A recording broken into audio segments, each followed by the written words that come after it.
I arrived at the boarding house with a single suitcase and a small backpack. The building was old, with faded green paint on the outside and a front door that creaked every time someone walked in. Inside, the hallway smelled like damp wood and cheap cleaning supplies. The landlady showed me my room on the second floor. She was a short, older woman with thin hair and thick glasses.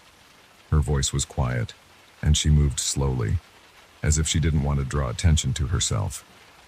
She gave me a key and pointed to my door. Across the hall, there was another door. She never mentioned who stayed there. My room was simple, just a bed, a small table, a wooden chair, and a chest of drawers.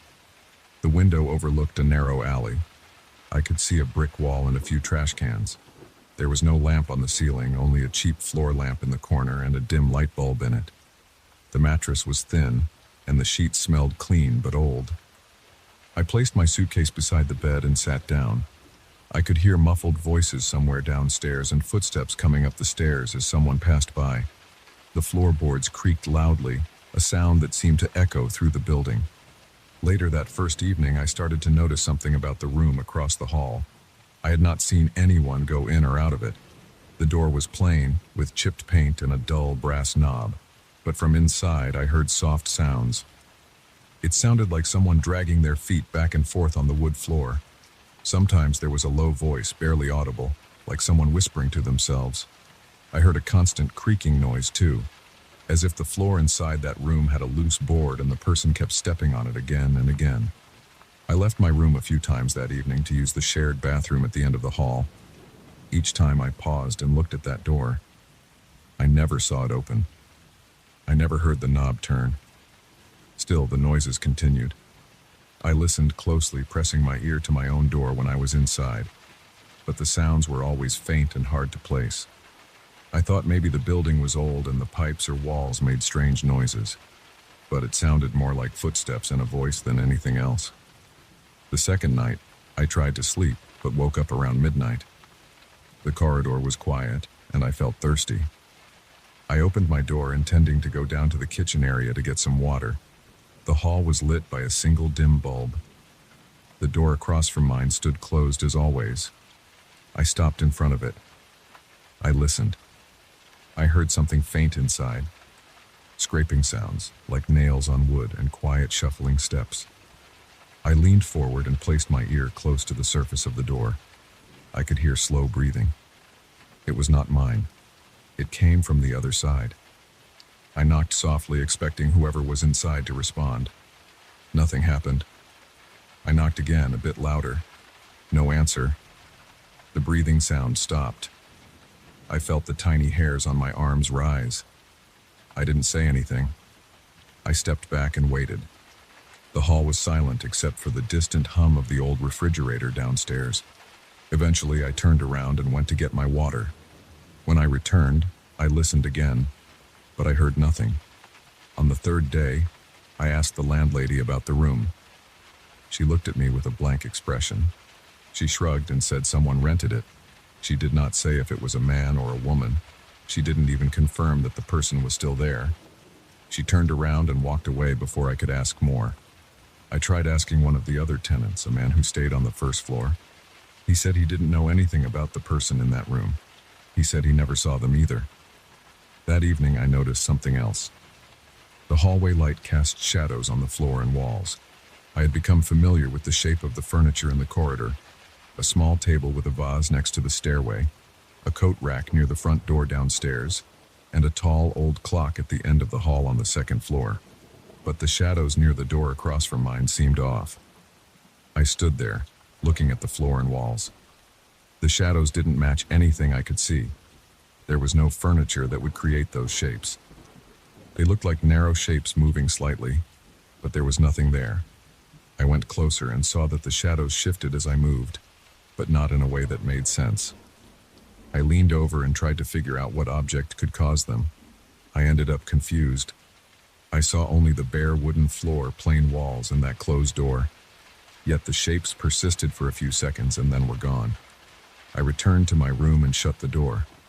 My heart was beating fast. I stood by the door for a long time, just holding the doorknob and listening.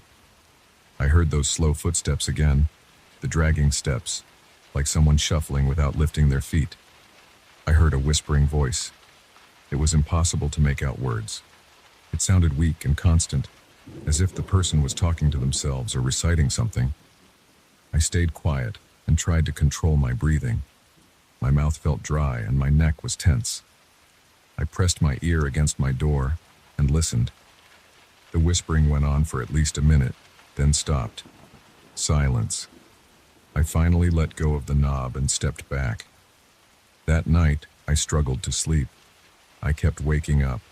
Each time I listened for noise. Sometimes I heard it, sometimes I didn't. In the morning, I got up and decided to inspect that door up close.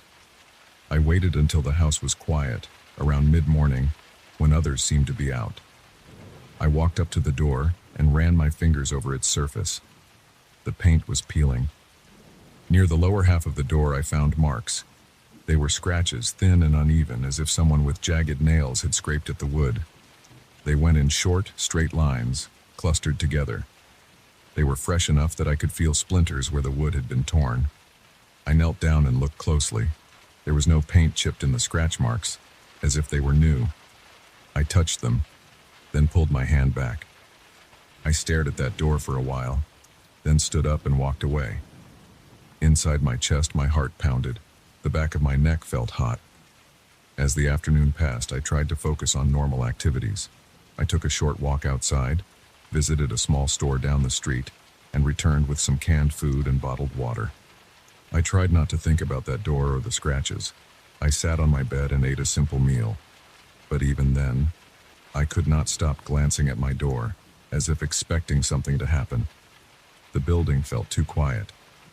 I could hear the traffic outside, people talking on the sidewalk, but inside it felt like no one else existed. That evening, I decided to stay awake.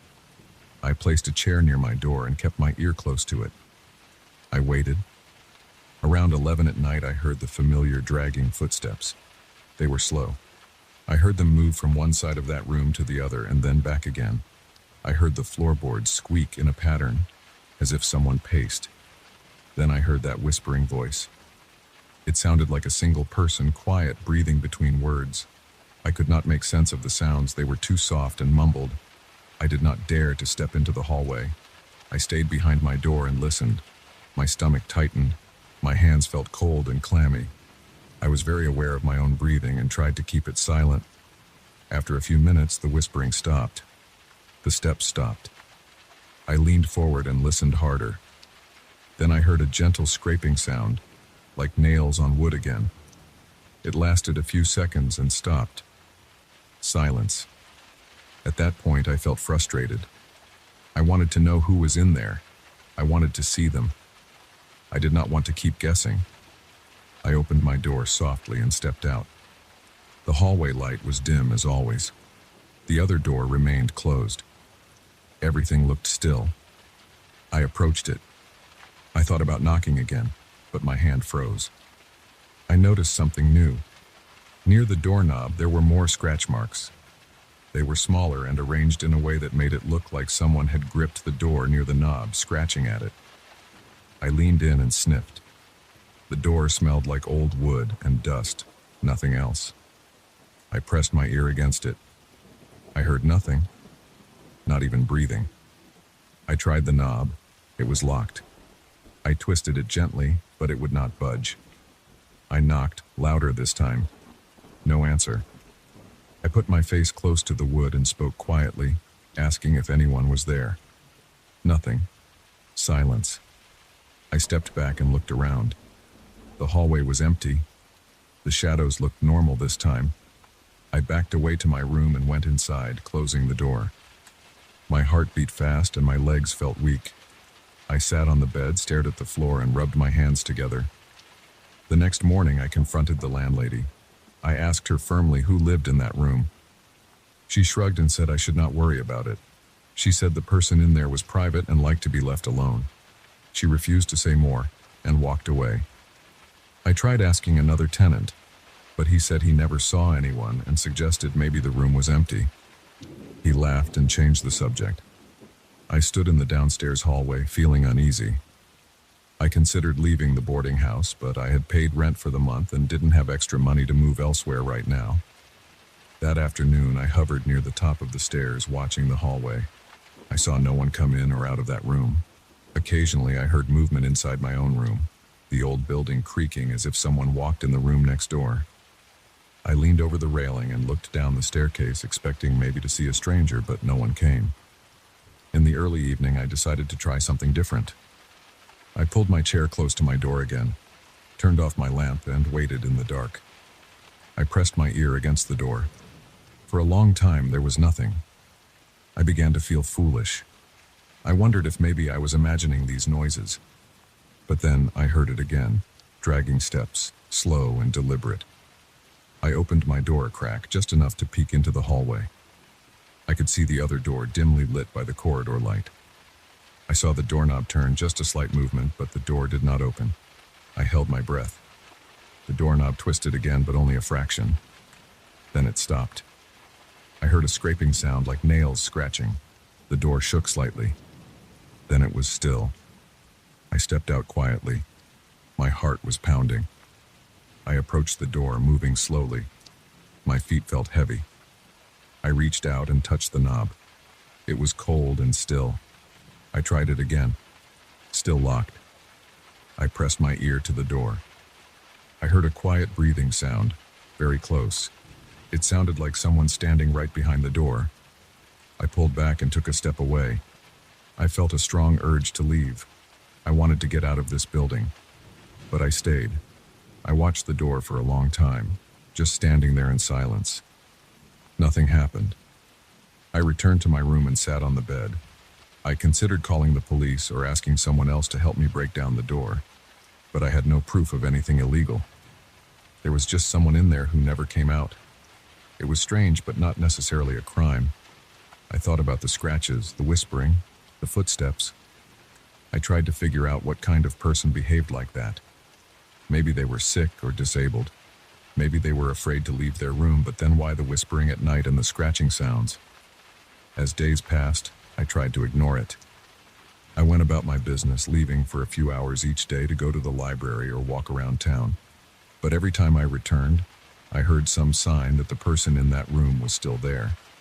I never saw them enter or exit. I never got a glimpse of their face or their figure. At night, I still heard their footsteps and voice. Some nights it was quiet, and I almost managed to sleep peacefully. Other nights the sounds went on, making my skin crawl. One morning I woke up after a restless night and decided to try one last time to open that door. I knew it was locked. I had no key, but I wanted to see if maybe there was another way in. The building had only one hallway on that floor, and the rooms were all in a row. There was no adjoining door from my room. I checked the windows. The room across from mine should have a similar window facing the alley.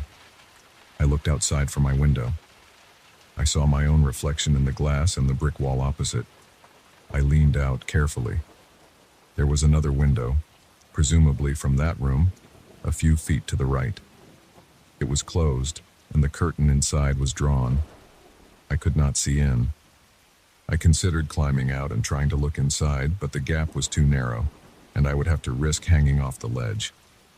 I was not going to do that. I went out into the hall again. I tried the knob, still locked. I knocked and said that I just wanted to talk, to know if they needed help. No response. I pressed my ear to the door. I heard quiet breathing inside. I said I would leave them alone if they just told me they were all right. Nothing. I felt frustration boiling in my chest. I turned around and walked downstairs. The landlady saw me and asked if everything was fine. I said yes, just needed some air. I left the house and spent the day outside. I ate lunch at a small cafe. I tried not to think about it. That evening I returned. As soon as I entered the building, I felt tense. I climbed the stairs slowly. The hallway light flickered as I reached the top. The other door was closed. My door was as I left it. Inside my room, everything looked normal. I sat down and waited, listening. I heard faint movement next door again, but I decided not to react. I did not approach the door.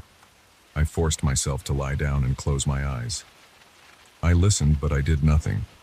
The footsteps and whispers continued for a while, then stopped. I heard a gentle scraping sound. I tensed but remained in bed. Eventually, I drifted off to sleep. Over the next few days, I avoided the door entirely. Whenever I passed it, I did not stop. At night, when I heard sounds, I put a pillow over my head. I tried not to think about the scratches or the strange shadows. Occasionally, I noticed new marks on the door, but I ignored them. I saw the doorknob tremble sometimes, but I did not touch it again. I heard breathing. I heard whispering. I heard those dragging footsteps. I let it all happen and did nothing. By the end of the month, my rent was up. I packed my things in the morning. I did not say goodbye to the landlady.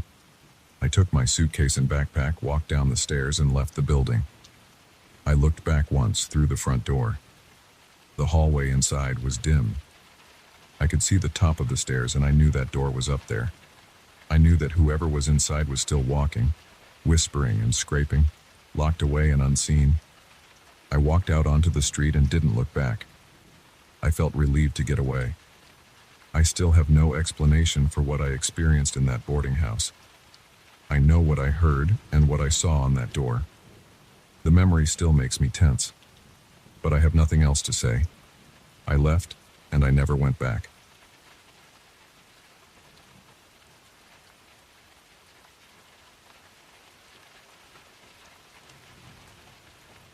I entered the old mansion late in the afternoon. The rental agreement was simple. The owner stayed away. I had the key, and it was all mine for as long as I could pay. Outside, the hill was covered in thick fog. I could barely see the path. My car's headlights reflected against wet leaves and warped wooden fences. The driver's seat was uncomfortable. My back was sore. I had to carry my suitcase and a box of supplies up the front steps. The door creaked. The smell inside the entry hall reminded me of old furniture, damp floors, and stale air. There was a light switch on the wall. It worked, but the bulb was weak. The room remained dim. I noticed silence, except for my own breathing and the soft hum of my car's engine cooling outside. I locked the front door and walked through the downstairs rooms. There was a living room filled with heavy chairs, a sofa, and a low table. Dust floated in the air. There was a dining room with a long table and a row of old chairs, some missing their cushions. The kitchen had a stone floor, an old refrigerator, and a gas stove with a spark igniter. The counters were worn, the shelves empty except for a few glasses and plates. A back door led outside, but the fog and darkness pressed against the window panes. I decided not to go out again that night. I carried my things upstairs. The steps were uneven. The banister felt rough under my hand. There were 4 bedrooms along the hall. I chose the one at the far end because it had a bed without a ripped mattress. I put my suitcase on the floor, opened it, and took out my toothbrush, a bar of soap, and a towel. The bathroom was across the hall. The pipes groaned when I turned on the faucet. The water ran brown for a moment before turning clear. I washed my face and dried it. My skin felt cold. I noticed a strange tension in my stomach. Maybe it was the silence or the fog or the old wood smell. Back in the bedroom, I tried to unpack. I took out some clothes and hung them in a small closet. The closet door squeaked. I placed my shoes by the bed. The floorboards made soft creaks. I checked the windows. They were closed. The glass was cloudy. I couldn't see outside, only a faint gray blur. I decided to lie down for a moment before exploring more. My back ached from the drive. The mattress was firm, a bit lumpy, but better than sleeping in the car. I was dozing off when I heard a sound in the hallway. It was a soft tap, like a footstep. I froze and listened. I heard nothing more. Maybe the old pipes or the wind. I sat up and walked to the door. I opened it slowly. The hallway was empty. Dim light from a single bulb in the ceiling. I looked left, then right. No one there, no sound. I closed the door and locked it. I returned to bed. I woke up to darkness. The light bulb I had left on in the bedroom was off. I felt along the bedside table. The switch was on. I tried it back and forth. No response. I got up and moved toward the window. I held my hands out to avoid bumping into anything. I reached the door and opened it. The hallway light was still on, so at least there was some illumination. I felt relief seeing that pale glow. I went back into the room and flipped the switch again. Nothing. The bulb must have burned out. I didn't feel like sleeping in the dark. I went to get a spare bulb if I could find one. I searched the hallway closet. There were old linens and a broom, but no bulbs. I tried the other bedrooms, opening doors carefully. I saw beds covered with sheets, empty dressers, and dusty floors. Nothing useful. I heard a whisper in the corridor. It made my scalp tingle. It sounded like someone speaking softly in another room. I followed the sound. It seemed to come from the direction of the stairs. I walked slowly, my socks silent on the wooden floor. At the top of the stairs, I leaned over the banister and looked down. The entry hall was dark. The whispering sound repeated, but I couldn't understand any words. I stood there holding my breath. My heart thumped. Then I saw something move at the far end of the hallway. A quick shape, dark, and without detail. I turned my head to focus, but it was gone. I gripped the banister harder. My knuckles felt stiff. I couldn't tell if I was imagining things or if someone was really here. I decided to go downstairs. I tried to act calm. The steps creaked louder at night. I stepped into the living room. The furniture looked the same, but now the silence pressed harder on my ears. I wanted to find a lamp, something portable. I spotted a small desk lamp in a corner. It was old-fashioned, with a green shade and a brass base. I unplugged it and carried it to the wall socket near the couch. It flickered but stayed on. Good, at least some light. I considered taking the lamp upstairs, but I would need an extension cord. I didn't have one handy. I sighed and rubbed my eyes. Maybe I was tired. Maybe old houses had strange acoustics. I went to the library next. It was a long room with tall shelves. Most shelves were empty. Others had a few thick books with cracked spines.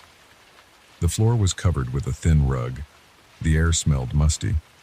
I stepped inside and looked at the desk in the corner. A few loose papers lay on it, and a small wooden box with a sliding lid. I approached and heard a whisper again. It was very faint. It made my neck tense. I spun around and saw no one. My heart rate went up. I could feel the pulse in my ears. I breathed through my mouth to stay quiet. I reached out to touch one of the books. It felt dry and rough. I turned the cover. Inside were old handwritten notes, but the ink had faded. I couldn't read them in the low light. I tried the desk lamp switch on the desk, but it didn't turn on. I felt along the wall for a light switch. I found one and flipped it. One overhead bulb lit up the library. The whispers faded, replaced by a hollow silence. I turned back to the desk and checked the drawers. Empty. I examined the wooden box. It was empty too. Just dust inside. I left everything as it was and turned to leave. When I reached the door, I noticed a shape at the far end of the room near the shelves. I stood still, staring. The shape seemed like a person's outline, but with no features. I backed up, keeping my eyes on it. It didn't move. I felt a chill on my arms and neck. The hair on my arms stood up. I stepped back again, and the shape vanished. It was like a blink. One moment it was there, and then gone. I walked out, breathing hard. I rubbed my face. I felt sweat on my forehead. I told myself to calm down. There was no sound now, no footsteps. I returned to the living room. The lamp was still on. Everything was normal there. I sat on the sofa and waited. I tried to think. Objects wouldn't move by themselves. People wouldn't vanish without a sound. Maybe I was too tired. Maybe I needed sleep. But I also felt watched. I looked behind me, checked each corner. No one. I decided to test something. I placed my keys on the low table in front of me. I watched them for a full minute. They didn't move. I got up, left the keys on the table, and went to the kitchen.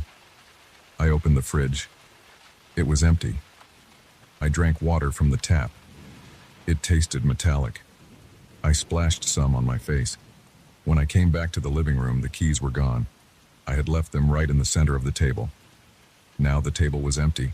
I bent down to check the floor, the cushions, under the sofa. Nothing. My heart pounded again. I felt a hollow pressure in my chest. I stood up quickly and looked around. Nothing. I was alone in a silent room and my keys had disappeared. I called out, "Who's here?" My voice echoed slightly. No answer. I checked behind the curtains, under the furniture, inside drawers. I didn't find my keys. I tried to keep calm, but my legs were shaking. I went upstairs again. The hallway was quiet. I entered my bedroom, and on the bed, I saw my keys. They were right on top of my pillow. I stared at them, then picked them up. My hand shook. I felt tension in my jaw and shoulders. I thought about leaving, but I had paid for the place. Also, I was curious. Nothing had hurt me so far. It was just unsettling. I decided to stay awake and watch what happened next. I sat on the bed with my back against the headboard. I kept the hallway light on. I listened. Hours passed. I heard soft taps in the corridor. I felt small breezes inside the room, like someone walking around. I saw shadows shift near the edges of the doorframe. Every time I tried to focus, they disappeared. I rubbed my eyes. I tried not to panic. Eventually, I got up and decided to explore the library again. I wanted to see if I could figure out what was happening. Maybe I could find something written down by the previous occupants. I headed downstairs carrying a small flashlight I found in my suitcase. It was weak, but better than nothing. I stepped into the library and turned on the overhead light again. I examined the shelves more carefully. Some books were just old volumes of encyclopedias. Others had personal notes inside. I flipped through pages, squinting. I found a thin journal tucked behind a thick hardback. The journal's first pages described the mansion's previous owner. He mentioned strange events after dark, unexplained footsteps, and disappearing objects. He wrote that no one ever spoke to him directly. He felt watched. He mentioned that he tried to communicate by leaving notes around. In response, objects moved to different rooms. He tried speaking aloud, asking questions. He never got a clear answer, but he noticed that certain rooms stayed quiet while others seemed active. He also wrote about the library whispering at night. He never understood what it was saying. I closed the journal and placed it on the desk. I felt relieved that I wasn't imagining things. The same presence had affected the previous owner. I tried what he said. I spoke out loud. "I know you're here. I don't know who you are. I don't want to fight. What do you want?" Silence followed. I waited. Then I saw movement at the far end of the library. I didn't panic this time. I held my flashlight steady. I said, "I'll leave something on the desk. Move it if you understand." I took a small pen from my pocket and placed it in the center of the desk.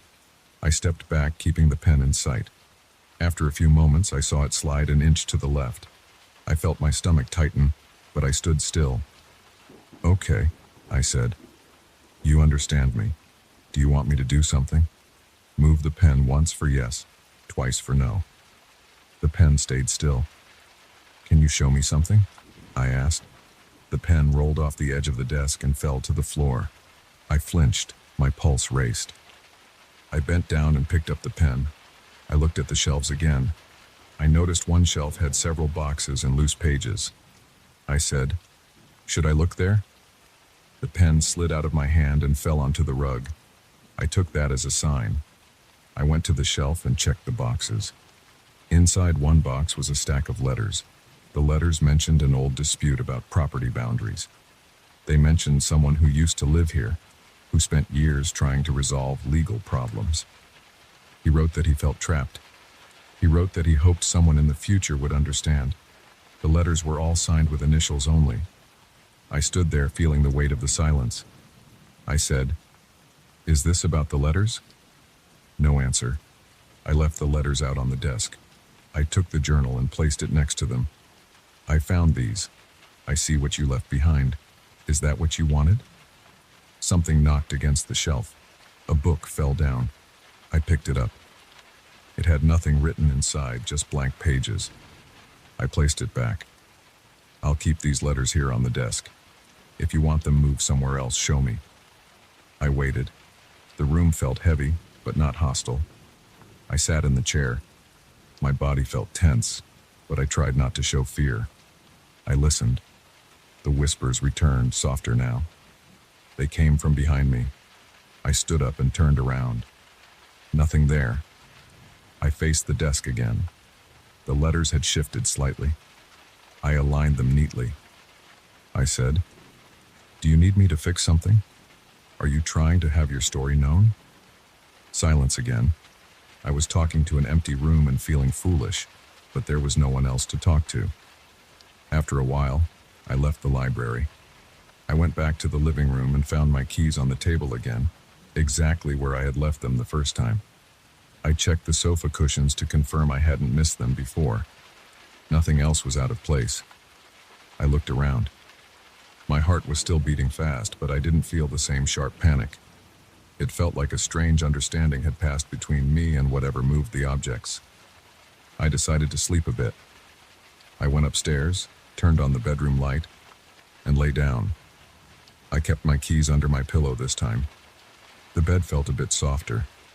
The house was still old, still musty, still filled with strange noises. But now I knew I wasn't the first to experience this. I knew the presence understood me.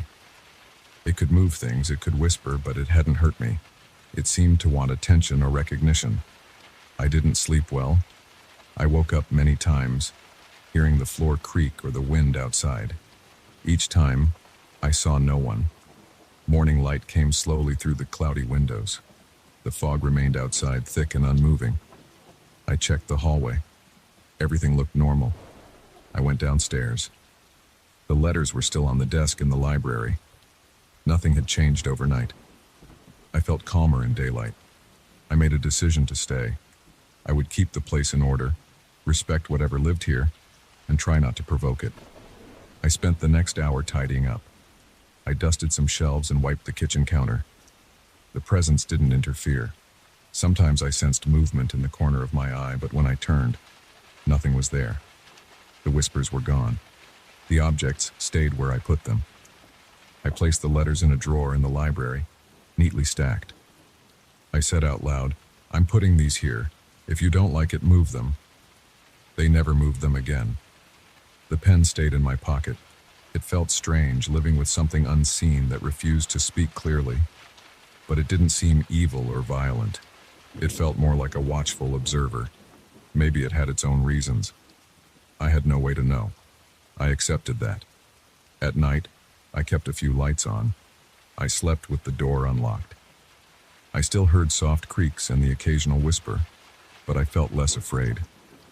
I carried on like that for the next few days, settling into a routine.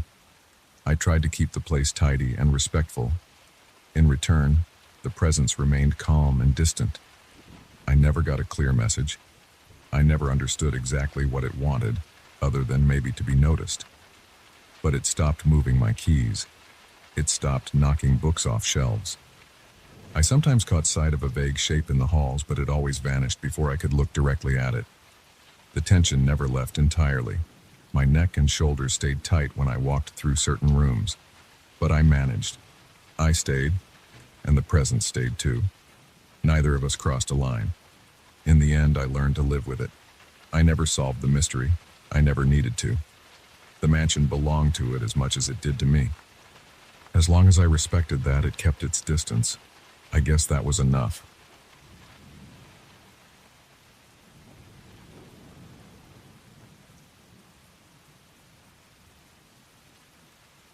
I remember the day I arrived at that property. It was late afternoon and the sky looked clear. I had just inherited the place from a distant relative I barely knew. I had driven up in my old truck, parked near the front porch, and looked out at the wide fields and the old farmhouse. The paint on the house was chipped, and the wooden boards creaked under my boots. It smelled like old dirt and dried leaves. I remember feeling a slight chill despite the warm sun on my neck. I knew nothing about running a farm. I just wanted to look around, figure out what to do with it, and maybe sell it off. I was expecting empty rooms, dusty furniture, and some creaky floors. I was not expecting to find a secret door leading to some kind of underground library. I was not expecting to feel eyes on my back when I tried to read those old books under dim, flickering lamplight. I was not expecting to see a distorted face in the corner of a mirror, only to find no one there when I turned around. I started by walking through the house to get a sense of it. The front door opened into a hallway with a wooden floor covered in dirt and dead bugs. The walls had faded wallpaper peeling at the corners. I opened a couple of doors and found a small kitchen with a rusty sink and an empty pantry. I found a living room with dusty chairs, a coffee table, and a fireplace filled with old ash. I saw a bedroom that smelled like mold and had a mattress sagging in the middle. Each step kicked up dust. My nose itched. I coughed a bit and decided to open some windows. Most of them were stuck and I had to push hard. Fresh air helped. I didn't see anything strange at first, just a run-down farmhouse with some old junk in closets and drawers. In the back of the house, I noticed a locked door under the stairs. It was small, just a wooden panel with a padlock. I thought it might be a storage space. The lock looked old. The key I had on my ring fit, and it clicked open easily. Inside, I saw a narrow set of steps going down. I shined my flashlight, saw stone walls, and smelled something stale. The air was heavier down there. I hesitated, but I was curious. I went down slowly. My boots scraped against the stone steps. The light from my flashlight bounced off the walls, showing me cracks and old cobwebs. The sound of my breathing felt louder. At the bottom, I reached a small room. The ceiling was low. I had to keep my head down a bit. There were shelves lining the walls, filled with old books. I saw a few oil lamps hanging from hooks in the stone. They had thick glass and old wicks. I tried one lamp. I found a small box of matches on a shelf near the stairway. The matches were dry enough to use, surprisingly. I lit one of the lamps. The flame flickered and cast a weak yellowish light. I lit two more lamps. I didn't trust the old wiring, and I saw no electric lights anyway. Now I could see the room clearly. The shelves were stacked with large, leather-bound books. They had thick spines with no readable titles. The books were covered in dust. There was a small wooden desk in the corner with a stool. On the desk, there was a pile of papers, some in envelopes, some tied with string. The room smelled like old paper and that stale odor I couldn't identify. My throat felt dry. My eyes watered a bit. I noticed a few mirrors built into some of the shelves, small and round, with frames that looked rusted. The mirrors were dull. Their surfaces were spotty, and I could barely see my reflection in them. I ran my hand along one of the shelves. Dust coated my fingers. I tried to read the spines on the books, but they had faded writing that made no sense to me. I took one book off the shelf and placed it on the desk. Its cover was thick and leathery. I opened it. The pages felt rough. I saw cramped handwriting and strange symbols. The language was not familiar. I could not tell if it was some old form of English or something else. I flipped through the pages, squinting. My flashlight was still in my hand, so I set it down on the desk. I heard the lamp flame crackle quietly. I listened to the silence. I could hear my own heartbeat. My hand started to tremble slightly. I didn't know why. The room was quiet. No sound except for my breathing and the faint hiss of the lamp's flame. Yet I felt as if someone stood behind me, leaning over my shoulder, watching the pages I turned. I glanced at the mirror on the shelf to my right. In the weak light, I thought I saw movement, like a shape passing behind me. I turned around. There was no one there, just shelves, stone walls, and dust. I felt a tightening in my chest. I held the book open and stared at the words. They meant nothing to me. They were just letters and symbols, ink faded to brown. Some lines looked like diagrams, but I couldn't be sure. I ran my finger along the text and felt bumps in the paper. My finger left a trail in the dust. I decided to try another book. Maybe there was something more understandable. I put the first book back on the shelf and took another one. This one was heavier. I struggled to get it off the shelf without dropping it. As I placed it on the desk and opened it, I noticed one of the mirrors again. This time, I saw a face in the reflection. It appeared for just a second. The face looked pale with features that were not clear. The eyes seemed too large, and the mouth looked twisted. I saw it blink. It happened fast, like a quick movement in the corner of my eye. I snapped my head around, and again there was nothing there. I stood up straight and felt sweat forming on my forehead. My heart rate picked up. I took a step back, then stepped forward again. I leaned in close to the mirror and looked. I only saw my own face, half covered in shadow. I looked tired and tense. My shirt collar was damp with sweat. I decided to move one of the lamps closer. I wanted more light. I lifted a lamp off its hook. It made a scraping sound as metal slid off metal. I brought it closer to the desk and set it down. The extra light made the mirrors show clearer reflections. I looked again. Now I only saw my own reflection and the shelves behind me. I thought maybe the flickering light and my own stress were causing me to see things. But my hands were still shaking. I tried reading the second book. The writing was similar, cramped symbols and odd marks. I turned a page. The paper stuck together at the edges. As I peeled the pages apart, I saw a detailed drawing. It looked like a diagram of a room, maybe a blueprint. I could recognize straight lines for walls and rows of shelves. I realized it might be a drawing of this exact room. I looked around. The number of shelves seemed to match. I saw a mark on the diagram that might represent a trap door or another hidden passage. I looked up at the ceiling and walls, trying to spot anything unusual. The ceiling was made of wooden beams. The walls were stone. Nothing stood out. I tapped the stones. They felt solid and cold. While I was inspecting the walls, I heard a quiet sound behind me. It was like a muffled shuffle, as if a foot had scraped the floor. I spun around. The room was empty except for me and the shelves. But I noticed something different. One of the mirrors seemed turned slightly to a new angle. I did not remember touching it. I stepped closer to it. The metal frame looked old and bent. Rust flaked off when I touched it. I tried to tilt it back. It resisted.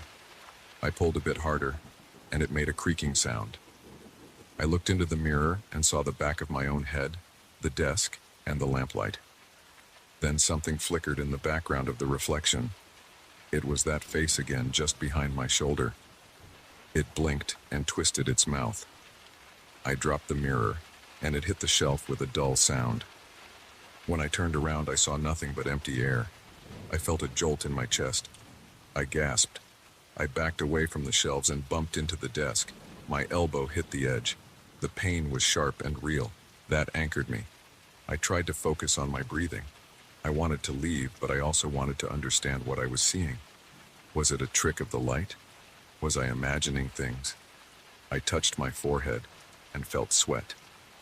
The air smelled musty and stale, mixed with the faint smell of burning lamp oil. I decided to pick up a different book and flip through it quickly, just to see if anything inside made sense. I grabbed a smaller book. Its cover felt rough, and it made my fingers itch. I opened it and saw rows of neat handwriting, maybe in some old language. As I turned the pages, I glanced up at the mirrors. I tried to keep them in my peripheral vision. I wanted to catch any movement. My hands shook as I turned pages. The paper made a dry, rustling sound. My throat felt tight. I swallowed hard. I saw something in the reflection again. This time it was a brief flash, as if the figure ducked down out of sight. I jerked my head up. Nothing was there. I felt a surge of anger mixed with fear. I did not like feeling cornered by something I couldn't see. I clenched my fist and stepped forward, trying to surprise whatever might be lurking. I moved quickly along the shelves, checking every corner. I looked under the desk. I looked behind some crates stacked in one corner. I found no one. The only sound was my breathing and the occasional crackle of the lamp flame. I walked back to the desk and closed the book. I stood still for a moment. My legs felt tense. My neck muscles were stiff. I wiped sweat from under my hairline with my sleeve. I looked at the stairs leading up. I could just leave. But I was curious. Who built this place? Why hide a library of strange books under a farmhouse? Why have these mirrors that reflected something that didn't seem to exist in the room? I decided to examine the mirrors more carefully. I found 3 of them in total. One was on the right wall near the desk. Another was on the far wall near a stack of books.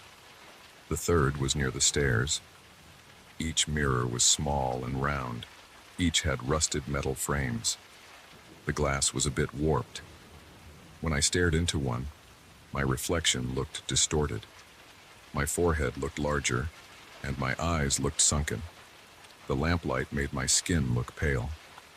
I noticed that when I angled the lamp away, the reflection changed slightly. Shadows moved across the shelves. Dust particles floated in the beam of light. I could see small specks drifting in the air.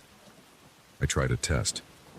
I stood in front of one mirror and slowly reached my hand back behind me, feeling the empty air. I watched my reflection as I did this. My reflection did exactly what I did, just a normal reflection. Then I turned my head a bit.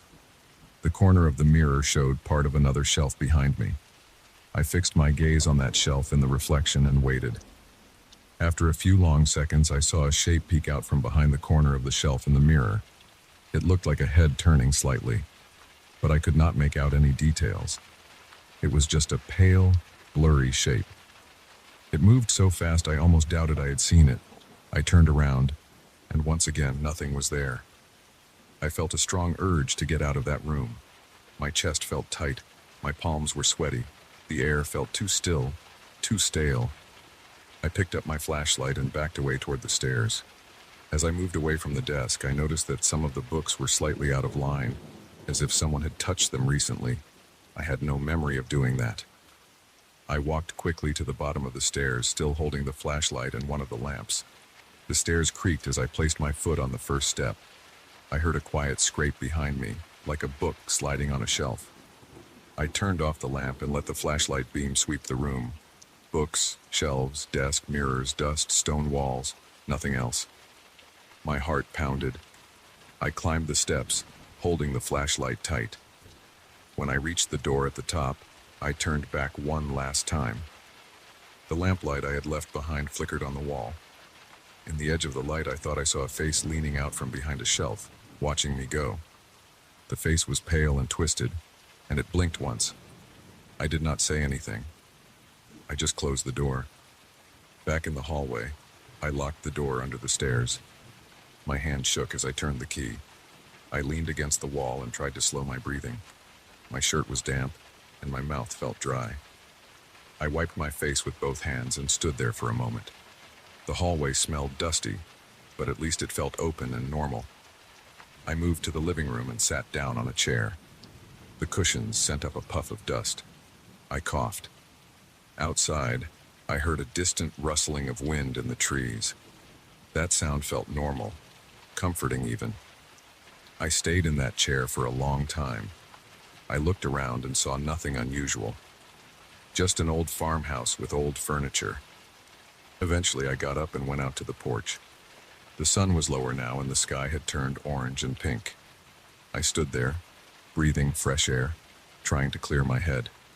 I thought about the books, the mirrors, and that face blinking at me.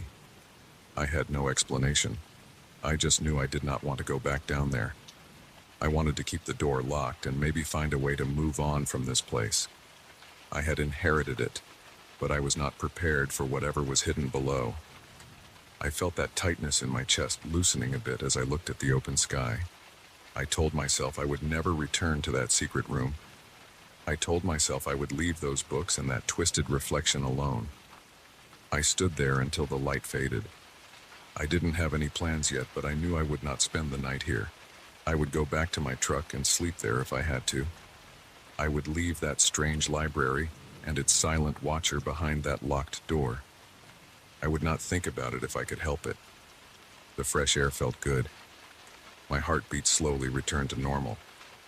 I rubbed my hands on my jeans and tried to steady myself. I was relieved to be out of that room, but I could still feel that presence. I tried to ignore it. I tried to focus on what I could see and what I could feel right here on the porch in the open air.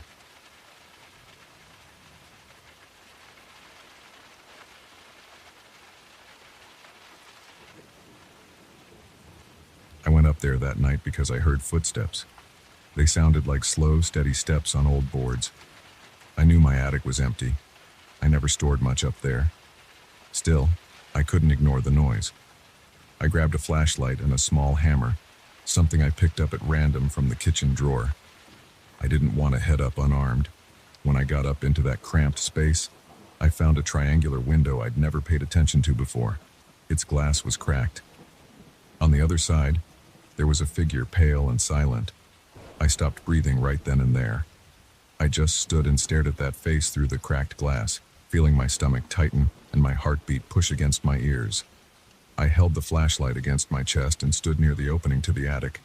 It was dark, dust in the air, and the smell of old wood made me cough. I could still feel the chill from outside creeping through that cracked window. I remember the boards under my feet creaking as I took a step forward.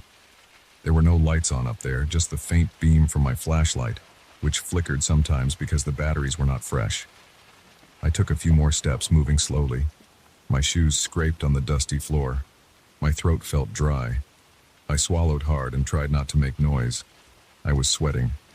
I could feel sweat trickling down my neck and my fingers trembled a bit around the flashlight's handle. I reached the far side of the attic and stood right under that strange triangular window. The glass looked thin and dirty. There was a jagged crack running across it. I noticed small flecks of dust and maybe bits of paint peeling off the wooden frame. Outside was dark, but there was enough light from a distant street lamp to show me the outline of a pale face pressed close to the glass. I couldn't see its details clearly, but I saw the pale skin. No one moved. I lifted my flashlight and shined it at the window. The figure didn't move away. It stayed right there, staring back at me. My heart was pounding hard. I felt my chest tighten, and my breathing came in quick, shallow bursts. I couldn't understand what I was looking at. I tried speaking, but no words came out at first. Eventually, I managed to force out a weak, "Hey, what do you want?" No answer. I heard no breathing. I heard no tapping. Just silence, and that face close to the glass. I didn't know who it could be. I thought maybe someone climbed onto my roof. Maybe someone was playing a trick on me. I stepped closer, my hammer raised in my other hand. I could see now that the figure's eyes looked dark, maybe black. The skin was almost white and I saw no hair. There were no features that stood out, just this pale face and those dark eyes. I felt the muscles in my legs tighten, ready to run if I had to. I tried again to speak. "Can you hear me?" Nothing. No response, no nod, no shaking of the head, just silence. The cracked glass was maybe an inch from that face. I didn't know if the glass would hold if the figure pushed. My hand holding the hammer felt sweaty. I adjusted my grip and thought about what would happen if the window broke. I moved the beam of the flashlight around the attic, looking for something to block the window. I found an old wooden trunk. It looked heavy, covered in dust. I dragged it across the floor, making a loud scraping noise. The figure remained at the window, watching. I felt the hair on my arms stand up as I worked. I lifted the trunk and placed it under the window. I hoped it would reinforce things if the figure tried to push through. I stood on the trunk, got closer to the glass. My face was maybe 2 feet away from that pale head. I tried tapping the glass gently with the handle of the hammer. I wanted to see if I'd get a reaction. Nothing. I tapped harder. Nothing. Then the figure raised a hand and pressed it against the glass. I heard the glass creak. I jerked back, almost losing my balance on the trunk. I jumped down and stood behind the trunk, breathing hard. I wiped sweat from my face with my sleeve. My mouth felt dry. I tried to swallow. The attic was quiet, except for my breathing. I pulled out my phone and checked the signal. Almost nothing. I tried making a call to the police. The call didn't go through. I tried sending a text. It failed. I cursed under my breath. I shouted, "I'm calling the police." The figure didn't move. I looked around and found some old metal rods and a piece of rope. I tried reinforcing the window frame. My hands shook as I worked. I tied the rods across the frame, hoping to prevent the window from opening. The figure watched. I saw the faint reflection of my flashlight's beam on its pale face. I didn't hear it breathe or move. I finished tying the rope, hands clumsy and slow. I checked the attic door behind me, the one that led back to my hallway. It had swung closed. I tried opening it. It felt stuck. I pulled harder. It wouldn't budge. I kicked it, but it only rattled. I could feel panic rising in my chest. I didn't want to be stuck up there with that thing at the window. I pulled again, feeling sweat roll down my temples. The door finally gave a little. I shoved my shoulder into it. It creaked and opened a crack. I could see my hallway light below. Before I left, I looked back at the window. The figure was still there, palm against the cracked glass. The crack spread a little more. A tiny shard fell inside. It landed on the floor. I watched it as if it were something dangerous. I wanted to leave, but I also didn't want that figure to break in once I was gone. I tried pushing the trunk closer to the window. I shoved a plank of wood in front of it. I pressed my shoulder against the trunk and felt the rough wood against my shirt. I tried to wedge the plank under the frame. The figure pressed harder. The glass groaned. I backed away. My voice came out shaky. "Just go away," I said. It didn't react. I didn't know what else to do. I turned and forced the attic door open wider, placing my foot on the top stair. I held the flashlight in one hand and the hammer in the other.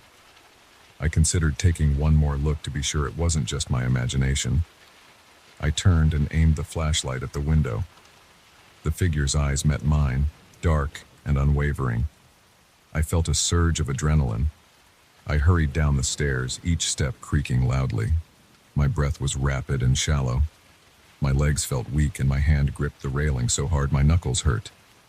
I reached the hallway and pushed the attic door closed behind me. There was no proper lock on it, just a latch. I slid the latch in place and pressed my ear against the door. I listened. No sound, no footsteps. I couldn't tell if the figure was still there. I moved away from the attic door, keeping my eyes on it.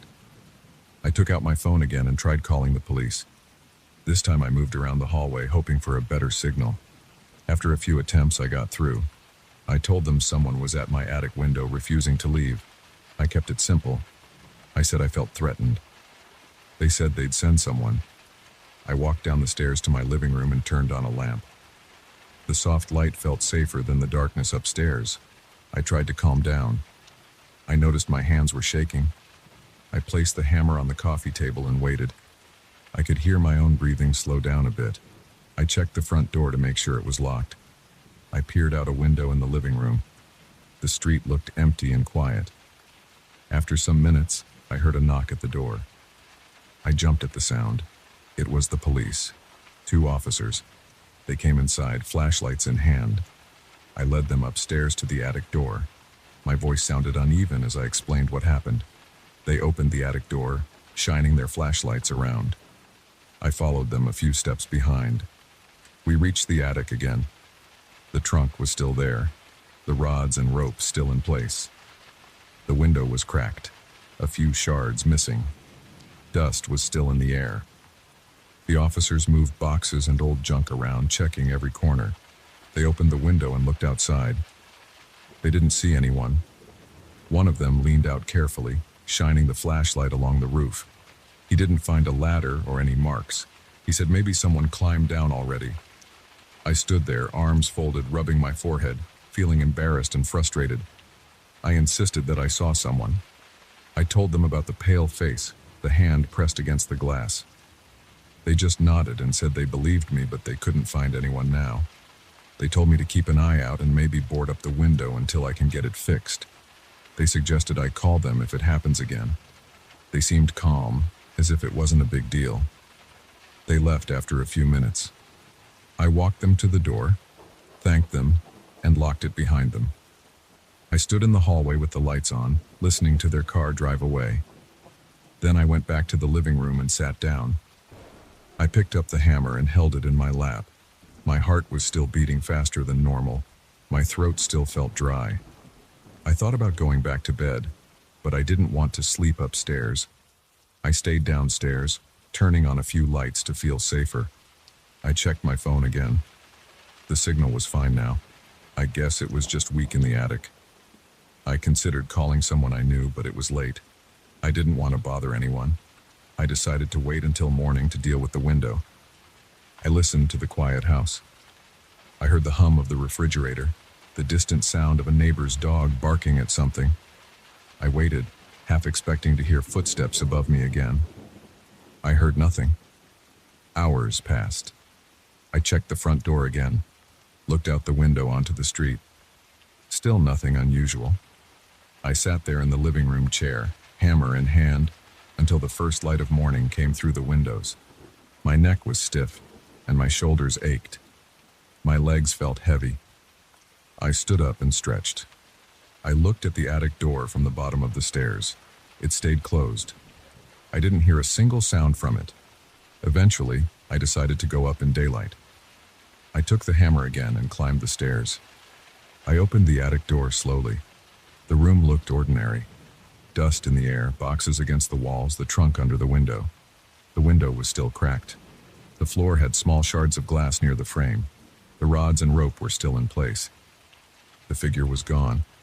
I saw nothing outside but the neighbor's roof and the morning sky. No footprints, no signs of anyone standing on the ledge. I sighed and lowered my hammer. I went back downstairs and called a window repair service. I decided not to tell them about the figure. I just said I needed the window replaced. They said they'd come in a few days. Until then, I would avoid the attic at night. I never figured out what that figure was. I know what I saw. It was right there, silent and unmoving, staring through the cracked glass. I don't have any explanations. All I know is that it didn't say a word. It didn't try to break in. It just stood there, close enough that I could have touched it if not for the glass. I don't like thinking about it. I can still remember how my heart pounded and how my chest felt tight. I remember the way my hands shook when I tried to tie the rods to the frame, the way I couldn't get a signal on my phone at first, the way the figure pressed that hand against the glass and made it crack a bit more. Since that night, I sleep downstairs. I keep my phone charged and a hammer by my side. I still hear the old boards creak sometimes, but I'm never sure if it's just the house settling or something else. If I ever hear footsteps again, I'm not sure what I'll do. For now, I'm just glad I got out of that attic and that I didn't stay there any longer with that silent, pale figure staring back at me.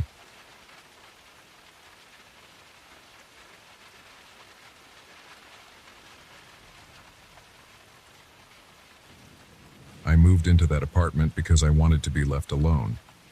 The place looked normal enough at first glance. It was on the top floor of an old building that had been empty for a long time. I found it in a classified ad. The rent was cheap, and no one bothered me when I asked to see it. The agent left the key in an envelope and never showed up in person. I took that as a good sign. I didn't want anyone around, and I didn't need explanations. I just grabbed the key, climbed the stairs, and walked in. The stairwell was dark. The walls were stained, and there was a musty smell. My shoes scraped over layers of dust that had settled everywhere. When I reached the top floor and pushed open the apartment door, the hinges squeaked loudly. Inside, it was quiet. There were a few pieces of old furniture left behind. A sofa with faded fabric, a kitchen table with uneven legs, and a bed frame in the bedroom. The windows were dirty, the paint on the walls chipped, and there was rust along the edges of the metal door frames. I noticed the smell of something stale in the air, like damp concrete or old plumbing. But I didn't care. I wanted to be alone. The first night I tried to get settled. I opened a window to get some air, but the window stuck. I had to push harder. It finally creaked open, but the frame felt weak and gritty. I left it open for a while and unpacked my suitcase. I had a few clothes, some basic food, my phone, and a flashlight. I planned to buy supplies the next day. I locked the door from inside and tested the light switches. The bulbs flickered but stayed on. The pipes made knocking sounds when I ran the water. I found it annoying but not surprising. The place was old. I didn't sleep well. There were voices in the distance. They sounded like they were coming from another room, but I checked every door, and each room was empty. I heard low murmurs like people arguing in hushed tones. I put my ear to the wall, but I couldn't make out words. I walked into the living room, stood still, and listened. The voices kept going. I searched the apartment, opening every cabinet and closet, but found nothing. The rooms were bare. Dust swirled around my ankles when I moved. After a while, I gave up and tried to sleep on the mattress. It smelled damp, and the fabric was rough against my skin. In the morning, I woke up feeling sore. My neck was stiff. I noticed that the metal around the windows and doors had more rust than before. The hinges looked corroded. I remembered them being only a bit rusty the previous day. I touched the metal frame of the kitchen window. Rust flakes crumbled under my fingertips. It didn't make sense that it had spread so fast overnight. I tried not to think about it. I decided to go out and buy some groceries, but before I left, I noticed something else strange. The bathroom mirror was fogged up. I hadn't used hot water, and the apartment was cold. I wiped the mirror with my hand. The fog cleared for a moment, and I thought I saw shapes moving in the reflection. They were faint, almost like silhouettes behind frosted glass. I leaned closer. The glass was cold, and my breath felt shaky. I pressed my hand against it. Nothing. The shapes vanished when I blinked. I stood there a moment longer, then turned away and left the apartment. I came back later with supplies. More food, a few tools, tape, and extra light bulbs. I planned to fix some things. I also brought cleaning supplies. I wanted to at least wipe the dust off the furniture. When I stepped inside, I felt a chill. The smell of damp walls and rusty metal was stronger. I closed the door, and the latch felt stiff. I checked it and saw fresh rust. It scraped at my fingernail when I tried to pick it off. I brought the groceries into the kitchen and opened the fridge. It was empty and smelled stale. I left the food on the table. As I unpacked, I heard those voices again. They sounded like they were in the next room. I followed the sound into what looked like a small storage room. There was nothing inside but dust and a couple of cracked floor tiles. The voices were muffled, tense. I said, "Hello?" They didn't answer. I heard low murmurs. I paced around the room, leaning close to each wall. The sound didn't grow clearer. It just hovered, always somewhere else. I left and tried to ignore it. I wanted to clean the bathroom mirror. It bothered me. I took a cloth and tried to wipe it. The moment I touched it, the mirror fogged up again, and behind the layer of mist, I saw those silhouettes moving. They seemed to raise their hands, pressing them against something. I wiped harder, but the fog returned instantly. I stepped back. My stomach felt tense. I tried breathing slowly. I decided to cover the mirror.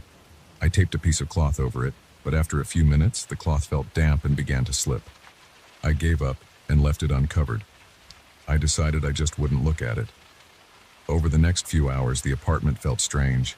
The rust kept appearing on the door handles and window frames. It grew thicker and flaked onto the floor. I swept it up, but more appeared. The voices in the empty room never stopped. Sometimes they got quieter, sometimes louder, but always the same low, angry muttering. I tried turning on music on my phone to block it out, but I had no signal. The phone showed no bars. I tried calling someone. The call didn't connect. Later, I tried to open the window to get some fresh air. The window was stuck. The handle wouldn't turn. I tried forcing it, but the metal bent and snapped. I tried another window.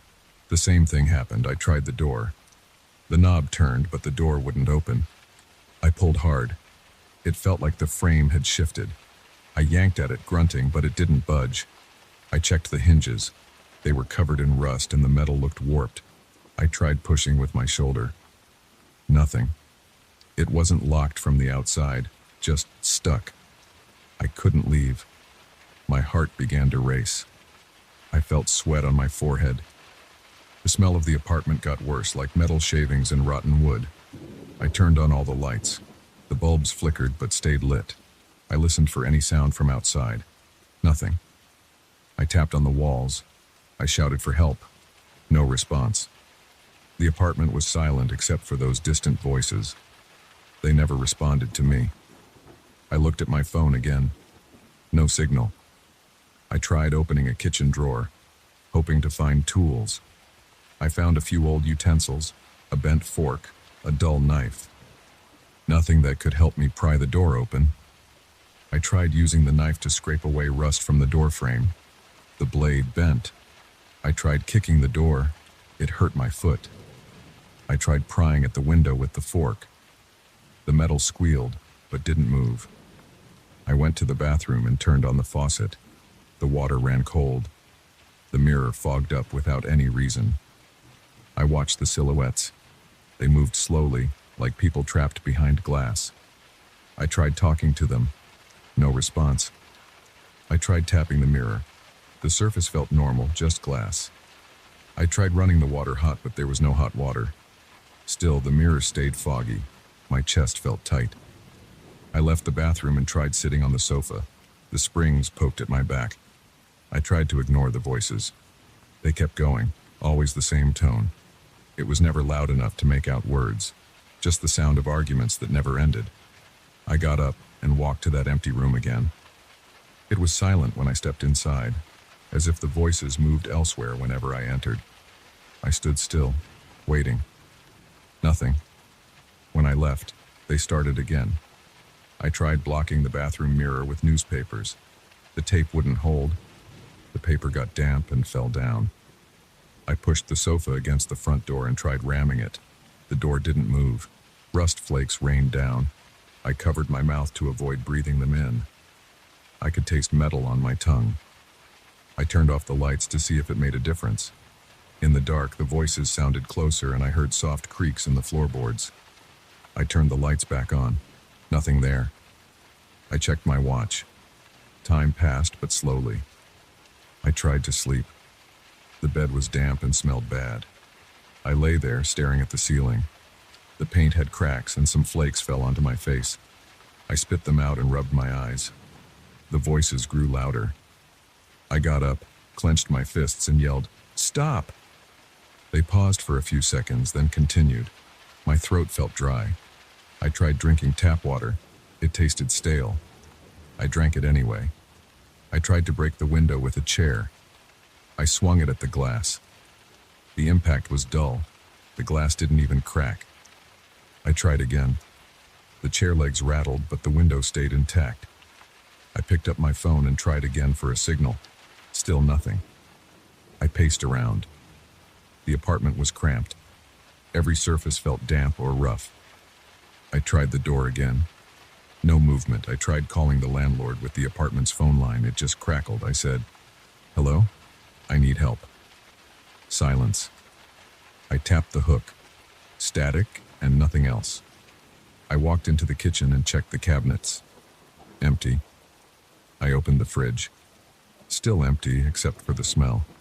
I took a snack I had brought and tried to eat it. It tasted stale, but I forced it down. My stomach felt uneasy. I tried again to find a way out, pushing at the windows, looking for any gap. Everything was sealed. The building felt like a sealed box. I searched the hallway outside the apartment. The hallway was dark and dusty. The other apartment doors looked old and locked. I tried a door across the hall. The knob wouldn't turn. I tried the stairwell. The door to the stairs was stuck, just like my apartment door. I tried forcing it. The hinges were coated in thick rust. I pushed until my arms shook. No luck. Back inside, the voices wouldn't stop and the mirror silhouettes appeared whenever I was in the bathroom. I tried to ignore them. I stood by the window and waited for sunrise. It took a long time. I watched the faint lights outside. The street was empty. I saw no one. I tapped on the glass, hoping someone outside might notice. No one did. The air felt heavy. I could feel my heart pounding. I rubbed my arms to keep warm. My clothes felt damp and smelled musty. Dust clung to my hair. Every time I touched the metal surfaces, rust came off under my fingernails. The voices kept up their low arguments. The silhouettes shifted around, sometimes pressing their faces close to the glass, sometimes leaning back. I tried to focus on basic actions to keep calm. I rearranged my belongings. I wiped the floors. The dust just spread around. I tried to wash my face again. The water was always cold. My face felt numb. I dried it off with a towel that smelled like old fabric. I sat on the sofa and listened to the building. I could hear faint creaks and pops from the walls. I tapped my foot on the floor. The sound felt hollow, but I couldn't find a weak spot. I tried everything I could think of, but nothing changed. The windows stayed shut. The door stayed jammed.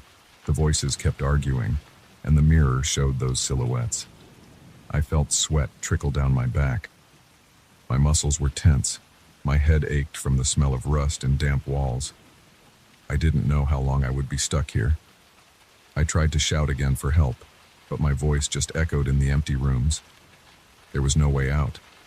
I tried to wait, hoping something would shift. But the night dragged on. The voices never stopped, and I remained there, trapped, with nothing to do but wait and hope something would change.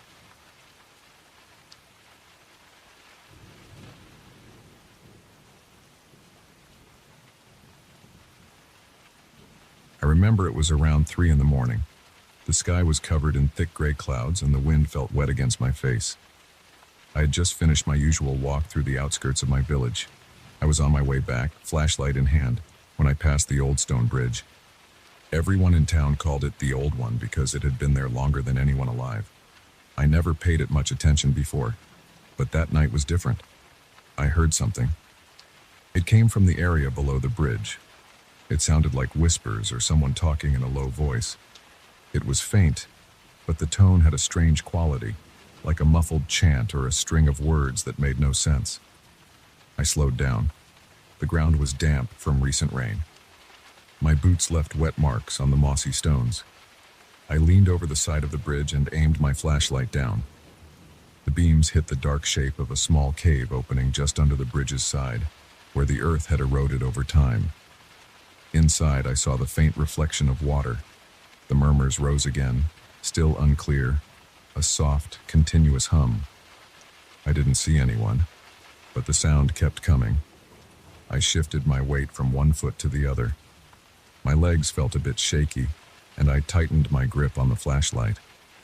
I told myself it might be a trick of the wind passing through cracks in the rock, or maybe some small animal, but it didn't sound like an animal. It sounded like something with a voice, though not one I could understand. My heart was beating harder than usual, and the air felt heavier. I decided to go down. I don't know why I did it. Maybe I was curious. Maybe I wanted to be sure nothing strange was going on near the village. I stepped off the side of the path and moved slowly down the muddy slope. The mud clung to my boots and I slipped once, catching myself with my free hand on a wet rock.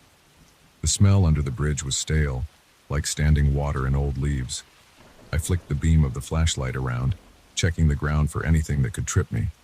There were slippery stones and patches of moss everywhere. The darkness down there was thick, and the only light I had was the narrow beam from my flashlight.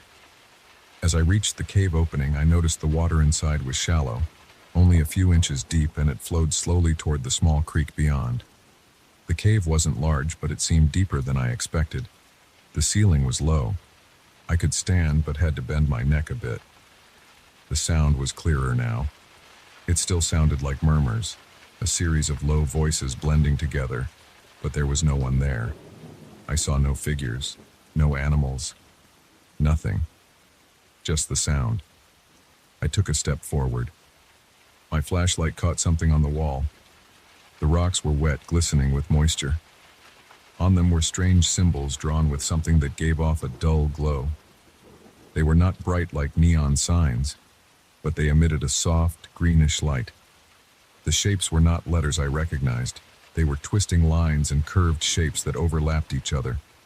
Some looked almost like long spirals and others like knotted loops. I reached out with my free hand and touched the wall. It felt cold and slick, and the glowing marks seemed to be made of some kind of slimy, thin substance. When I pulled my hand back, nothing came off on my fingers. The symbols stayed lit, pulsing a bit, as if they reacted to my touch. I frowned and took another step deeper inside. The ground squished under my boots. The air was even staler inside, and there was a slight vibration. It felt like a low hum you could feel inside your ears. I whispered, "Hello?" I don't know what I expected. Maybe a person hiding in the back, maybe some prankster, but there was no response. The murmuring continued, constant, without pause, but I couldn't pinpoint where it came from. It seemed to come from all around, bouncing off the wet stone walls. I was sweating a little now. My heart felt tight and my breathing turned shallow. I could smell my own sweat mixing with the stale cave odor. I moved the flashlight beam around, trying to see how far the cave went. About 10 or 15 feet ahead, the tunnel bent to the left. Water trickled from the ceiling, dripping rhythmically into the shallow pool at my feet. The sound of dripping water joined the murmuring voices. The atmosphere felt cramped, as if the walls were leaning inward. I wanted to leave, but I also wanted to see what was around that bend. I felt uneasy, but I kept going. Each step made a soft splash. My flashlight beam trembled because my hand shook. I clenched my jaw to steady myself. My stomach felt tight. The murmurs stayed at the same volume, never rising or falling, never changing their tone. It was like an endless loop of low chatter. Then I heard another sound. It came from ahead, behind that bend. It wasn't voices. It was a wet, squishing noise like something moving through thick mud. It stopped for a moment, then started again. My mouth went dry. I raised the flashlight a bit higher. I wanted to see something, anything. The glow from the symbols was weaker there. The walls looked plain, just damp stone. The ceiling was a bit lower, forcing me to hunch my shoulders. My boots slipped a little on the slick ground. I reached the bend and leaned forward. The squishing noise stopped. The murmuring continued. I turned the corner and saw more glowing symbols. These looked more complex, with tighter loops and swirling shapes packed together. The glow was slightly brighter here. I scanned the floor and ceiling. The floor was covered in a thin layer of cloudy water. Bits of moss and small rocks floated on the surface.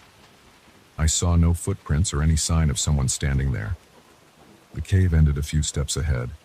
A wall of stone blocked any further progress. I walked closer to the end. There was no place for anyone to hide. The cave simply stopped. The murmuring sound continued, but I still saw no source. I felt something in the air. It was like a light pressure on my chest.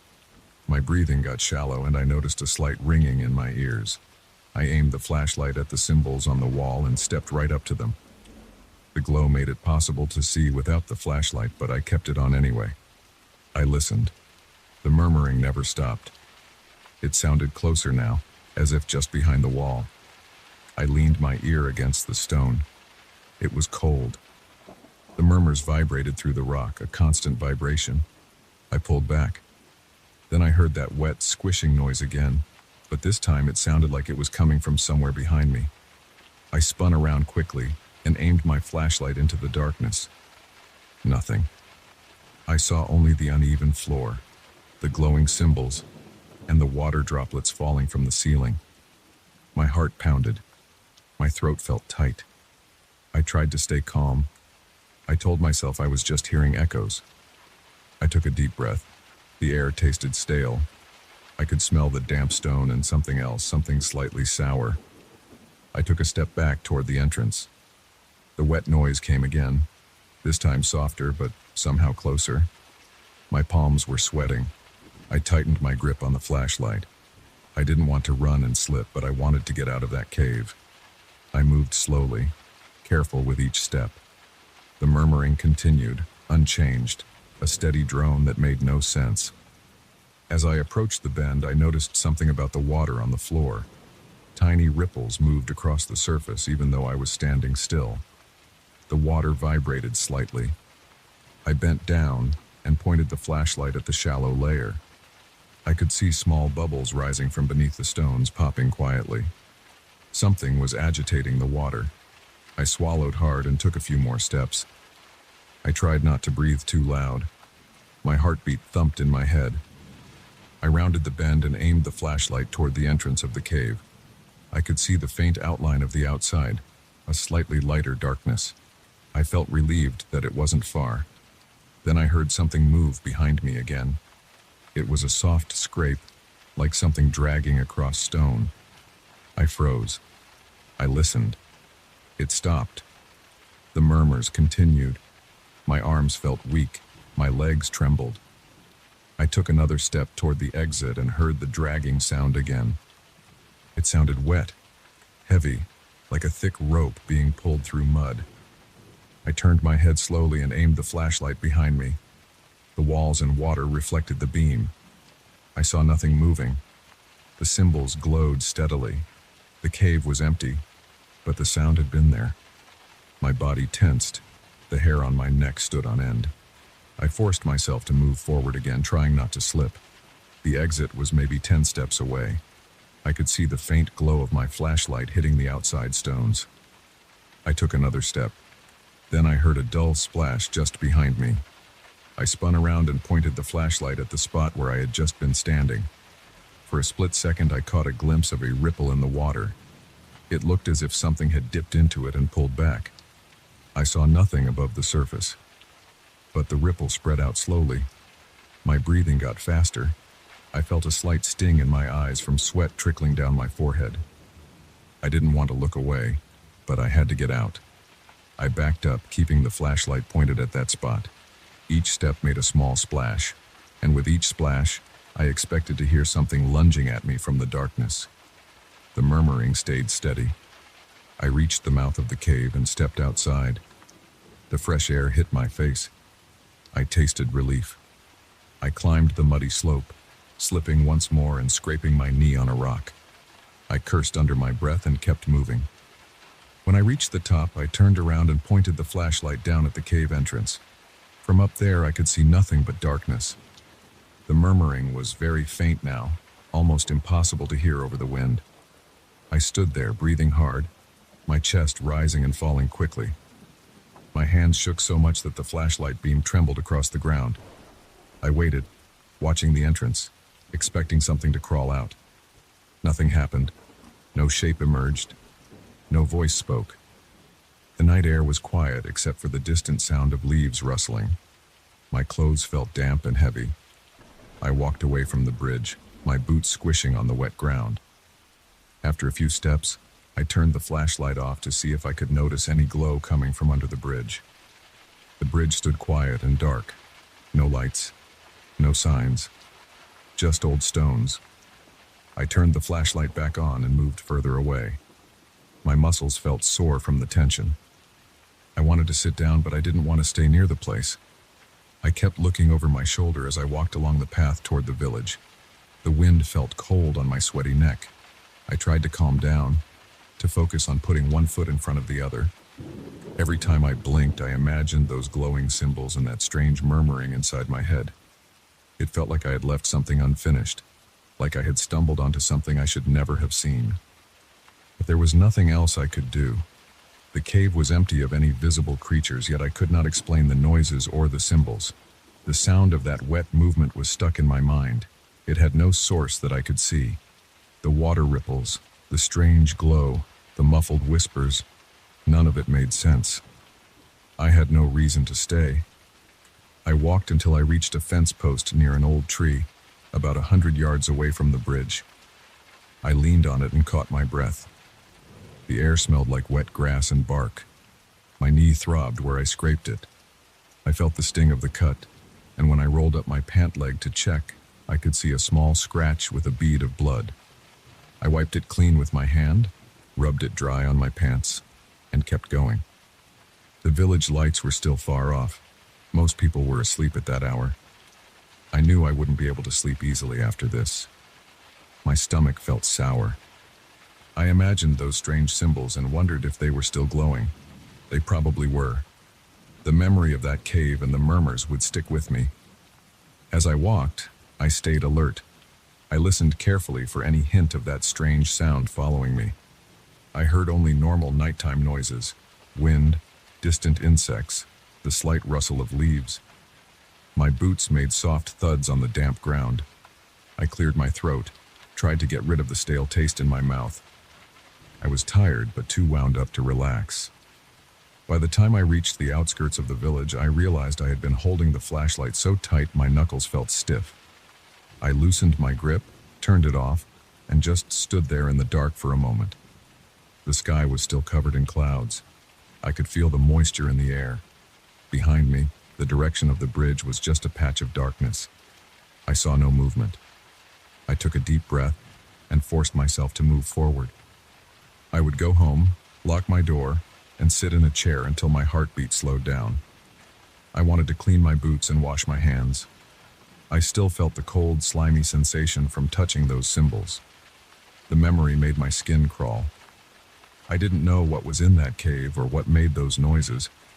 I only knew it was not something I wanted to face again.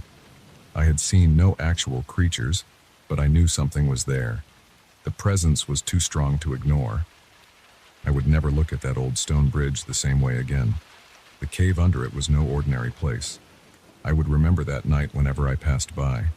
I would remember the murmuring, the strange glow, and the wet sounds in the dark. And I would stay away.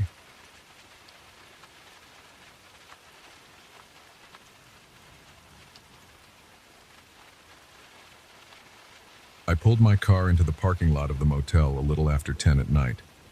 It looked like every other cheap roadside place I had ever seen. A single neon sign glowed by the entrance.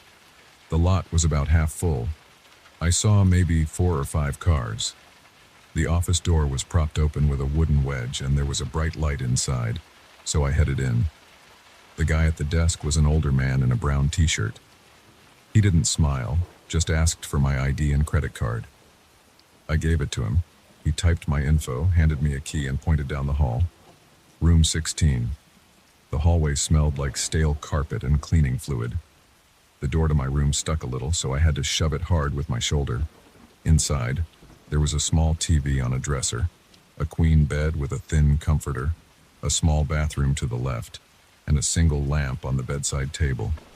The air felt a bit humid, but I was too tired to care. I just needed to sleep. I locked the door, threw my backpack on a chair, took off my shoes, and lay down. I didn't bother turning on the TV. I just wanted rest before driving again in the morning. I'm not sure how long I slept. Maybe a couple hours. Something woke me. It wasn't loud, but it was enough. I opened my eyes, feeling a slight headache from not sleeping well. The first thing I noticed was a kind of whispering sound. I thought maybe it was coming from outside the window, but when I looked over, the window was shut. I could hear the air conditioner humming quietly next to the bathroom door. The whispering didn't seem to come from outside. It was too faint, but definitely inside the room. I sat up in bed. I listened carefully. It sounded like a person talking, but not at a normal volume. It was more like a muffled voice coming through a wall. I got up and pressed my ear against the wall near the headboard. Nothing. I moved around the room, trying to find a spot where the whisper got louder. When I leaned down near the electrical outlet under the dresser, I heard it more clearly. It was a voice, very calm, talking about something I couldn't fully understand. I pulled the dresser a little to the side. The outlet was behind it. I put my face close. The voice was coming from there. It was speaking English, but I didn't recognize the words as anything meaningful. Something about a woman wearing a green coat, someone else in a restaurant's back room, a man in a hallway holding a stack of folders. It made no sense. It was like a string of random details. The voice was low, almost a whisper, but steady, as if it was reading from a script. I took a step back and tried the other outlets in the room. The same voice came from every one of them. I checked the one by the bed, one near the bathroom mirror, and even behind the TV. They all whispered the same bizarre things. I stood in the middle of the room, breathing hard. My chest felt tight. I tried to stay calm. I thought it might be some kind of trick, maybe a hidden speaker or a prank someone was playing on the guests. I walked over to the bedside lamp and unplugged it. The whispering continued. I checked the smoke alarm on the ceiling, pressed the test button. It beeped, but then went silent. The whispering never stopped. I couldn't understand why this was happening. I pressed my palms against the walls, tried to listen for any wires or devices. The walls felt solid. I tried flicking the light switch on and off a few times. Nothing changed. The voice kept talking, describing things like a hallway with green tiles, a man digging through a filing cabinet, a woman looking at herself in a mirror under fluorescent lights. I didn't know these people. I didn't know these places. The voice mentioned names I didn't recognize. It never mentioned me, never referred to the motel room, never acknowledged my presence at all. My mouth felt dry. I needed water. I turned on the bathroom light, opened the faucet, and splashed some water on my face. I drank a few sips from my hand. The voice was still there, coming through the outlets, echoing inside the wiring. I leaned out of the bathroom and stared at the outlets again. I tried covering one with my palm. I could still hear it, just slightly muffled. It was like the building's entire electrical system was carrying this voice straight into my room. I decided to call the front desk. The phone was on the bedside table. I picked it up, but there was no dial tone. I pressed the buttons. Nothing. I hung up and tried again. Still nothing. I realized the whispering might be affecting the phone line too, or maybe the phone was just broken. I put my shoes on and went outside into the hallway. The night air from the front door at the end of the hall was cool. The corridor was empty. The front desk was just around the corner. I looked for the man who checked me in, but he wasn't there. The desk was empty, lights still on, but nobody around. I said, "Hello?" once. No answer. I waited, tapped the desk with my knuckle. Nothing. I walked back to my room, thinking maybe I should just pack up and leave. But I was tired, and I had already paid. I told myself maybe I could just ignore it, fall asleep with the TV on. I closed the door and turned on the TV. The volume worked fine, and a late-night show filled the room with normal voices. I turned it up until I could barely hear the whisper. I lay back down, tried to relax, tried to focus on the show. Some comedian was telling jokes to a small audience. I watched it for a while. Maybe 10 minutes passed before I felt my eyelids getting heavy again. I woke up to static on the TV. No show, just black and white noise. The volume was still high. I fumbled for the remote and muted it. The whispering was still there, unchanged, still describing scenes involving people I didn't know. I sat up, my heart beating faster. It hadn't stopped. I got up and turned off the TV. Then I decided to try something else. I walked to each piece of furniture and moved it, checking behind it. I searched for hidden speakers. I looked behind the curtains. I lifted the mattress. I opened the drawers of the dresser. I found nothing unusual. Everything looked normal. The room was completely plain. There were no signs that anyone had tampered with it. My hands were shaking a little. I felt a knot in my stomach. I kept thinking that maybe I was losing it, but the whispering was too real. I couldn't just dismiss it. It was definitely coming from the outlets. I tried turning off the main light switch again. The overhead light went dark, but the whisper remained. I unplugged the lamp again, turned off the air conditioner, and listened. Still there.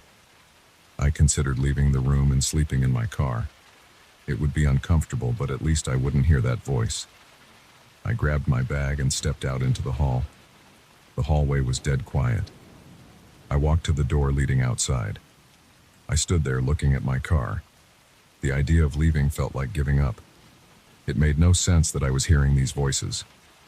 What if I told someone about it and they thought I was hallucinating? I wanted proof that something was wrong with this place. I turned back and went into the room again. I approached the outlet by the bed. I listened carefully to the words. The voice described a man holding a document. He wore a gray suit, glasses, and had a ring on his left hand. He was standing in an office with beige walls and fluorescent lights. The voice spoke in a calm, almost monotone manner. Then it moved on to a woman rearranging boxes in a storage room. Then a group of people sitting at a conference table, all looking at their phones. I couldn't place any of these scenes. They didn't sound like anything special, just ordinary moments happening somewhere else. I knocked on the wall next to the outlet. I hit it with my fist a few times, just enough to see if the voice reacted. It did not. It kept talking at its own pace. I said, "Hello?" out loud, right into the outlet. No response. I tried again. "Can you hear me?" Nothing. The whispering just continued, ignoring me completely. My body felt tense. My neck was stiff. I swallowed hard and rubbed my face with my hands. I paced the room, trying to think. I decided to try the breaker box. Sometimes motels have breaker panels accessible. I stepped into the hall and looked around. I found a small panel door by the vending machine near the lobby. It was unlocked. Inside were several switches labeled by room number. I found room 16 and flipped the switch off. The corridor light stayed on, but I assumed I had cut power to my room. I walked back inside the dark room. I stood there, holding my breath, and listened. The whispering was still there. I had cut power and it still spoke. It was as if it didn't rely on electricity at all.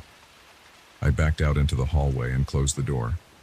I stood in the hall, thinking about what to do next. I could try other rooms. Maybe the voice was only in mine. I walked down the hall, listening at door after door. Most rooms were quiet. At room 14, I pressed my ear to the door. Nothing. Room 18, nothing. Everything sounded normal outside my room. I went back to the lobby. The front desk was still empty. I said, "Hello?" Again. No one came. I saw a door behind the desk that might lead to a back office or a manager's room. I knocked on it. Nothing. I tried the knob. It was locked. I stood there in silence, feeling the sweat under my armpits. I was wide awake now, no chance of sleeping. I returned to my room, turned the breaker back on, and flicked the lights. I sat on the bed and stared at the outlet. The whispering continued. It never addressed me, never paused. It just went on, describing unknown people in unknown places, all doing ordinary things. I tried to pick out any detail that made sense, something I could use to identify what I was hearing. The voice mentioned a building number at one point, said something about room 305 and a reception desk, but it never explained where this was happening. I noticed my heartbeat was faster. I tried to calm down by focusing on simple tasks. I rolled my shoulders, stretched my neck, and took a sip of water in the bathroom.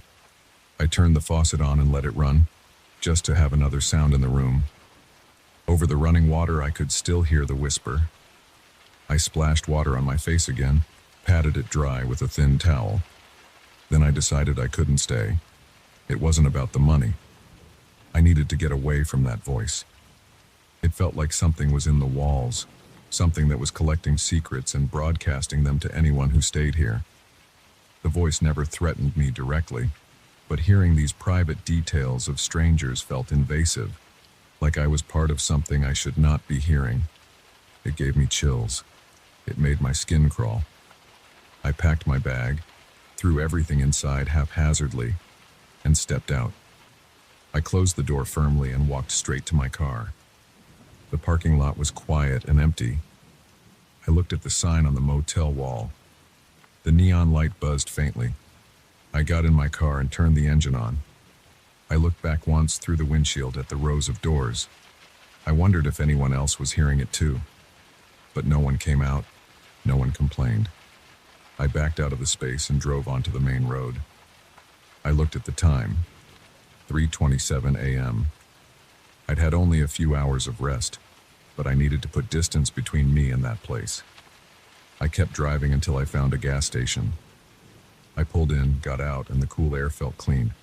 I could still feel a slight tension in my body, but at least I was gone from the motel. Inside the gas station store, a young guy at the counter said, "Hey, how's it going?" And I almost laughed. After what I had just gone through, it was good to hear a normal voice. I bought a bottle of water and a pack of gum. He gave me change and said, "Have a safe drive." I nodded, walked back outside, and got in my car. For a moment, I listened carefully. making sure I couldn't hear any whispering. Just the hum of my engine and a distant truck passing on the road. Everything else was quiet and normal. I put the car in gear and drove, leaving the motel behind with its strange, unstoppable voice buried in the walls.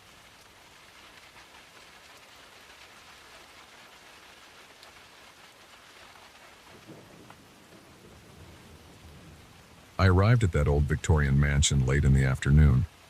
I had a small bag with a few clothes, a flashlight, and some basic tools. My job was to watch over the place while the owners were away for a few weeks. They told me it was old, that it needed someone around at night to keep an eye on it. They said something about the wiring being weak, about some doors jamming when it got cold, and about a strange grandfather clock inside that never kept proper time. I didn't ask many questions. I just agreed to do the job because I needed the money. They gave me a set of old keys and left. I did not see their car after that. When I stepped through the front door, I had to push hard because the old wood seemed swollen. The foyer smelled like old paper, dust, and something like wet carpet. There was a large staircase in front, going up to the second floor. On both sides, hallways stretched out. The air felt heavy. I heard a faint ticking sound right away. It came from deeper inside the house. It wasn't steady. It clicked and paused, then clicked again, sometimes fast, sometimes slow. I walked across the foyer, my boots making dull thuds on the old wooden floor. There were framed photographs and paintings on the walls, mostly faded. I saw a coat rack, empty except for a single old scarf covered in dust. I rubbed my nose because the dust was bothering me. I followed the ticking sound. I moved to the left hallway, passing a couple of closed doors. I tried the knobs on each door as I passed. One door opened into a sitting room. It had armchairs and a low table with a vase. Another door led to a small study lined with shelves full of old books that smelled like mold. The ticking sound was louder now. I found the clock in the next room. It was a tall grandfather clock, placed against the far wall. The face was worn, the glass scratched. The pendulum swung from side to side, but not at a steady pace. It would swing 3 times slow, then 1 time fast, then pause, then move again. I frowned. The time on the clock was wrong. It showed something like 2:15, but my watch said it was nearly 5:30. I shrugged. Maybe the owners forgot to mention how broken it was. I stood there and watched it for a minute. The pendulum made a soft scraping sound, like metal on metal. Sometimes it caught for a second, then jerked forward. I reached out and touched the side of the clock, feeling the wood. It felt damp. I tried to open the front panel, but it was stuck. I didn't want to force it because I didn't know if I'd break something valuable. I decided to look around the mansion more, to see where I would sleep and what kind of food supply they left. I turned away, but then I heard a sudden chime. It was a hollow sound, almost like someone hitting a pipe. I turned back to see the clock. The hands had jumped. Now it said 6 among, but my watch said 5:32. The chime echoed through the hallway. I felt a chill on my arms. Something about that sound bothered me. I couldn't explain why. I listened for a while, but it did not repeat. I left the room and walked toward the kitchen. I passed the foyer again. I noticed the armchairs in the sitting room. I could see inside as I passed. The chairs were in different positions now. They were not facing the low table anymore. I could see the legs of the chairs at odd angles, like someone had pushed them around quickly. I stepped inside that room again. I looked at the table. The vase was gone. I looked around, saw it on a small side table near the window. I was sure it had been on the low table. I tried to remember if maybe I just missed it. I didn't think so. I didn't touch anything. I stood still. I didn't hear anything except the faint ticking, which sounded distant now.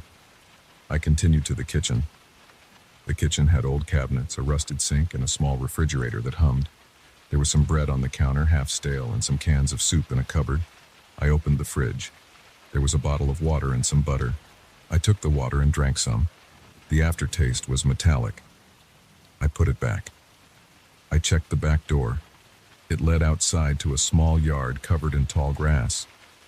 The sky was starting to get dark. I decided to pick a bedroom on the second floor for the night. The owners told me I could pick any guest room. I carried my bag upstairs. The steps creaked. The upstairs hallway had a row of doors. I opened them one by one.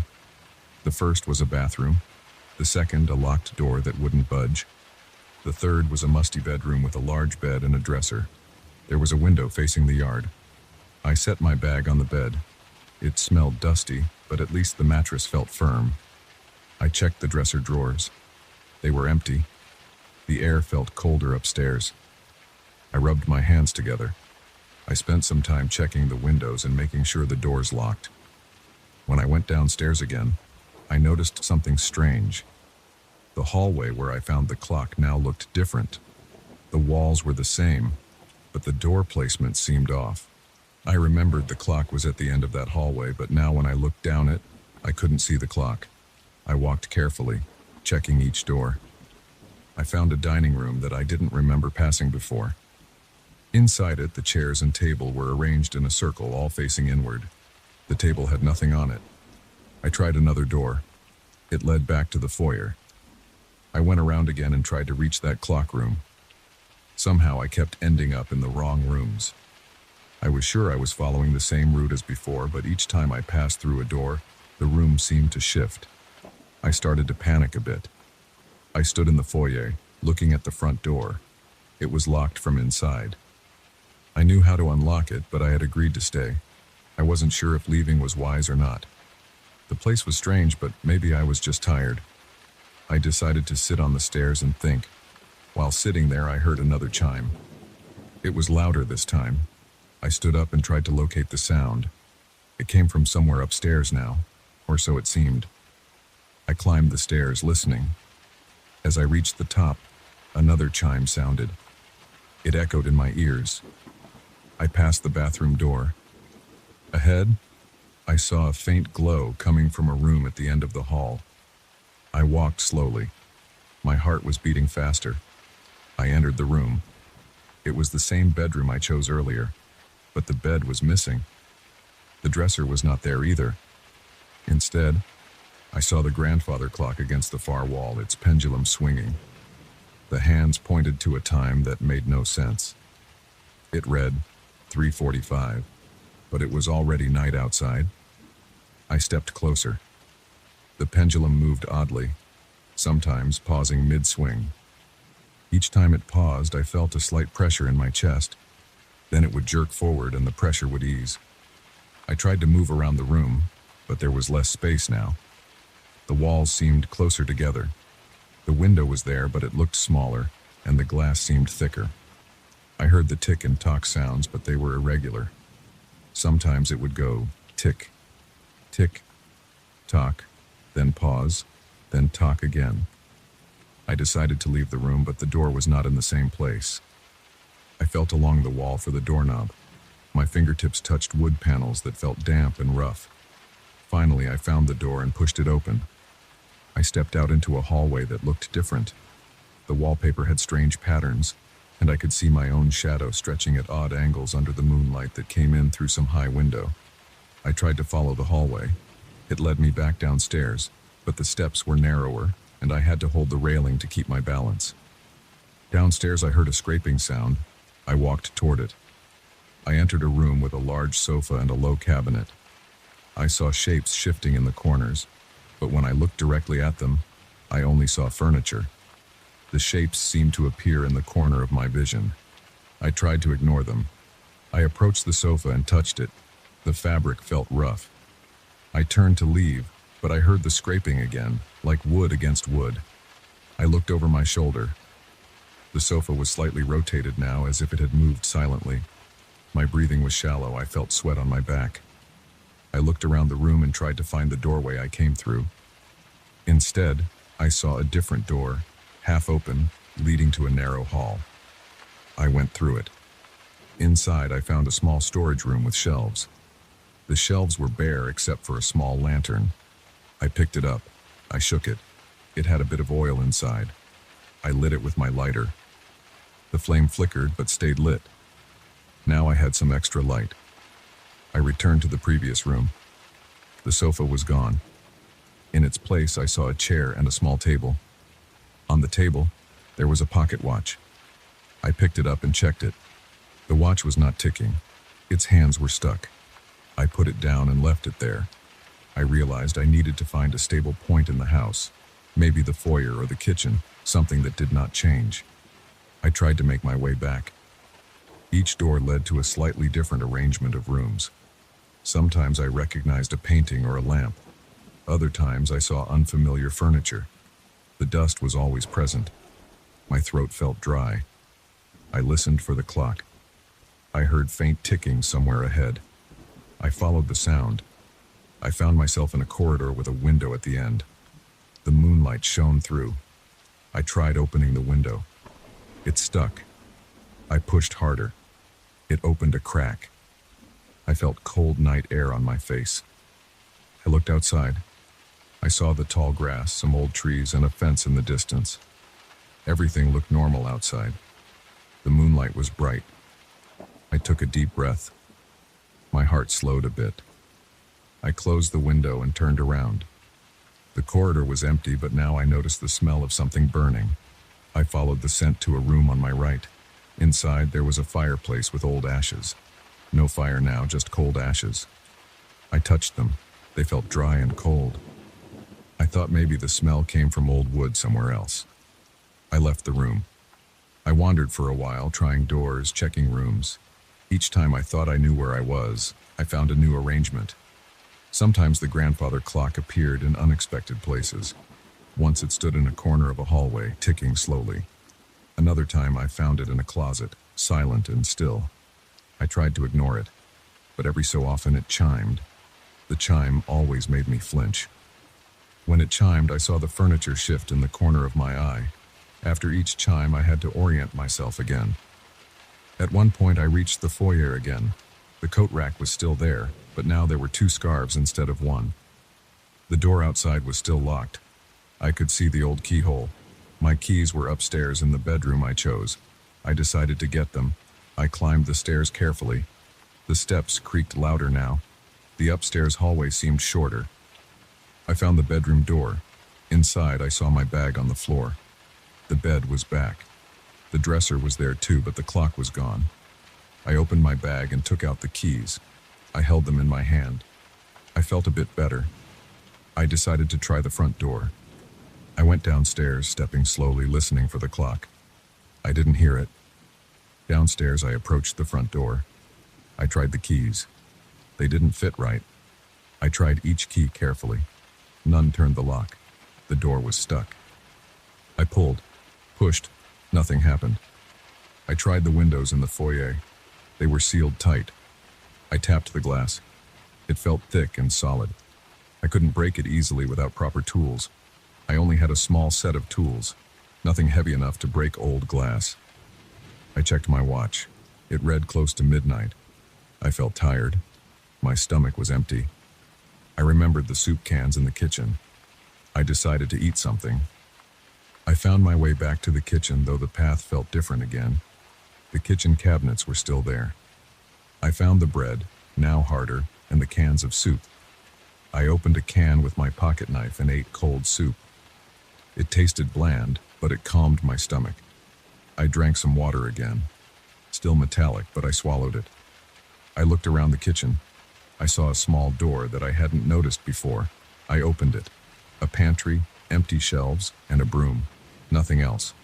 I closed it. I returned to the hallway. The house was quiet now. I walked slowly, holding the lantern. My feet scuffed on the floor. Dust rose in small clouds. I wiped sweat from my forehead. I tried to find a place to rest until morning. I hoped that in daylight things would be normal. I went back to the bedroom upstairs and sat on the bed. It felt stiff. I lay down. The mattress was rough and smelled old. I kept my eyes open, staring at the ceiling. The lantern flickered. I placed it on the floor. I tried to keep calm, breathing slowly. My mind was blank, just focused on getting through the night. Time passed slowly. I heard distant ticking, sometimes faster, sometimes slower.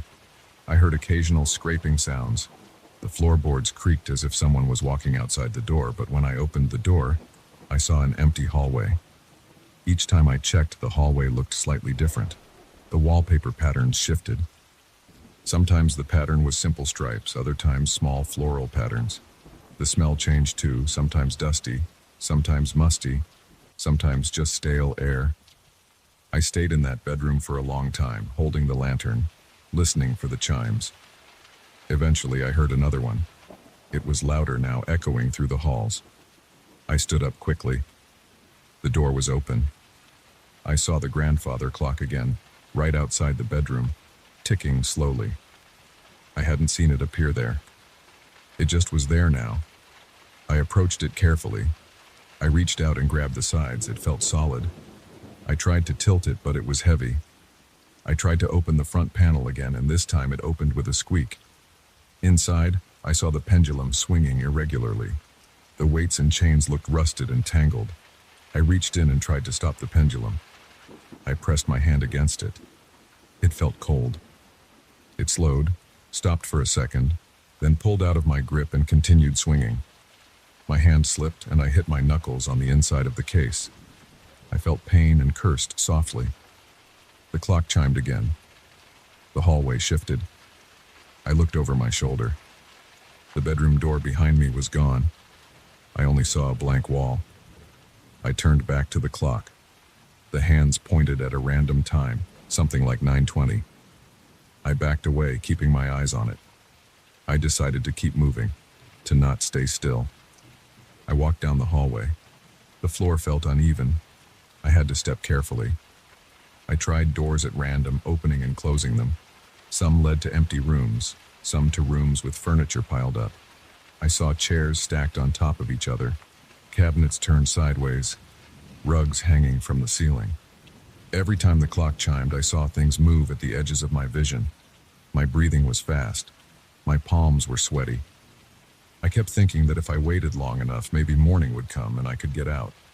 The owners said a few weeks, but I just needed one night to get paid for the first shift. They never warned me about this. They just said, watch the house. I wondered if they knew. I tried to ignore that thought. I focused on walking, on checking doors, on keeping calm. After a long time, I found the foyer again. I recognized the stairs. The coat rack had 3 scarves now. I ignored that. I tried the front door again, still stuck. I went into the sitting room. The armchairs were back to their original positions, facing the low table. The vase was on the table now. I looked at it closely. It was cracked. I tapped it with my fingernail. It made a dull sound. I sat in one of the armchairs. It felt firm. I tried to rest, listening. The clock was silent now. I sat there for what felt like hours, staring at the empty fireplace, hearing only my own breathing. The lantern flame danced on the walls. I watched the shadows. Sometimes I thought I saw shapes in them, but when I looked directly, there was nothing. Just old furniture and dusty floors. I tried to stand up, but my legs were stiff. I stretched, took a deep breath, and stepped back into the foyer. I walked to the window next to the door and looked outside. I saw the sky starting to lighten just a bit. The moon was lower. Dawn was near. I stood there, pressing my forehead against the glass, feeling its cool surface. I waited. There was no more chiming. The clock was quiet. The furniture stayed in place. I stood still, waiting for morning, hoping that when the sun rose, I could open the door and leave. I held the keys tight in my hand. My knuckles were sore from before. I listened carefully, but I only heard silence now. I waited.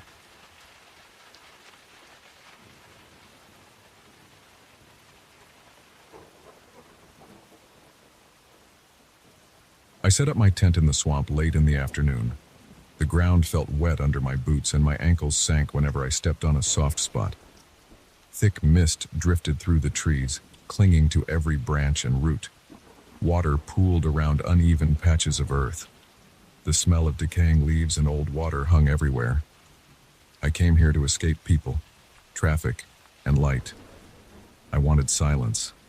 I wanted to sit in the dark and not worry about anyone asking me questions. I wanted to sleep in my own space without interruptions. The swamp seemed empty enough, and I expected nothing but crickets and distant frogs. I set my small tent near a few tree roots that felt stable enough. I placed my sleeping bag inside and unrolled it carefully. I checked the stakes and rope twice to make sure it would hold if the weather changed. I had a flashlight, a small camping stove, and a sealed bag of dried food. My boots were muddy, and my pant legs were damp from the knees down. As the light faded, I sat on a small folding stool outside the tent and tried to keep my back straight. My shoulders ached from carrying my gear. I took out my canteen and swallowed a few gulps of lukewarm water. I chewed on a piece of dried meat and listened. I heard distant bubbling sounds. I heard faint pops, as if small creatures broke the water surface now and then. I tried to ignore the smell of stagnant mud. I did not see any other people. I did not see animal tracks that worried me. There were no loud birds, just small chirps lost in the distance. When the last bit of daylight disappeared, I turned on my flashlight and aimed the beam at the tent. My shoulders tensed because I could not see far. The swamp spread out in all directions, but the mist and darkness swallowed everything more than a few steps away. The flashlight showed me the tree roots, some low shrubs, and the surface of the muddy water. Little bits of reflection danced on the surface. I noticed how quiet it became. I expected frogs, but at that moment, there were none. The silence pressed on me. I gripped the flashlight harder. I forced myself to breathe slowly. I got inside my tent and zipped it closed. The nylon fabric felt thin. I knew that if I heard something outside, I would see only a vague shadow through the material. I settled inside. I spread out my sleeping bag and placed my pack by my feet. My back felt stiff, and I tried to relax by lying flat. I took off my boots and placed them at the entrance of the tent. I heard my own breathing inside the cramped space. I waited for sleep. I waited for some natural sound, maybe insects or a gentle breeze. But I heard only my heart beating. I dozed off for maybe a few minutes, maybe an hour. I woke up when I heard a strange noise. It was slow, deep, and uneven. It sounded like breathing, but not a normal kind. It was a wet, gurgling breath. It came from outside, not close, but not far. I sat up. My head touched the top of the tent. I held my breath and listened again. I heard it once more. It sounded heavier now, like lungs filled with thick fluid, pushing air out through layers of something soft and damp. There was a slight pause, then the inhale, then another pause, then the exhale. I could not tell if it was an animal or something else. It did not sound like a person. It did not have a rhythm I recognized. I picked up my flashlight. My hand shook. I considered turning it on and pointing it at the tent wall, but I was afraid I would make my presence too obvious. My chest felt tight. My palms felt damp. I stayed quiet and tried to figure out if I should open the tent flap. The noise continued, steady but slow. I tried to guess the distance. Maybe it was several yards away near the water. Maybe it was behind a tree stump. I could not be sure. I let out a slow breath through my nose. I reached toward the zipper of the tent door. I moved it a little, just enough to create a narrow gap. Through that gap, I saw gray mist and dark shapes. My flashlight remained off. I waited for my eyes to adjust. The mist swirled at about knee height, drifting across the surface of the swamp. I smelled something new. It smelled mineral, like wet stone and old iron. It made my nose burn. I tried not to cough. The breathing sound got louder. I heard a slight crackling noise, like something pushing through damp leaves or soft mud. I leaned forward and pressed my face to the gap. I saw a shape in the mist. It rose slowly, as if pulling itself upward from the mud. Its outline was long and twisted. I could not see details, only a silhouette. It had no distinct head or limbs that I could identify. It seemed to shift shape as it moved, but never formed a recognizable shape like a person or a known animal. It extended upward, then bent at an angle, then extended again. The slow movements sent ripples through the mist. My legs felt weak. My stomach tightened. I gripped the flashlight, but I did not turn it on. I did not want this thing to notice me. I tried to remain silent, but my breath sounded too loud in my own ears. I pressed my tongue against the roof of my mouth to keep quiet. I could feel sweat under my arms and along my lower back. The shape continued to emerge from the mud. I noticed that as it moved, the mineral smell grew stronger. I also heard a faint wet sound, like thick liquid bubbling. I did not see eyes. I did not see a face. It had a surface that looked smooth in some parts and uneven in others. The silhouette swayed slightly, like a thick vine pulled up from underwater. It did not reach for me. It did not charge or move fast. It seemed to focus on getting its full length out of the mud. The process was slow and deliberate. I thought about packing my gear and leaving. I wondered if I could run. The darkness and the mud would slow me down. My tent was small. If I made noise, I would draw attention. I was not sure if this thing had ears or if it could see light. I did not want to test it. My hands shook. My throat felt dry. I forced myself to swallow and not cough. Minutes passed. My legs began to ache from crouching. The creature's breathing remained steady and thick. The silhouette took on a new angle, leaning slightly toward the water. It made a low gurgle, and I saw something drip off its surface. I heard drops falling into the mud. I smelled a hint of iron in the air. My nose stung. I wanted to move back, but I was afraid to make any sound. I stayed in that position, half kneeling, half crouching. My left foot started to go numb. I shifted my weight slowly, trying not to rustle the nylon of the tent. I kept my eyes on the shape. It did not appear to have a clear front or back. Its top section bent downward, then pulled upward again. The breathing continued, and I felt the sound echo in my chest. There was a constant pressure in the air, as if the sound waves were thick enough to touch. I wondered what this thing was doing. It did not seem to hunt. It did not seem to flee. It just existed there, part of the swamp. I thought maybe it was some kind of swamp life I had never heard of, something adapted to these conditions, something that did not care about me as long as I stayed quiet. That thought did not bring comfort. My skin crawled. My scalp tingled. I felt sweat roll down my forehead. I wiped it with the back of my hand and sniffed quietly. At some point, the creature shifted sideways. It turned, or at least it moved in a direction that suggested a rotation. The silhouette thinned, then widened again. The breathing sound paused. My heart jumped. In that moment, I thought it might have noticed my presence. I pressed my body flat against the ground and held my breath. I could feel the soil pressing into my knees and chest. My arms trembled. I waited. After a few seconds, the breathing resumed. It sounded closer than before, but not by much. I dared to raise my head slightly. I looked through the gap again. The mist thickened. The shape was harder to see now, but I could still sense its position because I could see a slight difference in the way the mist moved around it. It formed a barrier in the swirl of white vapor, a solid object that bent the fog around it. I had a knife in my pack. It was not a large knife. It would not help me if this thing attacked. I did not reach for it. I did not want to move too much. My jaw felt sore from clenching my teeth. My breath came out in short, shallow bursts. I tried to keep my exhale through my nose as quiet as possible. The creature lowered itself closer to the ground. I heard a wet slosh as it touched the mud. It sounded thick and heavy, like a large mass pressing down into the sludge. The mineral smell intensified. I could almost taste it at the back of my throat. My stomach churned.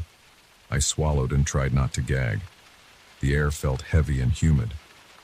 I noticed tiny noises around me, small droplets sliding down my tent's fabric, a faint hum of insects in the distance, a soft crack when I shifted my knee. Each sound made me flinch. I worried that the creature would react. It did not. It seemed focused on whatever it was doing. Its shape twitched now and then, changing angles and lengths, but without any sudden moves. Time passed slowly. I lost track of how long I stayed there. My legs hurt. My shoulders ached. I felt trapped. I thought about tearing open the tent and running, but the idea made my heart race. I had nowhere to run in the dark. The swamp would slow me, and I would make noise. My flashlight would only help me see a few feet ahead. If I tripped, I would be stuck in the mud. I imagined myself calling for help, but there was no one around. I clenched my fist until my knuckles felt stiff. Eventually, the creature began to move away. It happened gradually. I heard the slow movement of something large dragging along the wet ground.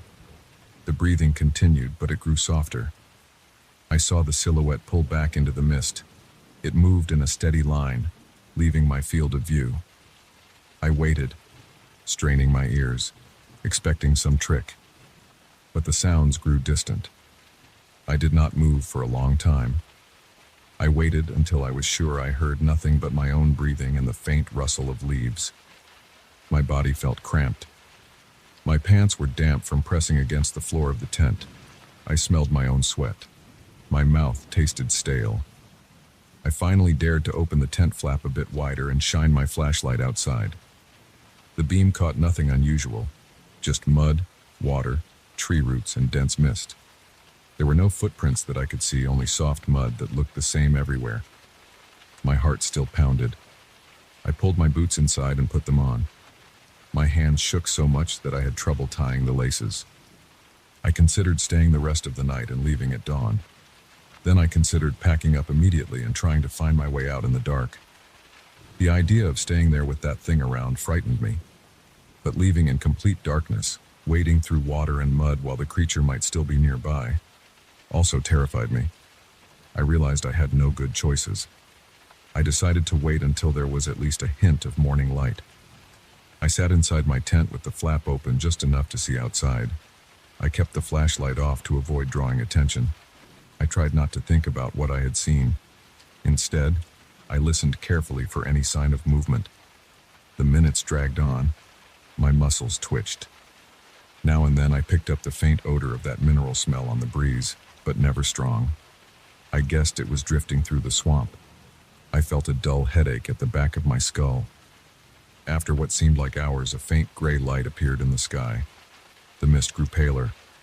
I could see outlines of distant trees. I forced myself to move quietly. I rolled up my sleeping bag. I stuffed everything into my pack. I worked slowly, trying not to make noise. My stomach growled, but I ignored it. My hands were still sweaty. I zipped up my jacket and pushed my arms through the straps of my pack. I slipped out of the tent and crouched low. I looked around. Nothing moved. I took down the tent, folding it as silently as possible. The mud sucked at the tent stakes, but I managed to pull them out with minimal noise. I stuffed the tent into its bag. I stood up slowly, careful with my footing. My boots sank a bit, but I managed to keep my balance. I aimed my flashlight at the ground just enough to see where I stepped. I started walking, following a rough path of higher ground that I had memorized on the way in. The mud and water felt just as cold and heavy as before. My shoulders hurt under the weight of the pack. As I moved away from the campsite, I kept glancing over my shoulder. I saw no shapes. I heard no heavy breathing.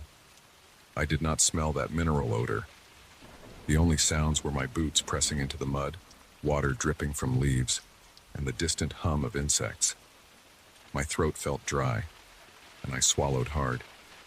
The air tasted stale. I kept walking, taking careful steps, keeping my eyes forward and listening to every small sound around me. I just wanted to get out of there. I wanted to see open ground and leave that place behind.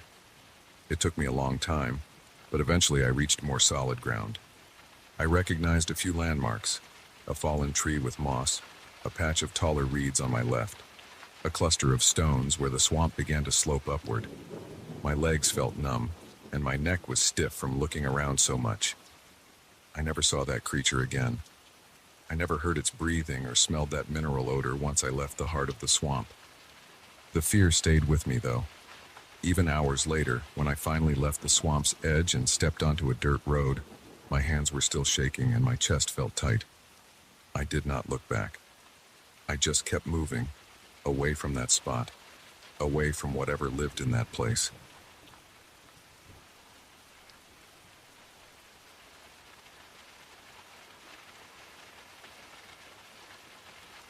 I walked into the museum's main hall at around 11 at night. I had just been hired as a night guard. The place was not officially open yet, but they were preparing for a grand reopening in a few days. The corridors were empty, and the walls still smelled like fresh paint. The management told me to patrol the exhibitions and make sure nothing went missing. They said no one should be inside, and that the security cameras were all working. They told me to keep the lights low to save energy, but I could use my flashlight whenever I wanted. I accepted the conditions. It was just a job. I stood near the entrance. The floor felt solid under my boots. The glass doors were locked behind me. I saw my reflection in the glass. I looked tired. I had worked late shifts before, but not in a place like this. I had never worked alone in a big building like this at night. It seemed easy enough. Walk around, check the rooms, report any damage. Still, something felt off. I did not know why. There was nothing strange about the room, just the usual things you would find in a museum lobby. A desk, a few brochures, some potted plants. But I felt an unease that I could not place. I tried to ignore it. I stepped into the first gallery. The lights were dim, but I could make out the shapes of sculptures arranged on pedestals. I flicked on my flashlight and pointed it at a tall statue. It was some ancient piece carved in stone. I did not know the details. I was not there to appreciate the art. I just wanted to make sure everything was in its place. I checked the pedestal's edges, looked for any sign of tampering. Nothing. I moved on to the next piece, a smaller statue, maybe a bust. Again, nothing unusual. I began to relax a bit. The air was cool. My footsteps sounded normal on the floor. Then I noticed something about the shadows. I do not know what caught my attention exactly. Maybe the angle of the beam from my flashlight. I looked down at the shadow of the statue in front of me. The statue was tall, with a head and broad shoulders. Its shadow on the floor should have shown those features. Instead, the shadow looked skewed, with thinner shoulders and a head that seemed too round. I stepped to the side to check if it was just a trick of the angle. The shadow changed shape, but it still did not match the object. The statue remained solid and unmoving, but its shadow looked warped, as if it were cast by something else. I turned off my flashlight and turned it back on. The shadow remained odd. I aimed the light at a painting on the wall. Paintings should cast simple rectangular shadows if the light hits them at a certain angle. This painting, a large canvas in a wooden frame, cast a shadow that did not match a rectangle. It looked like some irregular shape with protrusions that did not match the frame. I tried another painting. Same result. I stood still and breathed slowly. My palms felt damp. I forced myself to keep calm. There was no reason to panic. Maybe there was some unevenness in the surface of the floor or something about the lighting. I tried to ignore it and kept walking. The next few rooms were the same. Sculptures, paintings, and old objects all cast shadows that did not match their forms. Some shadows looked narrower, some wider. Some had strange angles that made no sense. Even small objects, like a vase on a table, cast a shadow that looked taller than it should. I checked the ceiling, thinking maybe there were hidden lights messing with the shapes. I saw nothing. The lighting seemed simple. A few dim ceiling lamps, my flashlight, and the glow from the emergency exit signs. Nothing fancy. As I kept walking, I started hearing odd noises. At first, it sounded like low whispering.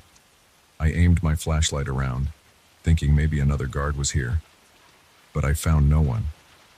The voices were too muffled to make out any words. They seemed to come from behind walls or from corners where no one stood. I pressed my ear against a door at one point, trying to catch something clear. I only heard murmurs. They were not loud enough to identify a language or any recognizable words. They just sounded like people whispering to each other, as if discussing something quietly. I called out, "Hello?" and got no response. I checked my watch. About an hour had passed since I arrived. I needed to finish my round. I told myself to stay focused. I continued moving through the galleries. Each room felt colder as I went further in. My flashlight beam shook slightly. I tried to keep my hand steady. My breathing got faster. I told myself it was just my nerves. I tried to concentrate on my duty, check the artworks, ensure nothing was missing, move on. But I could not stop thinking about those shadows. They were everywhere, and none of them looked right. I entered a large hall with tall statues arranged in a circle. They were all of historical figures. I did not know their names. The hall was quiet, and the dim lights made long shadows stretch across the floor. I looked at one statue carefully. It had a human shape, a body, arms, and a head. Its shadow, however, had something like extra shapes on the sides. I knelt and leaned closer to the floor, shining my flashlight at the base of the statue. The pedestal was plain, just a block of stone.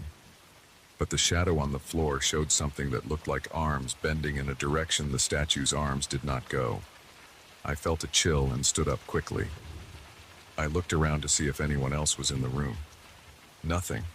Just me, the statues, and their wrong shadows. As I moved, I began to notice something else. Sometimes I saw a shadow move at the corner of my vision when I was not pointing the flashlight directly at it. When I turned to look, I saw only normal shapes on the floor. But when I was looking straight ahead and caught something in my peripheral vision, I swore I saw shadows shift slightly. I tested this by walking slowly and turning my head. It kept happening.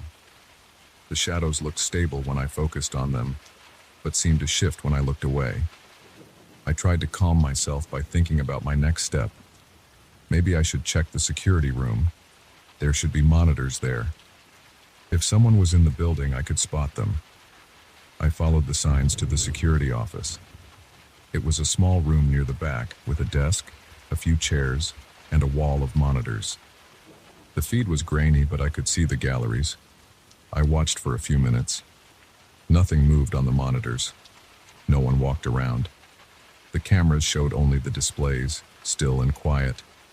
I did not see any shadows moving on the monitors. They looked normal. I found that strange because I was seeing them differently with my own eyes. I flipped through the camera feeds, checked the entrances, the hallways. Everything looked ordinary on the screens. I rubbed my face and checked the time again. A few hours left until my shift ended. The contract said I just needed to stay until morning. I tried to imagine myself standing here until sunrise. The idea made my stomach tighten, but I had to do it. I needed the job.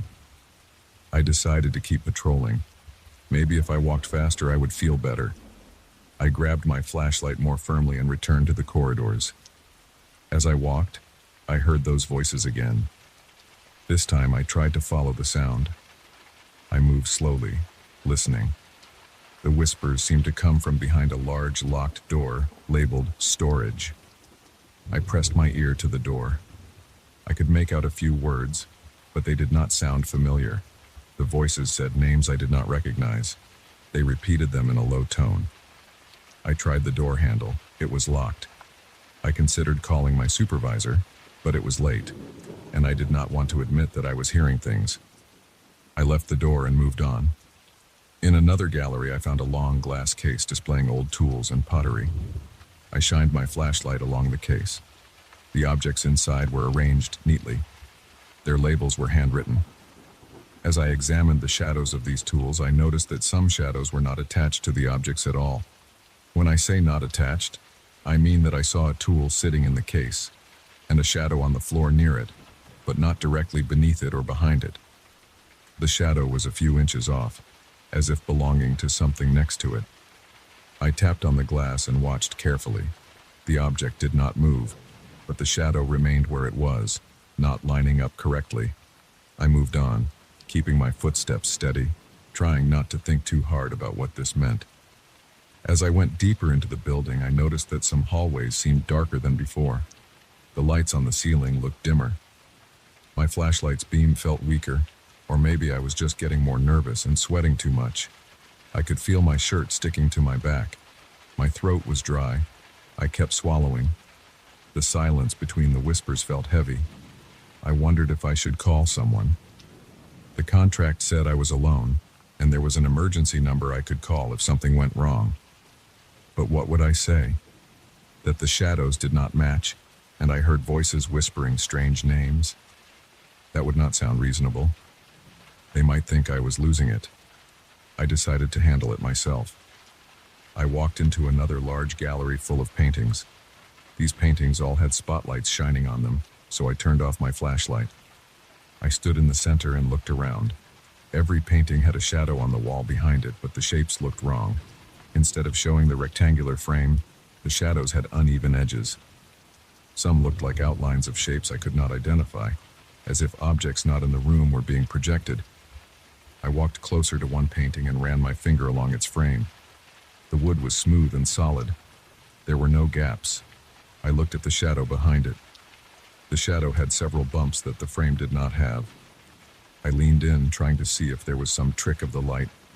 As I got close, I felt the hairs on my arms stand up. My neck felt hot. I backed away and moved on. As the night continued, I noticed that I felt watched. It was not just the strange shadows. I had the sense of eyes on my back whenever I walked down a corridor. I turned around often, shining my flashlight behind me. I never saw anyone. I tried to walk quietly, but my boots echoed. I tried holding my breath and listening. I heard nothing but my own heart pounding. I moved faster, hoping to run out the clock until morning. In one hall, I aimed my flashlight at a suit of armor on display. The armor was on a stand, its metal shining dully. The shadow behind it, however, looked like a hunched figure with a different outline. I looked up and down, trying to see if something else was casting that shape. I did not find anything. I touched the armor's shoulder plate and felt cold metal. I stepped back and aimed the flashlight elsewhere. I thought I saw a shadow move near the corner. I swung the flashlight beam around quickly.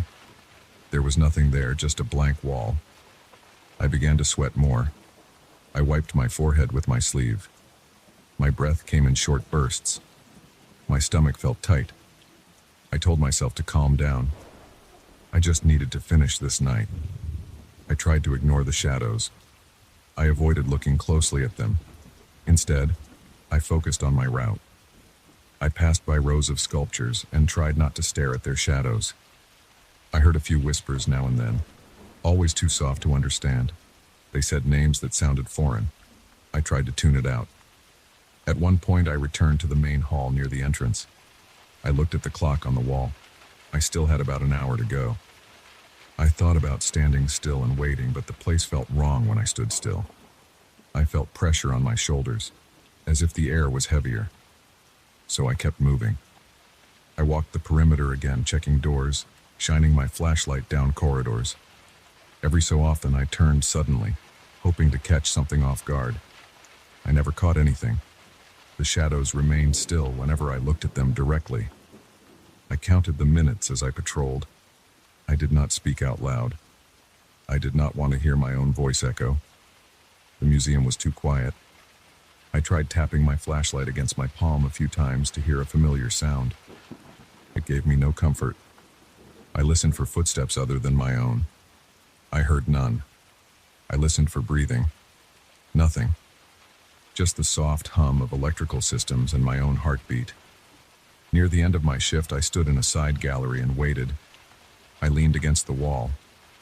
I could see the exit sign in the distance. I counted seconds in my head. While I waited, I kept my eyes on the floor. I saw my own shadow, cast by the emergency lighting behind me. It looked normal. But then I noticed another shadow on the floor next to mine. It had no source that I could see. I looked for an object, a statue, anything that could cast that shape. There was nothing. I stepped to the side. My shadow moved. The other shadow stayed still. I felt my chest tighten and my hands shake. I stepped closer to it. It did not move. I leaned down and tried to see if there was a bump or a crack in the floor. Nothing. I turned and walked away, refusing to look back. I headed straight for the main hall and waited for my shift to end. My breathing was shallow. I felt sweat trickling down my neck. I swallowed hard and tried to clear my throat. My legs felt stiff. I paced around, checking my watch every minute. Finally, the time came. My shift was over. I unlocked the entrance door and stepped outside. The night air felt cool on my face. I glanced back through the glass. The museum looked quiet and still, but I knew what was inside.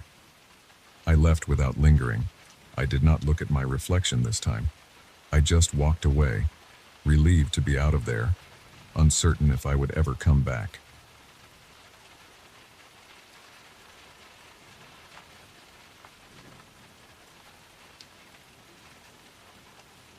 I stepped out of my truck and looked around. It was late afternoon and the barn I had rented stood at the end of a long dirt road in the countryside. I noticed the peeling red paint and the loose boards. The roof looked stable enough. There was no sound except the breeze moving through dry grass. I had chosen this place because I needed quiet. I wanted a few days alone to clear my head. I had paid the owner in advance and received a single key that fit a rusty padlock on the barn door. I had no interest in comfort. I just wanted silence and distance from everyone and everything. Inside, the air smelled of old wood and dust. I saw bales of straw stacked near the corners. A few heavy timbers crossed above me, and I noticed a small loft with a simple ladder. There was a single electric bulb hanging from a cord in the center. I turned it on. The light flickered but stayed on, casting a pale glow. The floor felt uneven under my boots. I carried my small bag, which held a change of clothes, a flashlight, a bottle of water, and a few energy bars. I had no plans to cook. I just planned to sit, read a bit, and sleep. As dusk fell, I settled onto a folded blanket near the wall. I leaned against a support post and tried to relax. The quiet did not calm me as much as I had hoped. The barn felt too still. I heard no insects, no distant cars, nothing. After a while, the wood in the walls began to creak. At first, it sounded normal, like old boards adjusting to temperature changes. Then I noticed something else. The creaking had a pattern, like whispered words. I tried to ignore it, but the noise did not fade. It grew more distinct as the light outside vanished. I stood up and walked around, searching for the source. The walls were rough and smelled musty. I pressed my ear against one board and listened. I heard a faint voice. It was not my imagination. It was too clear for that. It did not sound angry or loud. It was soft and gentle. It said something I could not fully understand. I caught parts of words, maybe names. I heard what sounded like Ian or Anne, and then a broken phrase. Something like, "Get the rope," or "Left it behind." I felt a chill crawl up my arms. I pulled back and stared at the wood. It was just wood. There was no speaker, no radio, nothing that I could see. I checked my phone for a signal. There was nothing. The owner had told me that I would have no reception out here. I tried to tell myself I was tired and my mind was playing tricks. I shined my flashlight along the boards. They were warped and cracked. I saw tiny gaps. Maybe the wind outside made strange sounds as it passed through. I tried to believe that, but I could not shake the feeling that I had just heard real words. I decided to lie down and close my eyes for a bit. Maybe I would feel better if I slept. I spread out my blanket on a section of relatively clean floor. The smell of straw and old dirt filled my nose. I could taste dust on my tongue. I tried to rest, but as soon as I lay still, I heard a new sound. The straw in the corner rustled. I lifted my head and pointed the flashlight toward it. I saw nothing move. The straw sat in a heap. There were loose pieces scattered about, but I could not see anything alive. No rats, no bugs. I leaned closer. The straw shifted again. It did not blow around like normal. It gathered into a small mound that rose about a foot high. The shape looked unnatural, like it had a head and shoulders. I sat up straight, heart pounding. The shape stood out clearly in the dim light. It had no eyes, no mouth, nothing human. But it stayed in that rough form for a few seconds before collapsing back into a shapeless pile. I did not know what to do. My pulse raced. I felt sweat on my neck. My hands shook. I tried to breathe quietly. I told myself to calm down and check it again. I crawled closer, shining the light right onto the straw. It was just straw. I pushed it aside with my boot. It made a dry, rustling sound. After I disturbed it, it just looked like loose straw again. I felt a small relief, but not much. Something about it bothered me. I backed away and sat down again, keeping the flashlight on that spot for several minutes. Nothing happened. Then I heard the voice again. It came from above this time, near the rafters. The wood beams groaned. I heard whispered names. They sounded different now. I thought I heard the name David or Damon. I could not be sure. There were small fragments of sentences. Waiting by the door. And she said not to. I tried to understand, but the voice never spoke in full sentences. It sounded like overhearing a conversation from a room next door. The tone was soft, never rising above a whisper. I stood up and moved the flashlight over the rafters. I saw dust and a few cobwebs, nothing else. No nests, no bats, no sign of anything that could produce a voice. My mouth felt dry. I unscrewed my water bottle and took a sip. The water felt warm and stale. I swallowed anyway. I wanted to leave, but it was night, and I did not feel like driving in total darkness through unfamiliar roads. I tried to stay calm. I would just wait until morning and then decide if I wanted to remain here or not. I tried to sit again. My knees felt weak. My stomach churned. I heard more creaking. It sounded like the wood was bending close to my ears. The voice came again, but now I noticed something else. I could hear breathing. It was very faint, but it was there. It came from the empty air, as if someone stood a few feet away. I shined my flashlight around, looking at every empty corner. The barn was mostly empty except for the straw piles and some old wooden crates along one wall. I checked those crates. They were empty. The dusty smell made me cough. I tried talking out loud. "Who's there?" I asked. My voice sounded small. I expected silence, but instead I heard a soft response. It was not words, just a quiet exhale, like someone sighing. I jumped back, bumping against a post. My heart hammered. I felt my skin tightening on my back. I looked down at the floor, searching for footprints or any sign of movement. The dirt and old wood floor showed nothing but my own tracks. I walked over to the door and pulled on it. It opened easily. Outside, the darkness was complete. I saw stars and the vague outline of trees. The air was cool. I considered getting in my truck and leaving right then, but something made me hesitate. I had paid for this place. I had come here to find peace, and I felt angry that I was panicking. There were no threats, no one attacking me. The whispering did not curse or scream. It only said these strange phrases and names. The straw shifting shape did not hurt me. It only startled me. Maybe I was tired. Maybe it was some trick of old materials settling. Maybe the straw fell in a weird way. I tried to convince myself again that nothing was wrong. I closed the door. The barn was dim. The single bulb cast weak light. I decided to turn it off and rely on my flashlight. Maybe the bulb's humming or flickering was causing me stress. I reached up and pulled the chain. Darkness filled the barn except for my flashlight's narrow beam. In that silence, I heard my own breathing. I forced myself to sit down again and try to rest. Within a minute, I heard it again. The wood whispered. This time it sounded closer, like someone speaking right against my ear. I jerked my head around, pointing the light. Nothing there. I got up and paced the barn from one end to the other. I ran my fingers along the rough boards. I touched the straw. It felt dry, prickly. No heat, no moisture, no hint of life. But when I stepped back, I saw it move again.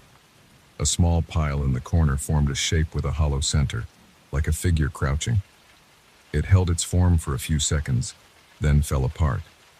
I pushed the straw aside with my foot, and it scattered into loose strands again. My breath came in quick bursts. My chest felt tight. I clenched my fists. I tried to hold steady. The sound of whispering names kept drifting through the barn. They changed. I heard Robert, Helen, Mark. Sometimes I heard a phrase like "he went outside," or "wait until sunrise," or "not now." All of it sounded random and disconnected. I never heard two lines that formed a coherent conversation. It was like listening to scraps of speech from different times and different people. I checked my watch. It was a little past midnight. The night felt long. I tried to lean against a wall and steady myself. I considered leaving again, but the idea of driving away in darkness still felt worse. I thought maybe if I waited until dawn, I would be able to laugh this off and leave peacefully. So I stayed. I tried to ignore the whispers. I tried to focus on the physical world. I noticed the way the dust motes drifted in my flashlight beam. I smelled the stale scent of old hay. I felt the rough texture of the wooden posts when I touched them. My boots scraped the dirt floor. I let my mind focus on these simple details, but the whispering continued. The wood creaked and groaned. The voices never shouted, never became loud, but they never stopped. Every few minutes I would hear another name, another half sentence. Every time I moved, I felt a presence behind me. I would spin around, shining my light, expecting to see a person. I saw only empty air. At some point, I realized my shirt was damp with sweat. My neck ached from tension. My legs trembled. I tried sitting again, but my body refused to relax. The darkness outside offered no comfort. The barn felt like it held me inside it, even though the door was not locked. I knew I could leave, but I stayed. Maybe I wanted to prove to myself that I was not losing control. Maybe I thought if I stayed quiet enough, I would catch a full sentence, some clue that would explain all this. I moved toward the ladder to the small loft area. I climbed up slowly, shining my flashlight ahead. The loft was dusty and empty. I saw a few planks of wood and some old rope. I did not see anything that could whisper. I listened. The voices sounded distant now, as if they were coming from below. I crouched on the loft floor, breathing carefully. I felt the boards creak under my weight. The dust made my nose itch. I waited, holding my breath. I heard no voices for a moment, and I felt a small relief. Then, from directly behind me, I heard a quiet sigh. I swung the flashlight behind me instantly. No one there, just empty space. My stomach clenched, and I scrambled down the ladder. Back on the main floor, I pressed my back to a wall and tried to steady myself. I looked at the door. I could leave, but I told myself I would hold out until morning. I checked my watch again. It was almost 2 a.m. The time passed slowly. The whispers kept coming. The straw kept shifting.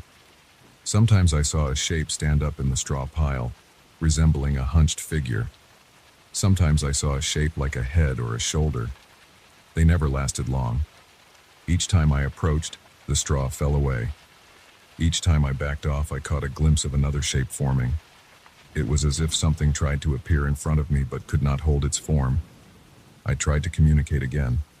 I said, "Hello?" in a quiet voice. No direct answer. I just heard more fragments. "Over there," and "not now." Then a sigh. My skin crawled. I paced around the barn to keep my muscles from stiffening. I shined the light at the walls, the floor, the ceiling. I searched for cracks, holes, anything that could explain the voices. I found nothing but old boards and dust. Time crawled by. I grew more frustrated and scared. At one point, I grabbed a handful of straw and threw it aside, shouting, "Stop!" The sound of my own voice echoed, but the whispers did not stop. They continued in their quiet, patient way. Names drifted through the air. Short phrases, meaningless instructions, random remarks. The shapes in the straw formed and broke apart.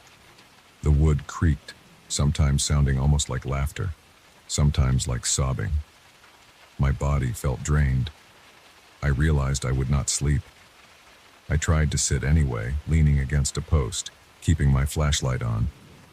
Each time I started to relax, I heard another whisper right next to me. It was never loud, never long enough to be understood, just enough to keep me on edge. Eventually, I saw a faint light through a gap in the boards. Dawn must have been approaching. I felt some relief. I stood up and stretched. My shoulders hurt, my mouth felt dry, and I sipped the last of my water. The voices did not fade completely, but they seemed less frequent. I still heard them, but they felt weaker somehow. As the morning light grew stronger, I pulled the door open again and stepped outside. The air smelled fresher. I could see the fields and the outline of distant trees. The barn stood silent behind me. I walked around it, looking at its walls. They were just old planks. The roof looked normal in daylight. The straw inside was just straw. There were no footprints, no signs of anyone else. I stood there for a few minutes, breathing the cool morning air, trying to gather my thoughts. I did not understand what happened that night. I did not know what those voices were or what made the straw move. I only knew that I felt suffocated inside that barn when darkness fell. I felt like I was never alone, even though I saw no one. I could still remember the faint sound of names and random phrases and the sensation of something just behind me. I walked back in and grabbed my bag. I did not want to stay another night. I carried my things out, locked the barn's padlock, and got into my truck. My hands still shook. My forehead felt damp. I started the engine and drove away, leaving the barn behind me. As I drove, I kept glancing in the rearview mirror, expecting to see someone standing there. But I saw nothing, just the empty road and the silent fields.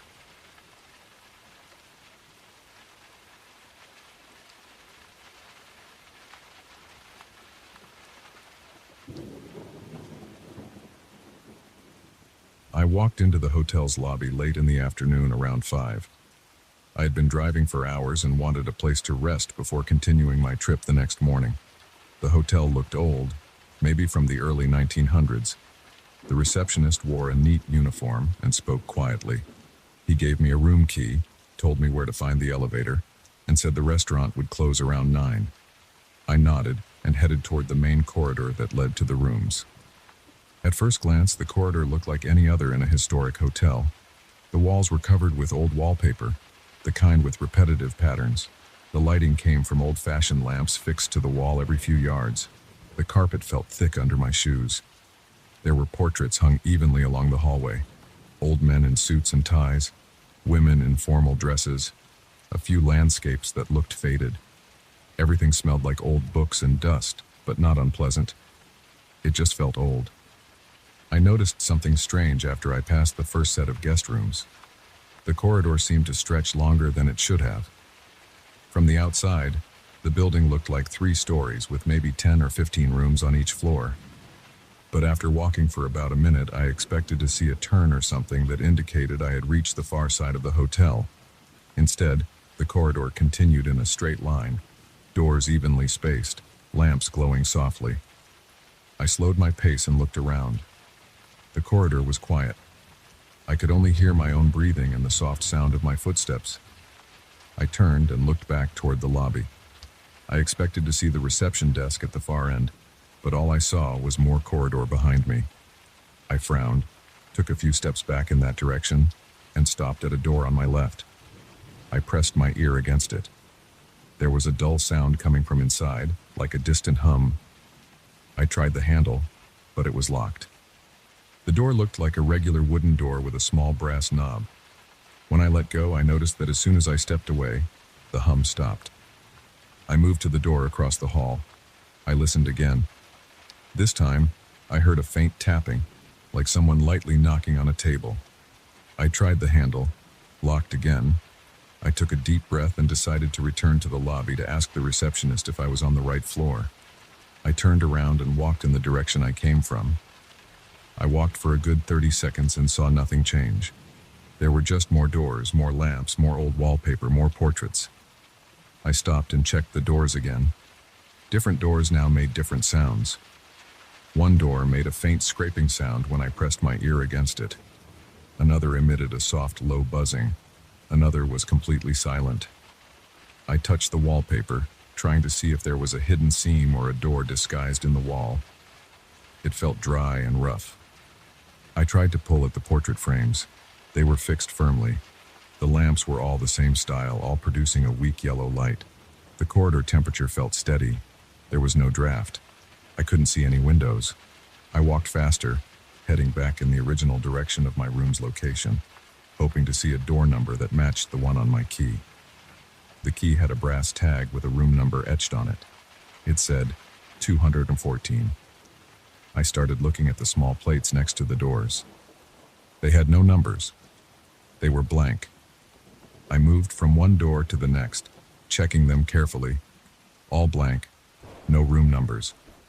I looked over my shoulder again. The corridor looked the same in both directions. There was no sign indicating exits or stairs. My heart rate increased. I could feel my pulse in my neck. I tried to stay calm, but my breathing got heavier. I told myself to keep moving. Maybe I missed a turn. I walked on, counting doors as I passed them. After passing about 10 doors, I came to a slight curve in the corridor. It bent to the right. This surprised me because from the outside, the hotel looked rectangular.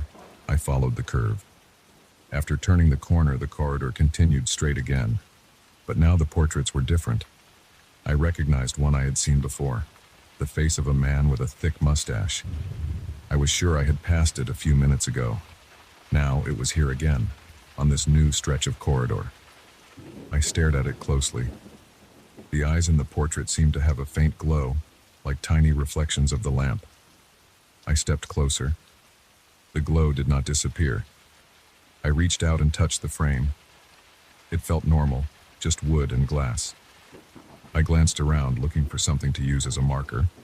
There was a small side table against the wall, holding nothing but a glass vase. I picked up the vase and placed it on the floor, right in the middle of the corridor. I walked forward for about 20 steps, counting them carefully. Then I turned around. I expected to see the vase on the floor behind me. Instead, the vase was gone. The corridor looked empty. I swallowed hard and rubbed my hands together. My palms were damp. I wiped them on my pants and kept walking. I tried to ignore the sounds behind the doors. They made me uneasy, but I couldn't do anything about them. The doors were locked, and I didn't have the right keys. I tried a few more handles anyway, shaking them, pushing against them. Nothing opened. The handles felt solid and cool to the touch. The light from the lamps flickered once in a while. I noticed it after a few minutes, a slight dimming, and then a return to normal. I tried to call out for help. My voice sounded strange in the corridor, echoing slightly but never bringing any response. I shouted a few times, louder and louder. No one answered. The corridor just went on and on. After walking for what felt like 15 or 20 minutes, I realized I should have pulled out my phone earlier. I reached into my jacket pocket and took out my cell phone. No signal. I tried to make a call anyway, but it wouldn't connect. I tried a flashlight app. The phone's light worked, but the corridor was already well lit by the lamps. I tried to send a text message, but it wouldn't send. The battery was still fine, at least. I looked at my watch. Almost half an hour had passed since I left the lobby. This made no sense. I decided to try another tactic. I turned around and started walking back, keeping my eyes straight ahead, not looking at the doors or the portraits. I focused on my breathing and counted my steps. After about 40 steps, I looked up. The corridor curved again in the same way as before, leading me past that same mustached portrait. The corridor was looping me around somehow. I felt my chest tighten. My throat felt dry. I tapped the walls, hoping to find a hollow spot. Everything seemed solid. I kicked the side table. It made a dull wooden sound but didn't budge. I tried to lift it, but it was heavier than it looked. I gave up and continued forward. The smell changed after a while. Instead of dust, I smelled something like old leather. I followed the smell to a spot where the carpet looked slightly worn. I knelt down and touched it. The carpet fibers felt damp. I stood up and noticed that one of the doors was slightly ajar. This was the first door I had seen that wasn't locked. I approached it slowly, holding my breath, and pushed it open. Inside was a small, closet-sized room with empty shelves on the walls. A single lamp hung from the ceiling. There was no furniture, no windows, nothing. I stepped inside and looked around. The door behind me stayed open. I tried tapping the walls inside the room. They were solid. I tried shouting again. My voice echoed back at me. I stepped out into the corridor. It looked the same, but now the lamplight seemed brighter. I looked at the floor where the corridor met the closet door. The carpet color changed slightly at the threshold, from a deep red outside to a faded brown inside. I tried removing one of my shoes and leaving it inside the closet. I placed my shoe in the corner and then stepped back into the corridor, leaving the door open. I walked away for a few seconds, then returned. The door was closed again. I opened it. My shoe was gone. The closet was empty. I started to sweat more. My shirt felt damp under my arms. I wiped my forehead and forced myself to stay quiet. I didn't want to start yelling or doing something useless. I wanted to find a way out. I tried another door. Locked. Another. Locked. I tried the next one. Locked. I kicked the base of the door. It made a hollow sound, but the handle wouldn't budge. I looked closely at the hinges, but they seemed normal. I couldn't remove them without tools. My stomach growled. I realized I was hungry and thirsty. I hadn't eaten since lunch. I looked for a sign of anything edible or drinkable. Nothing. Just the corridor, doors, lamps, wallpaper, and portraits. I noticed that some of the portraits had different frames now, as if they had changed while I wasn't looking. The eyes in some of the portraits still seemed to glow. I got closer to one portrait and stared at it for a while. The eyes reflected the light from the lamps, but there was a strange intensity in them. I touched my face, checking if I was hallucinating. I still felt normal, just tired and stressed. I tried to guess how long I had been stuck. Maybe an hour, maybe more. I decided to focus on concrete steps. I would walk in one direction, counting my steps, and look for any difference. I took slow, measured steps, counting up to 50. At step 50, I looked around. Everything seemed the same. I started again, counting up to 100. At 100 steps, I stopped. The corridor still looked the same. No exit, no stairwell, no elevator. I thought about breaking a lamp. Maybe I could use a piece of broken glass to pry a door open. I reached for a lamp mounted on the wall. I tried to twist it, to pull it off, but it wouldn't move. It felt like it was part of the wall. I tried hitting it with the palm of my hand. It didn't break or even crack. I kicked the wall beneath it. Nothing happened. I stepped back and tried to calm my breathing. My heart was pounding. I could feel sweat sliding down the sides of my face. I heard a faint scraping sound behind me. I spun around. Nothing there. I walked back the way I came, moving faster this time. I passed door after door, not bothering to stop and listen anymore. After a few minutes, I noticed that the corridor began to slope downward as if going underground. The angle was slight, but I could feel it in my knees. I followed the slope. After a while, the floor leveled out again. Then I came to another curve, this time to the left. After following it, I saw something different. The wallpaper pattern changed completely. It went from a floral pattern to plain vertical lines. I touched it. It felt the same texture, but it looked newer. I looked at the lamps. Now they had square bases instead of round. The doorknobs were different too. Instead of brass, they looked like steel. I tried one. It rattled a little but didn't open. The air felt cooler. I inhaled slowly. I kept walking, determined to find some kind of exit or at least a familiar landmark. After more walking, I finally saw something that made me stop. The corridor ended. There was a heavy wooden door at the end with a sign that said lobby in neat letters. I didn't trust it right away, but I had no other choice. I grabbed the handle and pushed. It swung open smoothly. I stepped through and found myself back in the hotel's main lobby. The lobby looked exactly the same as before. Same receptionist behind the desk, same front doors, same chairs and tables. I turned around and looked behind me. The corridor looked normal now. It was just a short hallway leading to the elevator and the guest rooms. No endless line of doors, no strange curves. My heart was still beating fast. I wiped the sweat from my forehead and approached the receptionist. He looked at me calmly. I asked him about the corridor. He just smiled politely and said everything was fine, that maybe I was tired. I looked back at the corridor again.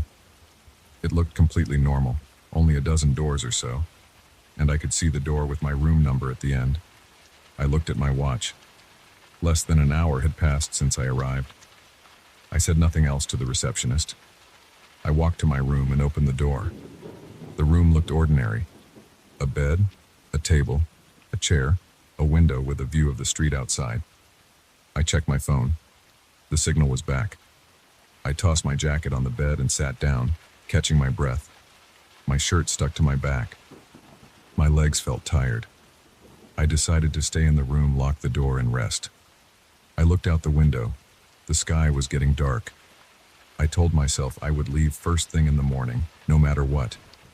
I wanted to get far away from that corridor, and I never wanted to ask about it again. I just wanted to sleep and forget the whole thing.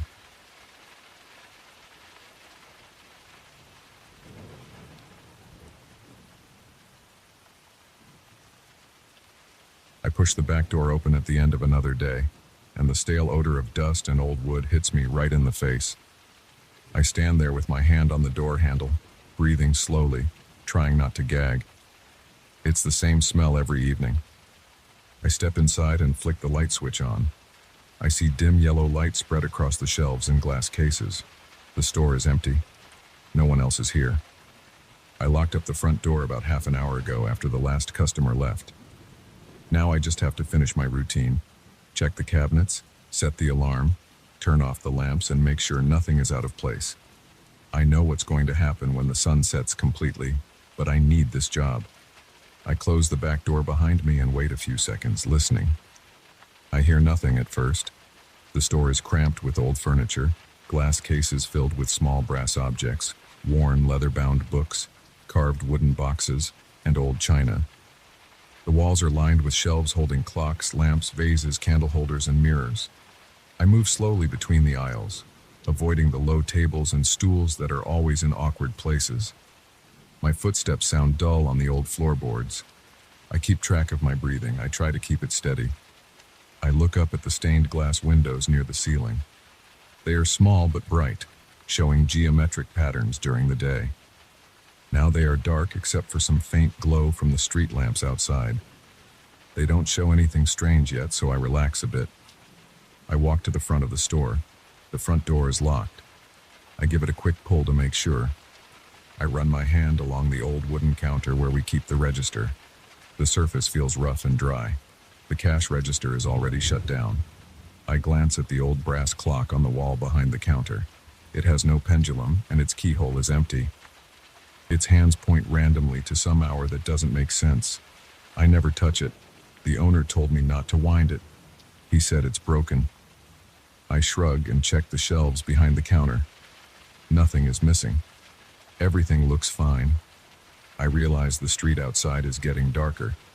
The sun must be almost gone. I walk back toward the center of the store. The floor creaks under my boots. I know that soon the floorboards will start making patterns of sound. It's not random. The first time I heard it, I tried to ignore it. That never helped. I just need to do my tasks and get out. I head to a tall wooden cabinet on the left side of the store. It's filled with porcelain dolls, teapots, and tiny ceramic figurines. I open it and check if everything is in order. The figurines are all there, lined up in neat rows. I close the cabinet and feel the first hint of tension in my shoulders. I hear something click behind me. I turn around. One of the large grandfather clocks against the wall is swaying slightly. It's not wound, I know it's not. I step toward it. Its hands start moving. I watch them jerk forward. The clock face is cracked. I can see the gears inside. They turn on their own. I reach out and put my hand against the glass. It's cold. I feel the tiny vibrations of something forcing its way through old metal parts. I back away. It's starting earlier tonight. I hear a low ringing sound. At first it's just one clock, then another joins. Soon, 3 or 4 of them are ringing at once, their chimes mixing in a disorganized clang. I grip my keys in my pocket. I know that every clock in this place will start ringing in a few minutes. It happens every night. I can never figure out why. The owner claims he doesn't know.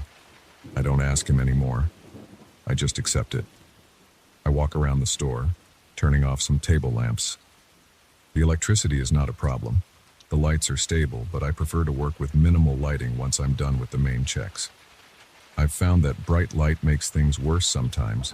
The reflections on the glass cases and mirrors become more noticeable.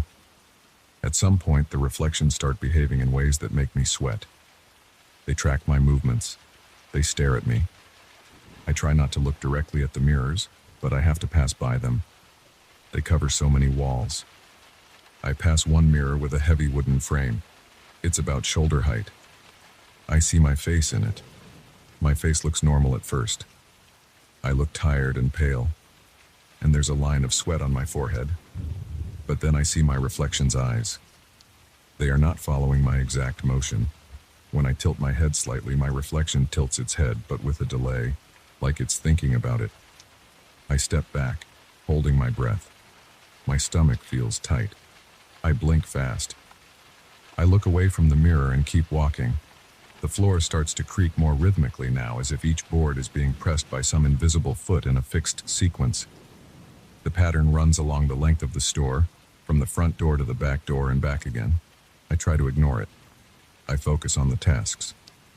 I have to set the alarm before I leave. The alarm panel is near the back door. I walk there. I punch in my code, but the panel's small screen flickers. The code doesn't register. I try again. The panel gives a faint beep, then goes blank. I feel my heart beating faster. Without the alarm set, I have to explain to the owner. He will ask questions I don't want to answer. I push the panel's buttons harder. Still nothing. The clocks are ringing louder now. I hear their metal clang behind me. I feel the vibrations under my feet. I turn around and see the aisle full of old clocks rocking on their shelves. Some are small mantel clocks, others are large grandfather clocks. They swing their pendulums even though I never wound them. They all chime together now, creating a single continuous tone that makes my teeth hurt. I want to leave, but I still have to make sure the back windows are locked. I have a flashlight in my pocket. I take it out, click it on, and walk toward the back windows. The beam of light is weak, but enough to see the window latches. They are all closed. I reach out to touch one latch and feel a sudden cold draft on my neck. I turn around fast. Behind me there's a section of the store with stained glass panels on the upper parts of the walls. They were dark before. Now there's a faint glow behind them. I see shapes forming in the glass. The colors twist into vague human-like faces. They have wide mouths and misshapen cheeks. Their eyes are empty holes.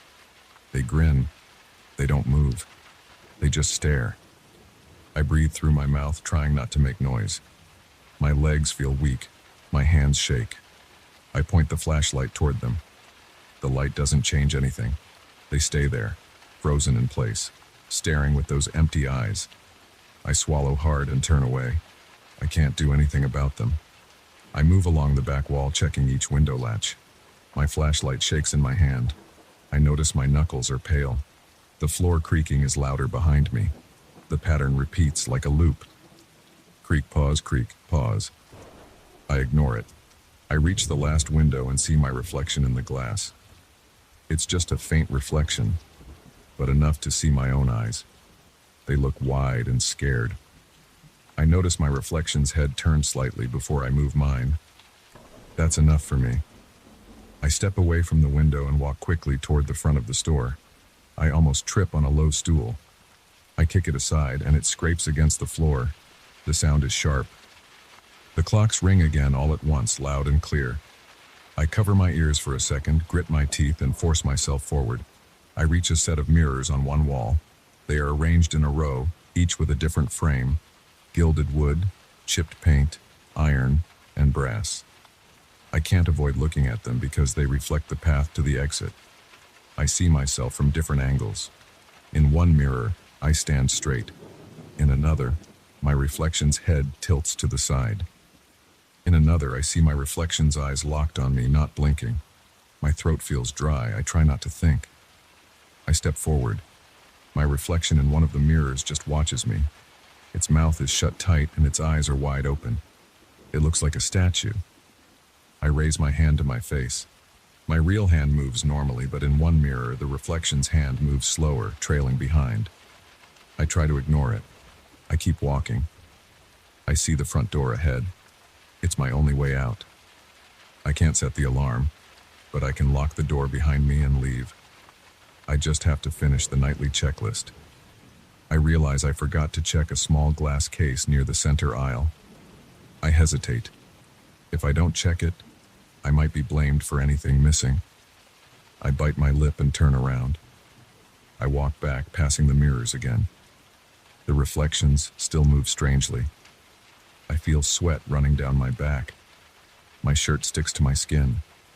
The air smells musty. I taste dust in my mouth. I stop in front of the glass case.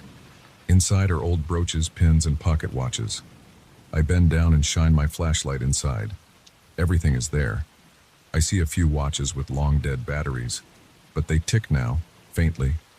I squint and watch their tiny hands move in unison. This makes my legs feel weak again. I stand up straight. I hear the floor creak behind me. I feel like something is leaning over my shoulder, but I don't see anything when I turn around. Just shelves and cabinets in dim light. The stained glass faces are still there, grinning. I see them out of the corner of my eye. I need to leave. I walk toward the front door. As I pass one of the large mirrors, I hear a faint scraping sound. I stop and turn to look. The mirror's glass is clean and shows my reflection, but my reflection isn't copying me now. It stands still while I lean in. I breathe slowly and see my reflection's chest not moving. Its eyes look right at me. I raise my hand. The reflection raises its hand after a pause. I lower mine. It lowers its after another pause. My heart pounds. I step back. The reflection steps back, but not in sync. Its movement lags. I walk away, not looking back. The floor creaks in the same pattern, but it feels louder now. I reach the front door and grab the key from my pocket. My hand is slippery with sweat. I unlock the door, pull it open, and step outside.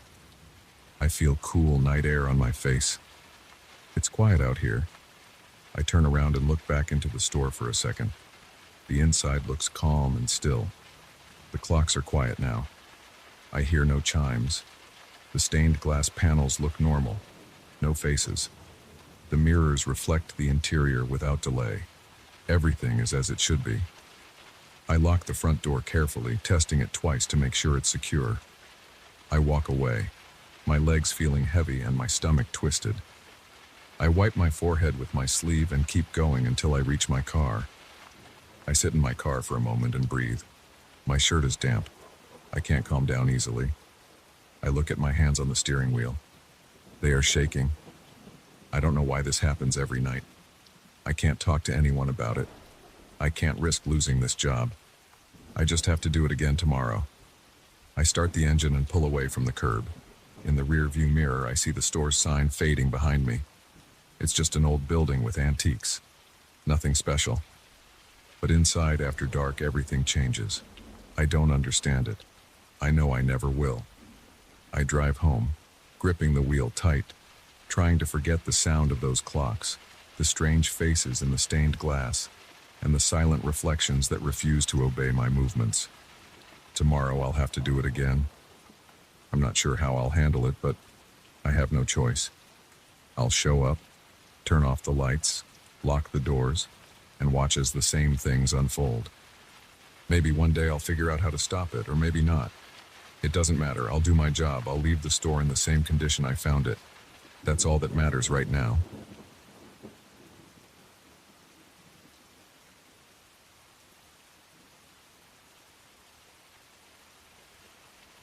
I drove into that mountain range on a Friday afternoon after hearing about some good fishing spots from a coworker. He told me about a stream where trout supposedly gathered near a small clearing in the middle of a dense patch of forest on a steep slope. I followed his directions as best I could. The drive was rough, the roads got narrow, and after a while I was barely following a faint trail meant for old trucks and off-road vehicles. By the time I parked, the sky was turning gray. I walked about an hour through thick brush, found a flat area that looked good enough to set up my tent, and planned on waking up early to fish. I never expected what came after midnight. I never expected to hear voices that had no business being there. I got there when the sun was setting behind the western slope. The place felt damp and the smell of earth was strong. There were ferns, mossy tree trunks, and a layer of leaves that stuck to my boots. The clearing was small, just enough space for my tent and a makeshift fire pit. Trees rose all around, tall and packed, forming a wall of dark silhouettes. Visibility was low, and as soon as I set down my pack, I noticed a creeping fog. It wasn't just morning mist or a bit of moisture in the air. This fog had a thickness to it. Within minutes, I couldn't see more than a few yards. Everything was quiet. There were no distant engine sounds, no human voices, no cabin lights. Just me, my tent, and that silent fog. I pulled out my tent, unrolled it, and hammered the stakes into the damp ground. My hands got muddy right away. I tossed my sleeping bag inside, along with a flashlight, a knife, and my dry clothes in a corner. I had enough water for a couple of days and some canned food. There was a small stream somewhere downhill, but I didn't feel like exploring in the dark. I wanted to rest, wake up early, and find that stream at first light. By the time I tried to light a small fire, the fog was so thick I couldn't see beyond the dim glow of my lighter. My wood shavings were slightly damp, and I struggled with the flame. Eventually, I got a weak fire going, just enough to heat some canned stew. I ate straight from the can. The food was lukewarm and tasted bland, but it filled my stomach. My plan was simple: eat, maybe read a few pages of a paperback I had in my bag, then sleep. But as I stared into the darkness beyond the flickering flame, something felt off. I couldn't pin it down right away. Everything was quiet, almost too quiet. I tried not to think about it. I climbed into my tent and zipped it shut. I lay down, my head on a small travel pillow, and tried to relax. My boots were off, resting near the entrance. I kept my flashlight close and my knife even closer. I don't usually sleep heavily in the woods. I listened for animals, for changes in the weather, for anything that might be a threat. That night, as I drifted between consciousness and shallow sleep, I remember hearing a faint rustling outside. I told myself it was just a small animal, maybe a squirrel or something similar. No big deal. The real trouble started a few hours later. I don't know the exact time because I never checked my watch, but I guess it was well past midnight. The temperature had dropped. I could feel the damp chill through the nylon of the tent. I woke up because of a sound, a whisper maybe, like a low voice carried by the wind. I listened, holding my breath. It was distant at first. I couldn't make out words. It sounded like 2 or 3 voices, all low and hushed. My heart started beating a bit faster. I told myself I was imagining it, but then I heard it again. I lay still, my eyes open in the darkness. The air felt heavy inside the tent. The fog outside seemed to press against the fabric. I unzipped the tent door a few inches and pointed my flashlight out. The beam of light caught only swirling mist. I didn't see anyone. I didn't hear footsteps, just these faint, muffled voices. They were not loud. They were not screaming. They were talking as if discussing something quietly. I couldn't understand a single word. It didn't even sound like a language I recognized. It was all murmurs, syllables, and pauses. Then I heard a soft shuffling sound, like bare feet moving over wet leaves. My throat went dry. I felt the hair on the back of my neck stand up. I turned off the flashlight, hoping to remain hidden. Maybe it was a group of hunters or some locals passing by. But this was nowhere near a trail, and no one would be walking around in that thick fog at that hour. I waited, listening. The voices drifted around me. One moment they seemed to come from my left, then from behind me. They were never too close, but never far enough for me to relax. I tried to steady my breathing. My heart was pounding. I felt sweat on my forehead and on my palms. My fingers wrapped around the handle of the knife. I was ready to yell, to shout at whoever was out there, but I held back. Maybe they hadn't noticed me. Maybe they were just passing through. But their voices didn't move away. They circled, whispering in that strange tone. I couldn't pick up a single word or phrase that made sense. It was like they were discussing something important, but doing it so quietly and in such an alien way that I couldn't even guess what it meant. Time passed slowly. The voices sometimes faded, then returned. At one point, I heard what sounded like a soft knock on a tree trunk, then a reply, a low grunt, and more whispers. I tried to see shapes in the fog, but the flashlight only made the mist glow white. I saw nothing solid. No outlines of people, no animal eyes reflecting the light, just that thick, oppressive haze. I wanted to leave right then. I wanted to pack my gear and get out.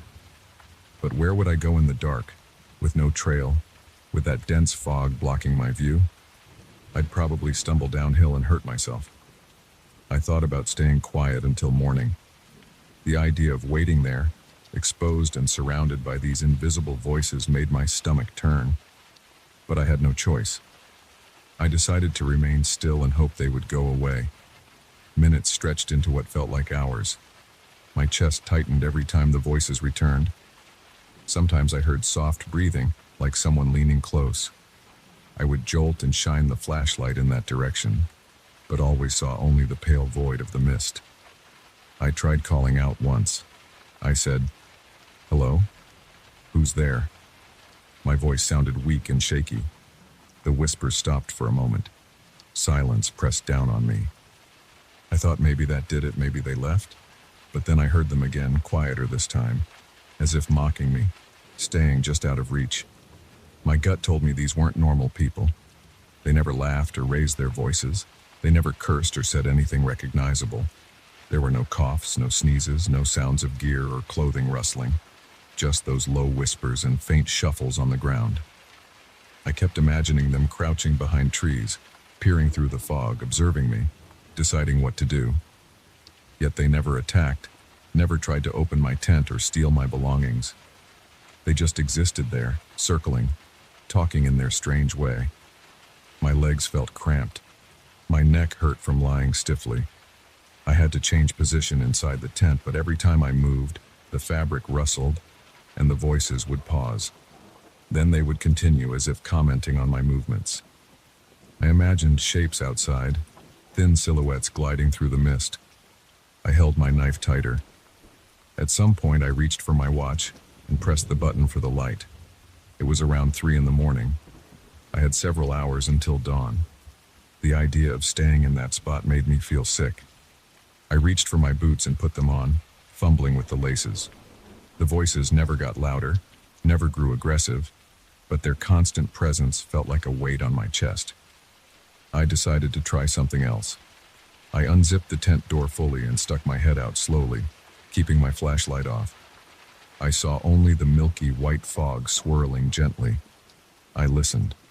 The voices were coming from my left, I thought. I turned my head, but there was nothing there. The ground was muddy, covered in leaves. I expected to see footprints or disturbed earth. Nothing. I pointed the flashlight and flicked it on for a second. I saw empty space, just swirling mist and trees looming in the background. I pulled my head back in and zipped up again. I considered packing my gear, but the idea of making noise and rustling around in the dark made me hesitate. These voices, whatever they were, might react to that. Maybe they were waiting for an excuse to confront me. I didn't know what they wanted. They didn't sound angry. They sounded focused, like people working on something delicate. That thought made me sweat more. What were they doing out there? Around 4 a.m, I heard a new sound. Something tapped against my tent's rainfly on the outside. A gentle tap, and then a soft dragging sound. I jumped and shouted, "Hey, stop!" I scrambled for the flashlight, pointing it at the spot inside the tent where I heard the noise. Of course, I saw nothing. The outside remained hidden behind the tent walls and the fog.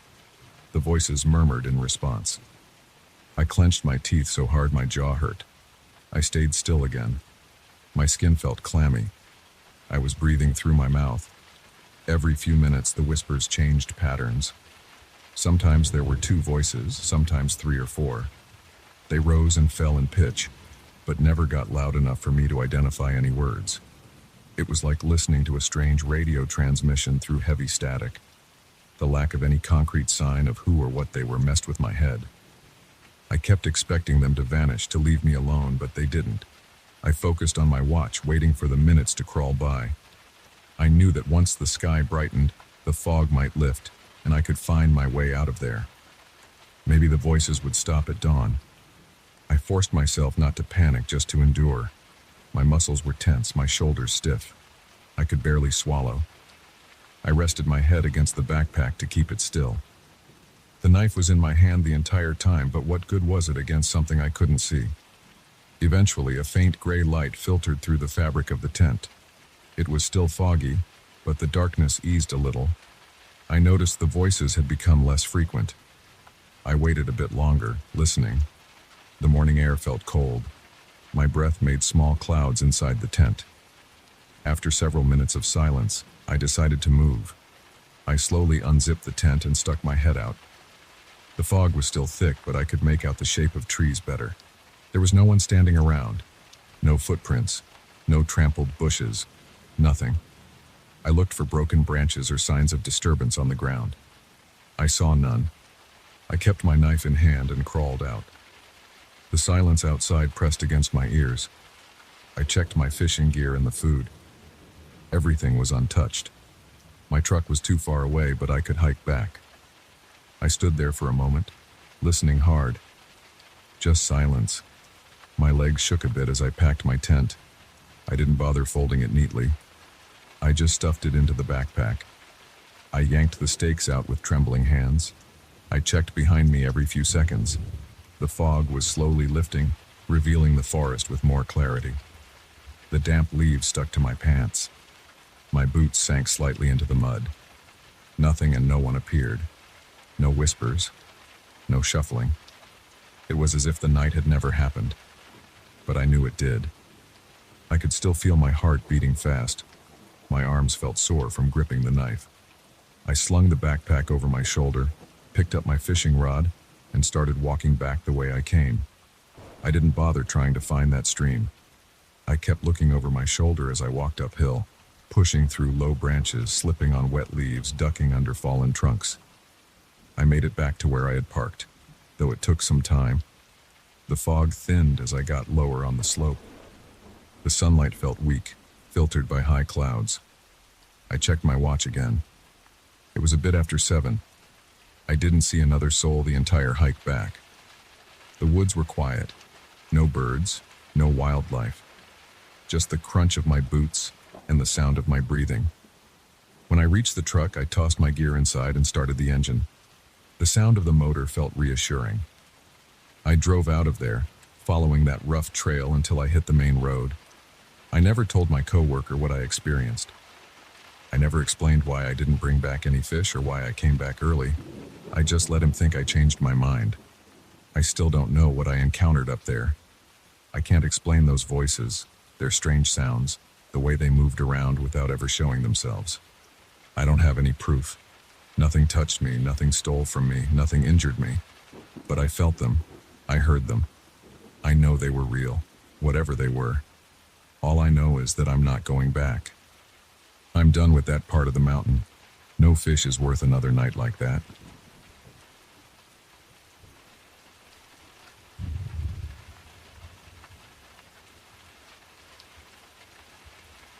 I took this job because I needed the money, and the owner promised a good paycheck if I stayed for a week. He said he would be away, and I just had to keep an eye on the mansion. He told me to check the doors, keep the halls clean, and make sure nothing got damaged. That sounded simple. He never warned me about the masks. On my first day, I arrived in the morning. The owner had already left. The place was large, silent, and well furnished. There were heavy doors, wooden floors, wide halls, and tall windows. Most rooms were empty of people, but the walls held decorations. There were paintings of landscapes, old furniture, shelves with strange objects, And masks. These masks covered almost every wall in the main hall. They were old, carved from wood or molded from some kind of clay. Some looked like they came from other countries. They had hollow eyes and painted faces. They looked old and worn out. I started my routine by walking through each room. I tested the locks, dusted a few surfaces, and made sure no windows were broken. The place was quiet. I tried to ignore the masks, but in the main hall I felt like they were staring at me. When I passed by them, I felt something in my stomach tighten. I knew they were just objects, but their empty eyes seemed to follow me. The hall had about 20 or 30 masks on the walls. Some were big, some small. They hung in rows and clusters. I tried to focus on work. I swept the floor, arranged a few chairs, wiped a table. I kept looking over my shoulder. The masks stayed still. After I finished, I decided to take a short break. I walked out of the main hall and went to a side corridor. It had a few windows and a bench. I sat there for a minute to calm down. I thought about going back in and checking if the masks were still the same. I laughed at myself for even thinking they would move. When I returned to the main hall, I froze. The masks were not in the same positions. I saw two masks that I could have sworn were near the fireplace, now hanging closer to the door. One of the larger masks, which was on the left wall, seemed lower and tilted. Another mask on the right looked like it was now facing slightly downward, as if watching me from above. I stood there, feeling my heart pound. I kept looking around, trying to see if maybe I had just remembered wrong. I was pretty sure I had the right impression before. I thought maybe I was tired. I tried not to panic. I checked the hooks on the wall. They looked solid. I touched one mask. It felt like old wood. It was cool and rough. The mask did not move when I touched it. I decided to leave the hall again, walk around, and come back. I wanted to test this strange feeling. I took a quick walk to the kitchen. It was empty. I opened the door to the backyard to let some air in. It was a cloudy day. No one was around. I returned to the main hall after a few minutes. The masks had changed position again. This time, 3 masks on the far wall were all angled at the same tilt, as if leaning to one side. Another mask, one with red paint around the eyes, now seemed closer than before. The hooks were not aligned like I remembered. It was as if the masks had shuffled themselves around. I felt sweat forming on my forehead. My fingertips felt numb. I walked slowly around the hall, watching these things from different angles. I said out loud, "What the hell is going on?" I got no answer, of course. I listened carefully. The house was quiet. I heard only my own breathing. I checked the doors again, all locked, windows closed. The masks made no sound. They were still just hanging there. I thought about leaving the mansion, but I had a job to do. I needed the money, and I was not about to run off because of some weird feeling. I decided to ignore the masks. I went upstairs to check the bedrooms. There were no masks in the bedrooms. Everything there was normal. I felt safer upstairs. I dusted a few surfaces, checked the bathrooms, ran the water to make sure the pipes were fine. Nothing strange happened there. After maybe an hour, I headed back down. The main hall waited for me. I told myself that I would just pass through quickly and go do something else. But as soon as I entered the hall, I noticed it again. The masks had changed. This time, some were arranged in a way that reminded me of faces making expressions. One mask, with a large forehead and small chin, was tilted downward, right over another mask with a larger chin. Together, they seemed like they were forming some odd pattern. Another group of masks on the opposite wall seemed closer to the floor. It was as if they had tried to line up and watch me at my own eye level. I felt a chill on my neck. I started breathing faster. My hands were shaking. I walked up to one of the masks and grabbed it. I pulled it off the wall. The hook slipped out easily, as if it was never firmly attached. I held the mask in my hands. It felt normal. Old wood, chipped paint. I placed it on a table. I wanted to see if that changed anything. If I left it there, maybe I could catch something when I came back. I took another mask down and placed it next to the first one. I did this to a few masks. trying to break whatever arrangement they were forming. After rearranging about 6 masks, I took another short break. I walked to the front door, made sure it was locked, then walked to the library. The library had no masks. It had shelves full of books, a desk, and a few chairs. I opened a window and took a deep breath. I checked my phone. No messages, no calls. The owner had told me not to worry, just to stay and keep the place in order. I wanted to call him, but I felt stupid. What would I say? That his masks were moving around? I decided to return to the hall and look closely. Maybe I would find a string or some mechanism. When I got back, the masks I had placed on the table were gone. They were back on the wall. Not in the same positions as before, but back on the wall. I felt my stomach turn. I stepped back, bumped into a chair, and almost fell. I looked at the other masks. They seemed to have moved again. One that was near the door was now facing it directly. Another was hanging closer to a lamp. I could see scratches on the wall where they had moved. It was clear they were not just shifting slightly. They were relocating themselves entirely. I tried to think of a reason. Maybe someone else was in the mansion. Maybe a secret passage allowed someone to mess with me. I decided to search the walls. I tapped the panels, pulled on shelves, looked behind curtains. I found nothing. There were no loose floorboards. The windows were locked from the inside. No footprints. Nothing. The hallway outside was empty and silent. I turned back to the main hall and watched the masks from the doorway. I stood there for a long time, just watching. They did not move while I watched. They just hung there, silent. Their empty eyes faced me.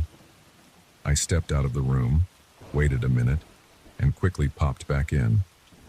I caught a glimpse of movement. I saw one mask's position change as soon as I appeared, like it had tried to settle back in place. I stepped forward, reached out to touch it again, but as soon as my hand came close, it was perfectly still. I felt my heart beating hard. My mouth was dry. I wiped sweat from my upper lip and tried to calm down. I needed to think straight, but my mind was racing. I was alone in a house with masks that should not be moving, but they were. I tried to avoid looking at them directly. I turned my back for a moment, then spun around fast. Again, they had altered their arrangement slightly. I could not catch them in the act of moving, only find them in new positions whenever I wasn't looking. I decided to spend as little time in the main hall as possible. I moved to the kitchen, found a bottle of water in the fridge, and drank it. The water was cold. My hands shook while I held the bottle. I kept thinking about the masks. I tried to focus on my breathing. My only plan now was to get through the day and leave in the morning. I was supposed to stay for a week, but I was not sure I could handle one full night. I paced around the kitchen, trying to calm my nerves. After a while, I grabbed a broom and returned to the main hall. I pretended to be working. I swept the floor slowly, keeping my eyes on the masks. They did not move while I stared directly at them. They just hung there, pretending to be harmless decorations. I walked backward, never taking my eyes off them until I was at the doorway. Then I stepped out and in again. This time I caught them in a slightly different angle. They were playing with me, reacting to my absence and presence.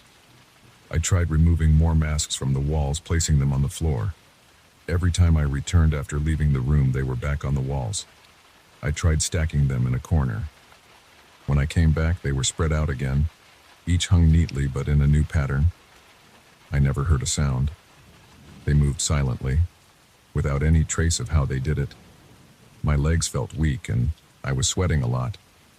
Later that afternoon, I tried locking the doors to the main hall and leaving them shut. There were 2 doors, one leading to the entrance and one leading to a corridor. I locked both. Then I waited outside for a while. When I opened the door again, I found the masks arranged in a row, all facing me at head level. It looked as if they were waiting for me to return. I stepped back and slammed the door shut again. I knew I could not stay in that mansion much longer. My contract said a week, but I planned to leave the next morning. I could not risk sleeping there. I was too afraid to try sleeping in a place where the walls changed every time I looked away. I did not trust the masks. Even though they never hurt me, they made my body ache with tension. I could feel my pulse pounding in my wrists and neck. My head started hurting from all the stress. In the early evening, I tried to eat something. The kitchen had some canned food. I opened a can of tuna and ate it cold with bread. I did not enjoy the taste. I forced it down, my hands trembling. I washed a plate and dried it, trying to focus on small tasks. Anything to calm my nerves. I checked my phone for the time. It was moving so slowly. I considered calling someone, but who would believe me? I decided to gather my belongings and keep them with me. I had a small bag with clothes and a toothbrush. I also had a flashlight. The mansion's lights were steady, but I wanted a backup. I walked upstairs and got my stuff. On my way back down, I avoided the main hall. I went around through a side corridor that connected to the entrance. I sat in the entrance foyer, listening to my own breathing. After some time, I had to pass by the main hall again. The front door and the corridor to the bedrooms were on opposite sides of it. I tried walking through it quickly. As soon as I entered, the masks were closer to the center of the room. They must have been placed on some kind of rope or hook that allowed them to move, but I saw no rope. They were all facing inward, as if forming a circle. I walked around them, keeping a distance. I tried not to blink. My throat was tight, my legs were stiff. I reached the other side and left the room. When I turned the corner, I felt a shiver run down my spine. I knew I had to face this situation for the rest of the night. I tried turning on a TV in a side room, some old television set the owner had. It just showed static. There was no cable signal, and I had no key to any car. The mansion was too isolated for a quick escape on foot in the dark. I would leave at first light. I spent the next few hours pacing around, checking doors, and trying to avoid the main hall. But the layout of the mansion forced me to cross it often. Each time I entered, the masks had arranged themselves differently. Sometimes they were all high up on the walls, facing down. Sometimes they spread out evenly, watching from all sides. Other times they gathered near a corner, as if trying to stay hidden but always in my line of sight as soon as I stepped in. My heart rate never slowed down. I felt dampness under my arms and behind my neck. I wiped my face often. My eyes stung from trying not to blink too much. I never heard a single footstep or sound that would explain their movement. The masks just changed position when I wasn't looking. They did not threaten me, but their presence felt wrong. I could not relax or think clearly in their presence. Close to midnight, I decided to wait in the entrance foyer until morning. I had a flashlight, my bag, and a chair. I positioned myself so I did not have to look directly at the main hall. I stayed there, listening for any noise. I heard nothing. The house was silent. A few times I got up and checked the main hall from a distance. I saw the masks shifting their angles each time. They never repeated the same arrangement twice. My muscles were tense and sore. I tapped my foot on the floor. I gripped the arms of my chair so hard my knuckles hurt. The air felt heavy, and the house smelled like old wood and dust. I felt thirsty and took small sips from a bottle of water. I avoided looking at my reflection in the windows. I just focused on staying awake and waiting for morning. Time passed slowly. I stood up once more, walked a few steps, then sat down again. I did this many times. The only way out was through the main door, but I did not want to run into the night and get lost. I waited, checking my phone now and then. The battery was low. The darkness outside was complete. I had no choice but to stay. I tried to keep my mind blank. If I thought too much, I would panic. I looked at my shoes, at the floor, at the empty foyer. I stretched my legs and arms. I listened for any sign of the masks moving, but I never caught any sound. They were quiet, patient, and always waiting for me to return. When I finally saw the sky lighten through a window, I felt relief. I grabbed my stuff and walked to the main door. I had the keys. I just needed to cross the main hall one last time. I stepped inside and the masks were all lined up along the walls as if in perfect order. They all faced straight ahead, eyes hollow and still. I walked quickly, keeping my head down. I reached the door, unlocked it, and stepped out. Outside, the air was cool and fresh. The silence of the early morning felt different. I locked the door behind me. I did not look back through the window. I did not want to see them again. I hurried down the path, my legs unsteady, my chest tight. I never returned to that house.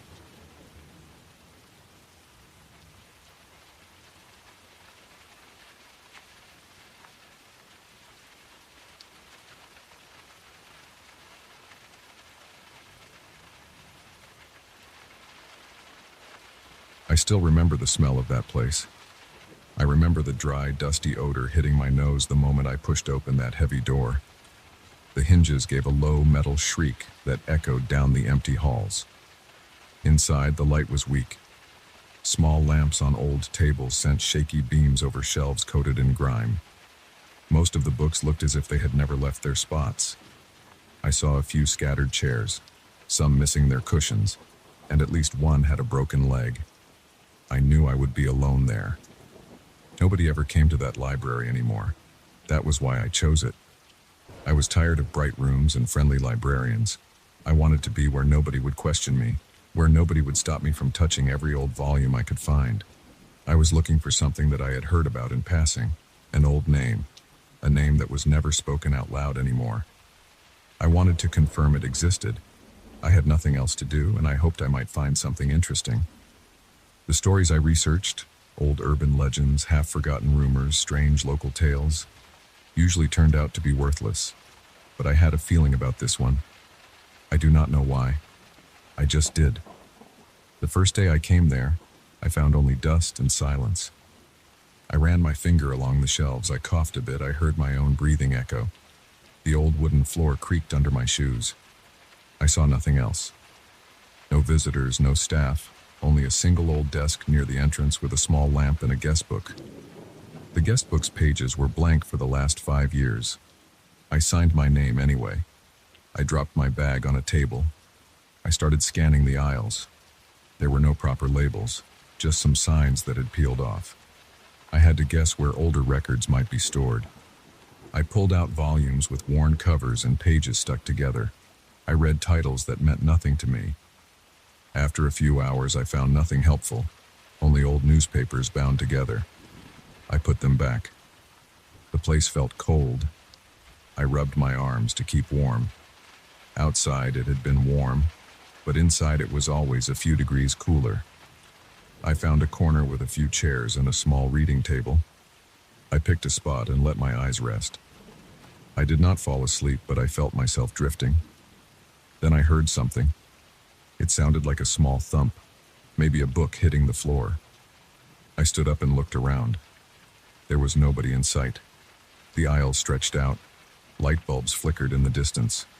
I thought I saw movement, but maybe it was my eyes playing tricks. I said nothing out loud. I just stayed quiet and listened. I heard no more sounds. I went back to my seat and told myself I was just tired. On the second day, I returned around the same hour. I sat down and went through more shelves. I found a back room hidden behind a tall bookcase that was placed awkwardly. I noticed that if I squeezed through a small gap, I could enter a space with older materials. The back room had no window. The light was weaker. I carried a small flashlight from my bag. The beam shook slightly as I moved. The floor there was rough and uneven. There were crates filled with old journals. I flipped through them. Pages were hard to separate. The smell was stronger there, damp and moldy. I felt a slight pressure in my chest after a few minutes. I coughed. The dust was too thick. I decided to leave that room and return after a short break. When I turned, I thought I saw a shape behind the shelves. Something tall. I could not see a face. There were no features. It seemed like a human figure without details. But then I blinked, and it was gone. I tried to tell myself it was just the light playing tricks again, but I felt uneasy. I checked behind the shelves. I walked back and forth, nothing. Empty aisle, old books, silence. I moved on. That evening before I left, I found one book that looked different. Its spine was thicker, and its cover had no title. The leather surface was cracked and faded. I tried to open it, but the pages stuck together. I tugged gently and a few pages loosened. They were covered in tight handwriting that I struggled to read. It looked like old notes or a journal of some kind. The words were smudged. The smell coming from that book was worse than any other, like something rotten. I felt a heaviness in my stomach. My heart beat faster as I flipped another page. I had no reason to feel nervous, but I did. I decided I needed more light and more time, so I put it aside for the next day. Before leaving, I thought I saw that faceless figure at the end of the aisle again. It stood there, tall and still. Then the lights flickered, and it vanished. I ran my hand over my face. I was sweating. I left as fast as I could without looking back. On the third day, I felt more determined. I brought a thermos of strong coffee. The front door made the same noise. The hall was empty. The desk lamp was still on, though I had turned it off when I left. I remembered turning it off, I was sure of it. I looked around. Everything else was in place. I picked up the strange book from the previous day. I settled into a table under a lamp and tried to open it again. I got a better look at the handwriting. It listed names. Some were crossed out, others were circled. I saw no dates, no explanations, just a list of names, one after another. My heart beat faster. I did not know why. I felt tense. I sipped my coffee. It tasted bitter. I flipped deeper into the book. More pages stuck together. I pressed harder. Some pages ripped slightly at the edges. Then I found a page where most names were blotted out with ink. But one name was still visible, almost carved into the page. I tried to read it, but the letters did not form a word I recognized. As I stared, my heart pounded harder. I felt sweat under my shirt. I tried pronouncing it in my head, but the letters felt wrong. Suddenly, I heard a scraping sound behind me. I turned fast. A chair had moved. I was sure it had been pushed in under the table. Now it stood a few inches away. There was no breeze. No one else here. I felt my legs shaking a bit. I walked around the table. I touched the chair. It felt cold. The whole place felt colder now. I rubbed my arms. I got back to the book and kept going. That same day, I returned to the back room. I wanted to see if I could find more about that strange name. In the back room, I searched the crates again. This time I heard breathing. It was slow and steady. It did not match my own breathing. I froze and listened. The sound came from behind a tall bookshelf. I tried to look between the cracks. I saw a space there too dark to make out details. My flashlight flickered. I tapped it. The breathing stopped. I stood still for at least a minute. Nothing moved. I heard only my own heart. I decided to leave. As I turned, I felt a pressure on my shoulders. My shoulders felt heavier, as if someone pushed down on them. I spun around, but there was no one. I breathed faster. The pressure faded. I told myself I was just tired and tense. I left the back room. Outside, in the main hall, I flipped more pages of that book. I saw that same strange name repeated at the bottom of a page. The handwriting looked shaky, as if the writer had pressed too hard. When I focused on it, I felt a chill in my arms.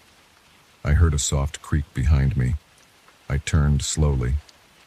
The figure stood there, at the end of the aisle. It had no face, just a blank surface where a face should be. It wore a long coat, or maybe a robe, I could not tell. The light was poor. I could not see eyes, nose, mouth. Just a blank surface. My heart pounded so hard I felt it in my throat. My hands shook. I tried to speak, but nothing came out. I took a step forward. The figure did not move. I blinked and it was gone. I paced around the library. I did not want to leave yet. I wanted to find out what was behind this strange feeling. I opened another book. This one had stories about local legends, mostly short entries about ghosts, strange lights in old buildings, rumors of hidden rooms. Nothing interesting. Nothing about that name. My stomach growled. I realized I had not eaten. I drank some coffee, but it was cold and stale now. The taste made me gag. I put the thermos away and tried to refocus. I spent a few hours searching random shelves. The place was so quiet my ears rang. Sometimes I thought I heard soft footsteps behind me, but I never saw anyone. Once I felt the hair on my arm stand up. A rush of cold air passed by, strong enough to move a few pages of an open book. I turned in circles trying to find a source of wind. There were no open windows, no open doors. The old lamp swayed slightly.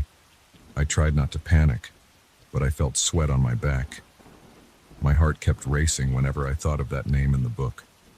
I could not even say it in my mind. It felt wrong.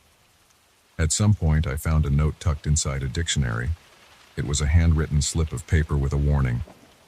Do not speak the name in the old book. Do not try to pronounce it. Leave this place. My heart skipped a beat. I felt my throat tighten. I wanted to leave right then, but I felt drawn back to that table with the old book. I took the note and shoved it into my pocket. I walked slowly toward the table. I tried to keep my breathing steady. My legs felt weak and my shoulders felt heavy again. I rubbed them, but there was no relief. It felt like someone's hands pressing down. When I reached the table, the old book lay open on the same page. The name was there, dark and uneven. I leaned down and looked closely at it. As I did, I felt a strange heat in my chest. My hands trembled. I touched the page gently. It felt damp, as if the page had absorbed sweat or moisture from the air. I tried to flip the page, but it stuck. I tugged harder. The page tore slightly, revealing something written on the back. I tried to read it, but the letters made no sense. I heard a faint scraping sound. I looked around. Nothing. The figure was not visible. I felt alone, but not comfortable. I felt watched. Time passed slowly. I noticed the lamps growing dimmer. I checked my watch, but it had stopped working. I tapped it. Still dead. I had no idea how long I had been there. I wanted to get out, but I also wanted an answer. I thought maybe if I wrote the name down separately and took it outside, I could research it. I pulled a small notebook from my bag. I tried to copy the letters of the name, but my hand shook too much. I wrote something down, but the letters looked distorted. As I tried again, I felt that same pressure on my shoulders. I stood up straight and looked around. Nothing there. I clenched my jaw. I tried to breathe slowly, but I was panting. I decided to just leave. I closed the old book. As I did, I heard a muffled sound like a distant moan. I looked in every direction. The library was empty. The desk lamp still glowed weakly. I started walking toward the door. My footsteps sounded loud. Halfway there, I saw movement at the end of an aisle. The figure stood there again. No face. Just a blank oval. I stopped. My heart hammered. I gripped my bag tight. The figure stepped back, disappearing behind a shelf. I rushed forward, determined to confront it. I turned the corner, but there was no one. I found nothing but old books, a broom, and some empty crates. I scanned the floor. Dust everywhere, no footprints. I backed away slowly. My head ached. I reached the door. I tried the handle. It stuck. I pulled harder. It felt jammed. My heart sped up again. I looked over my shoulder. The lamps flickered. I heard a whisper.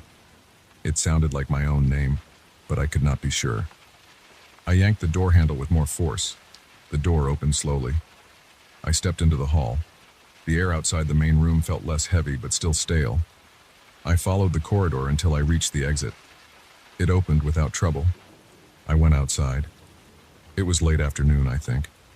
The light was gray. The street was empty. I breathed in and out.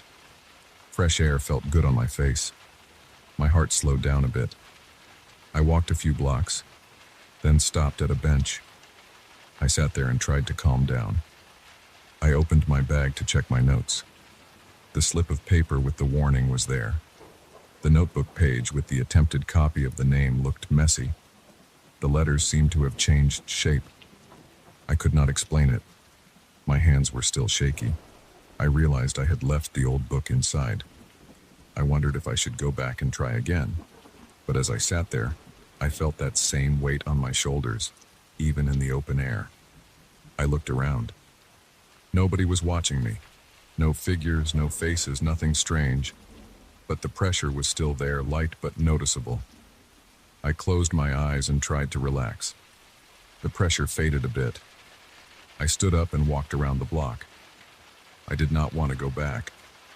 I did not want to see that empty face again. I did not want to feel my heart race like that for no reason. My chest still felt tight. I rubbed my arms. The day felt colder now. I headed home, unsure what to do with what I had found. I had no proof of anything strange, only my own memory and these notes. Over the next few days, I stayed away from that library. I researched online, but I found no mention of the name I had tried to copy. My notes were useless. The slip of paper with the warning made no sense. I could not explain what happened. I could not explain who or what I saw. I did not see any obvious trick or device that could have caused those sounds or that figure. I thought about going back with someone else, but I knew nobody who would agree to join me. That place was too isolated, too forgotten. Most people did not even know it existed. I tried to forget it. But at night I felt the same pressure on my shoulders. I heard small sounds in my apartment, as if someone moved a chair or flipped a page. I got up and checked.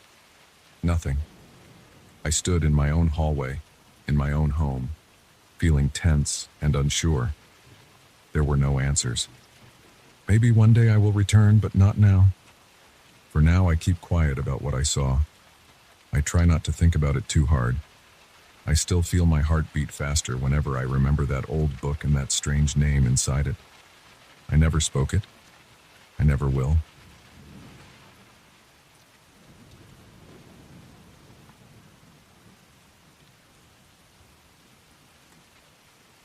I stepped onto my new property in the late afternoon. The sun was low and my boots stirred dust from the dry ground. I had signed the papers the week before. I hadn't spent much time out here, but I knew it came with a small house, a few outbuildings, and some fields that hadn't been worked in years. There was a strange stillness in the air that day, as if everything around me waited for something. The first thing that caught my eye was an old patch of boards lying flat near the orchard. They looked warped and discolored, out of place. I stood there watching them. I didn't know what was underneath. I was curious, and I felt a need to pull those boards away and see what was there. I first approached the boards with slow steps. They were damp in some spots, brittle in others. I could smell old wood and dirt. I crouched down and gripped one board at a time, pulling until the nails squeaked and popped loose. I set them aside. I uncovered a dark hole in the ground. It was a well. It had a round, crumbling stone lining and smelled of stale air. I leaned forward and looked inside. I couldn't see the bottom. It was dark. The sunlight didn't seem to penetrate more than a few inches. I tried to listen. I heard a faint dripping sound. It echoed deep below. My mouth felt dry. I swallowed and leaned closer, resting a hand on the rough stone. Then I heard it, a voice calling my name from inside the darkness. It was low, rough, and had a strange metallic tone to it. My name, spoken slowly, as if testing it. I jerked back and stood up straight, breathing hard. I looked around. There was no one nearby. I was alone. The sound had definitely come from inside the well. I wiped sweat from my forehead.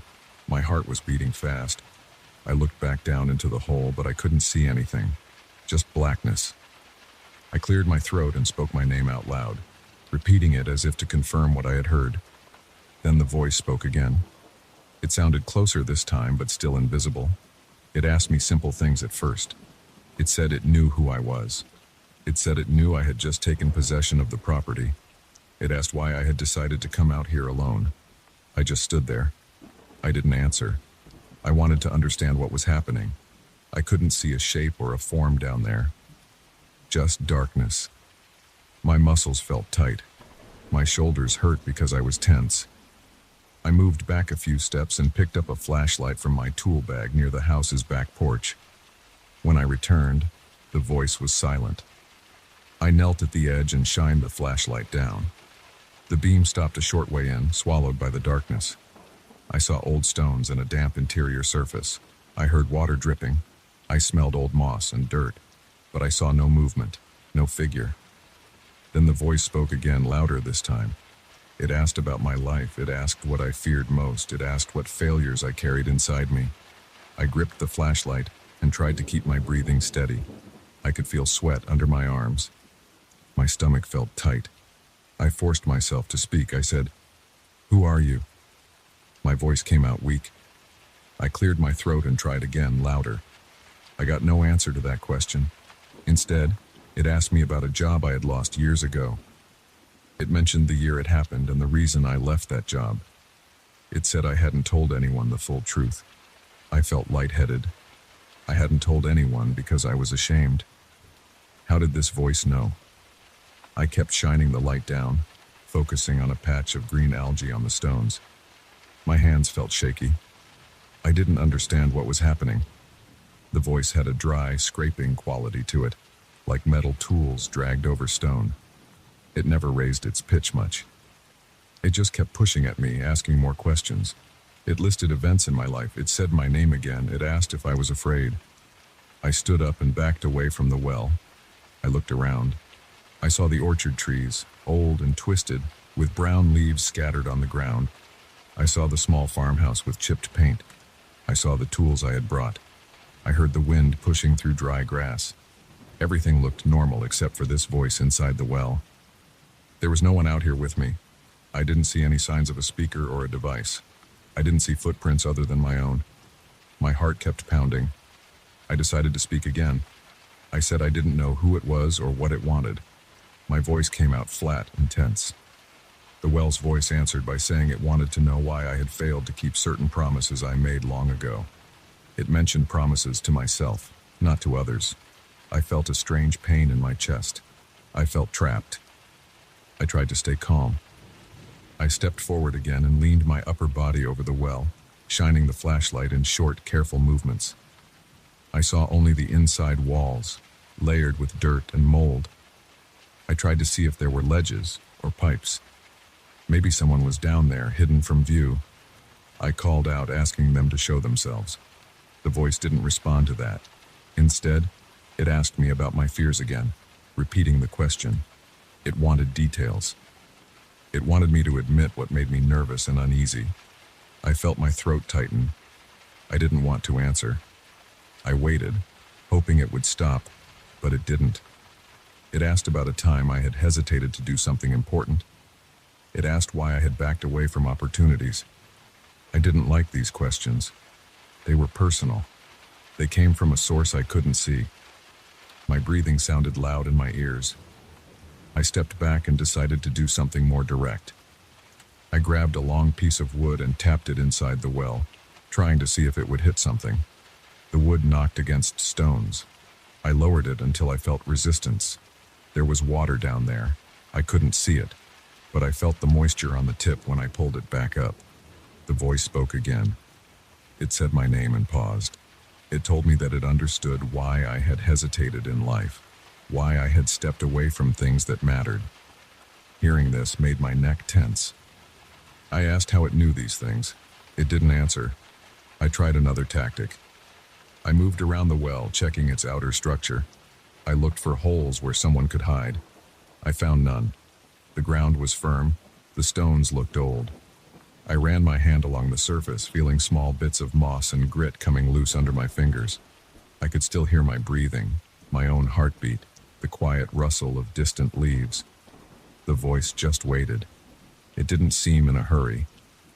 I considered covering the well again. I picked up one of the boards and moved it near the opening.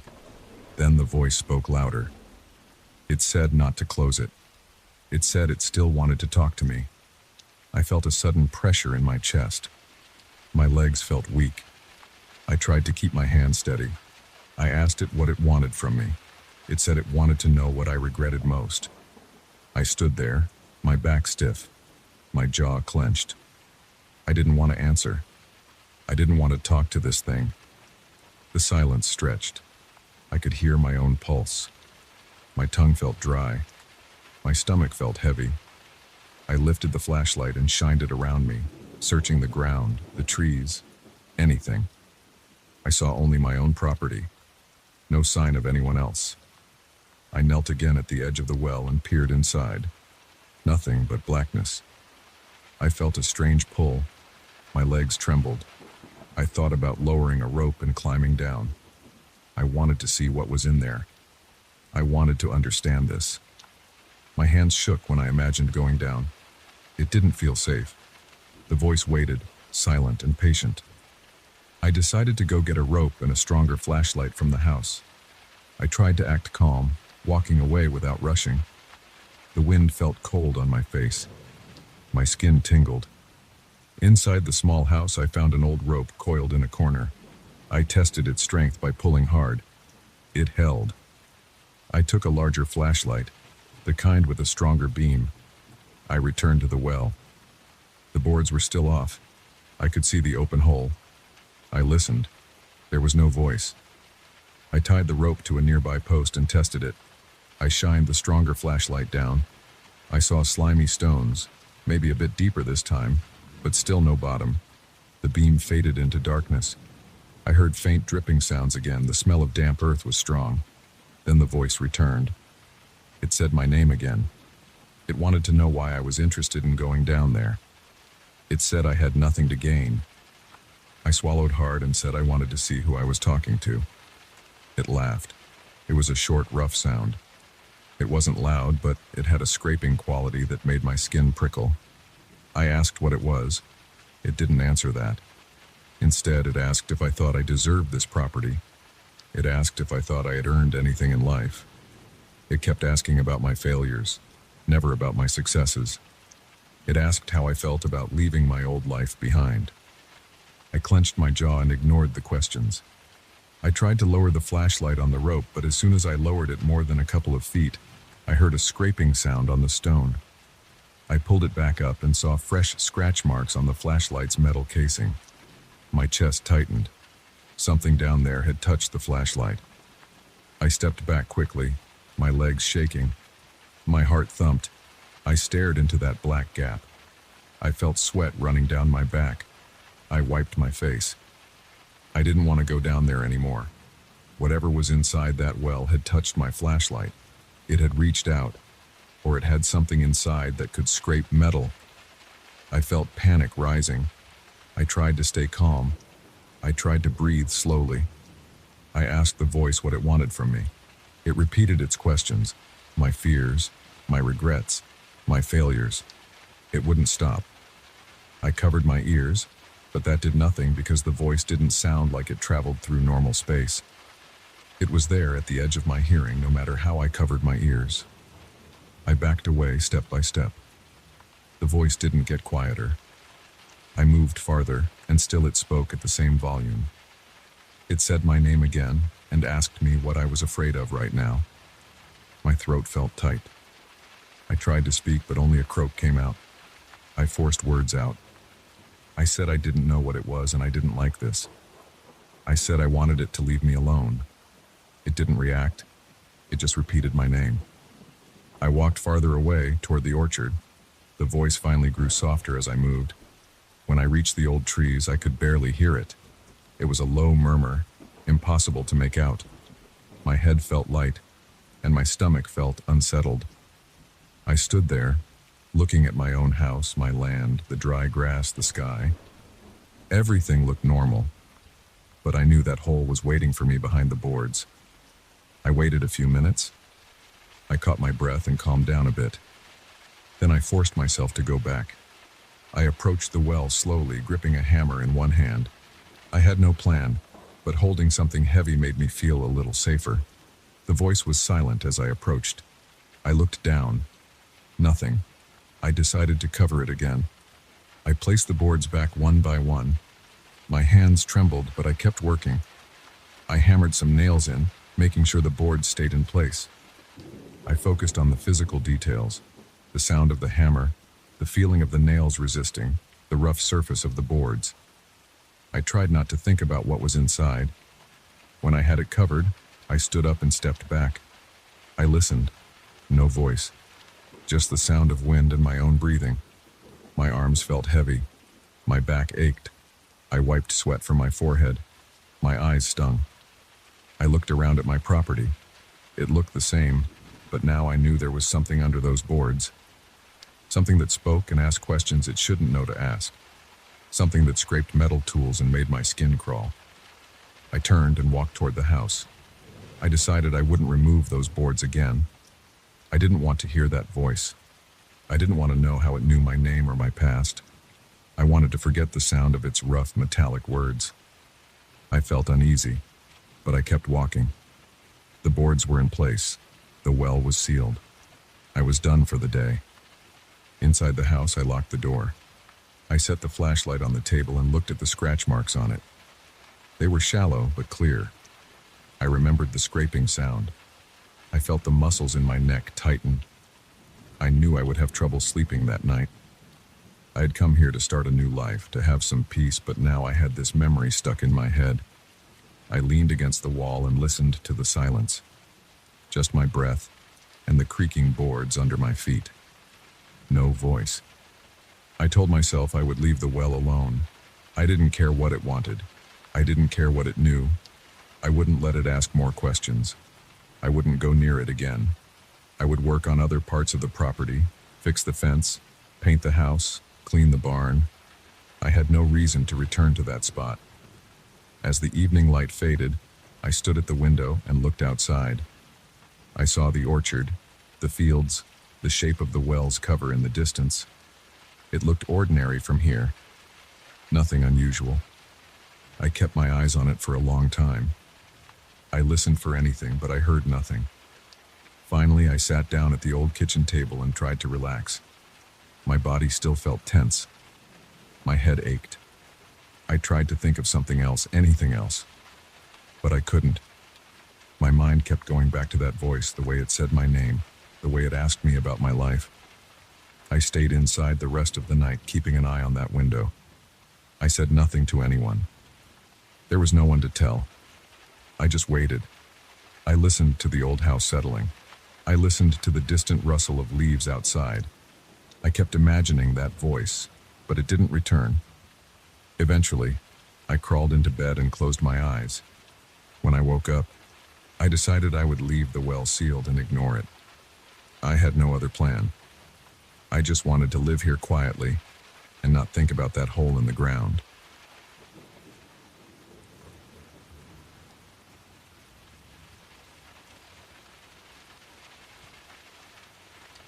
I placed the mirror in the corner of my living room around noon. I remember the time because I had just finished reorganizing some furniture, and the sunlight was coming in through the window at a sharp angle. The mirror was old. Its wooden frame was dry and splintered in a few spots. It smelled slightly of dust and old fabric, like something that had been kept in a closet for a long time. I got it from a second-hand store 2 days before, thinking it might fill an empty corner. I thought it would make the room look bigger and brighter. I was wrong. Right after I set it down, I stood in front of it. The reflection showed me in the room. I could see the old couch, the coffee table, the rug, the door leading to the hallway. The reflection itself looked normal at first glance, but something felt off. I looked at my own face. I smiled at myself. I expected to see my smile reflected back. Instead, my reflection looked tense and serious. The eyes in the mirror did not narrow with a grin, they stayed calm and firm. I felt a strange pressure in my chest. I stopped smiling. I waited. I stared at myself again, this time with a neutral expression. Then the reflection's lips curled up slightly, like it was smiling at me, but in a quiet, controlled way. I raised my eyebrows. The reflection did not. I clenched my jaw. The reflection's jaw stayed relaxed. I felt my back tense. My arms felt stiff at my sides. I tried another expression, something simple. I lifted one corner of my mouth, expecting the reflection to do the same. Nothing. I took a step closer. My reflection did not take that step. It stayed where it was, as if the mirror was not reflecting my current position but was stuck in some previous moment. I leaned in until my face was only a few inches from the glass. I could see small scratches on the mirror's surface. My eyes darted around, looking at my reflection's eyes. They were looking straight at me, matching my gaze. I noticed a faint flicker in the reflection's eyelid. I blinked. The reflection did not blink. I felt my stomach tighten. There was no reason for a reflection to behave like that. I reached out slowly and touched the mirror's surface with my index finger. The glass was cool and smooth. My reflection touched it too, at the exact same time, fingertips aligning perfectly, as if mocking me. But when I pulled my hand away, I noticed that my reflection's expression changed again on its own. It looked amused. I was not amused. I felt a dry swallow in my throat. I left the room and came back a few minutes later. I hoped that maybe my mind had played a trick on me. Sometimes the brain does strange things when you are tired or distracted. But when I entered the living room again, the reflection was still off. I stood perfectly still in front of the mirror. I did not move my face. The reflection's face changed slightly. The corners of its mouth turned down, as if it was testing me, waiting to see if I would react. I raised my right hand suddenly to see if the reflection lagged. This time it raised its left hand, not its right, like it was a person on the other side copying me with a delay and making small changes. I let out a sharp breath and felt sweat on the back of my neck. I tried speaking. I said something quiet. Just testing. The reflection opened its mouth when I stopped speaking, as if it was going to say something, but I heard nothing.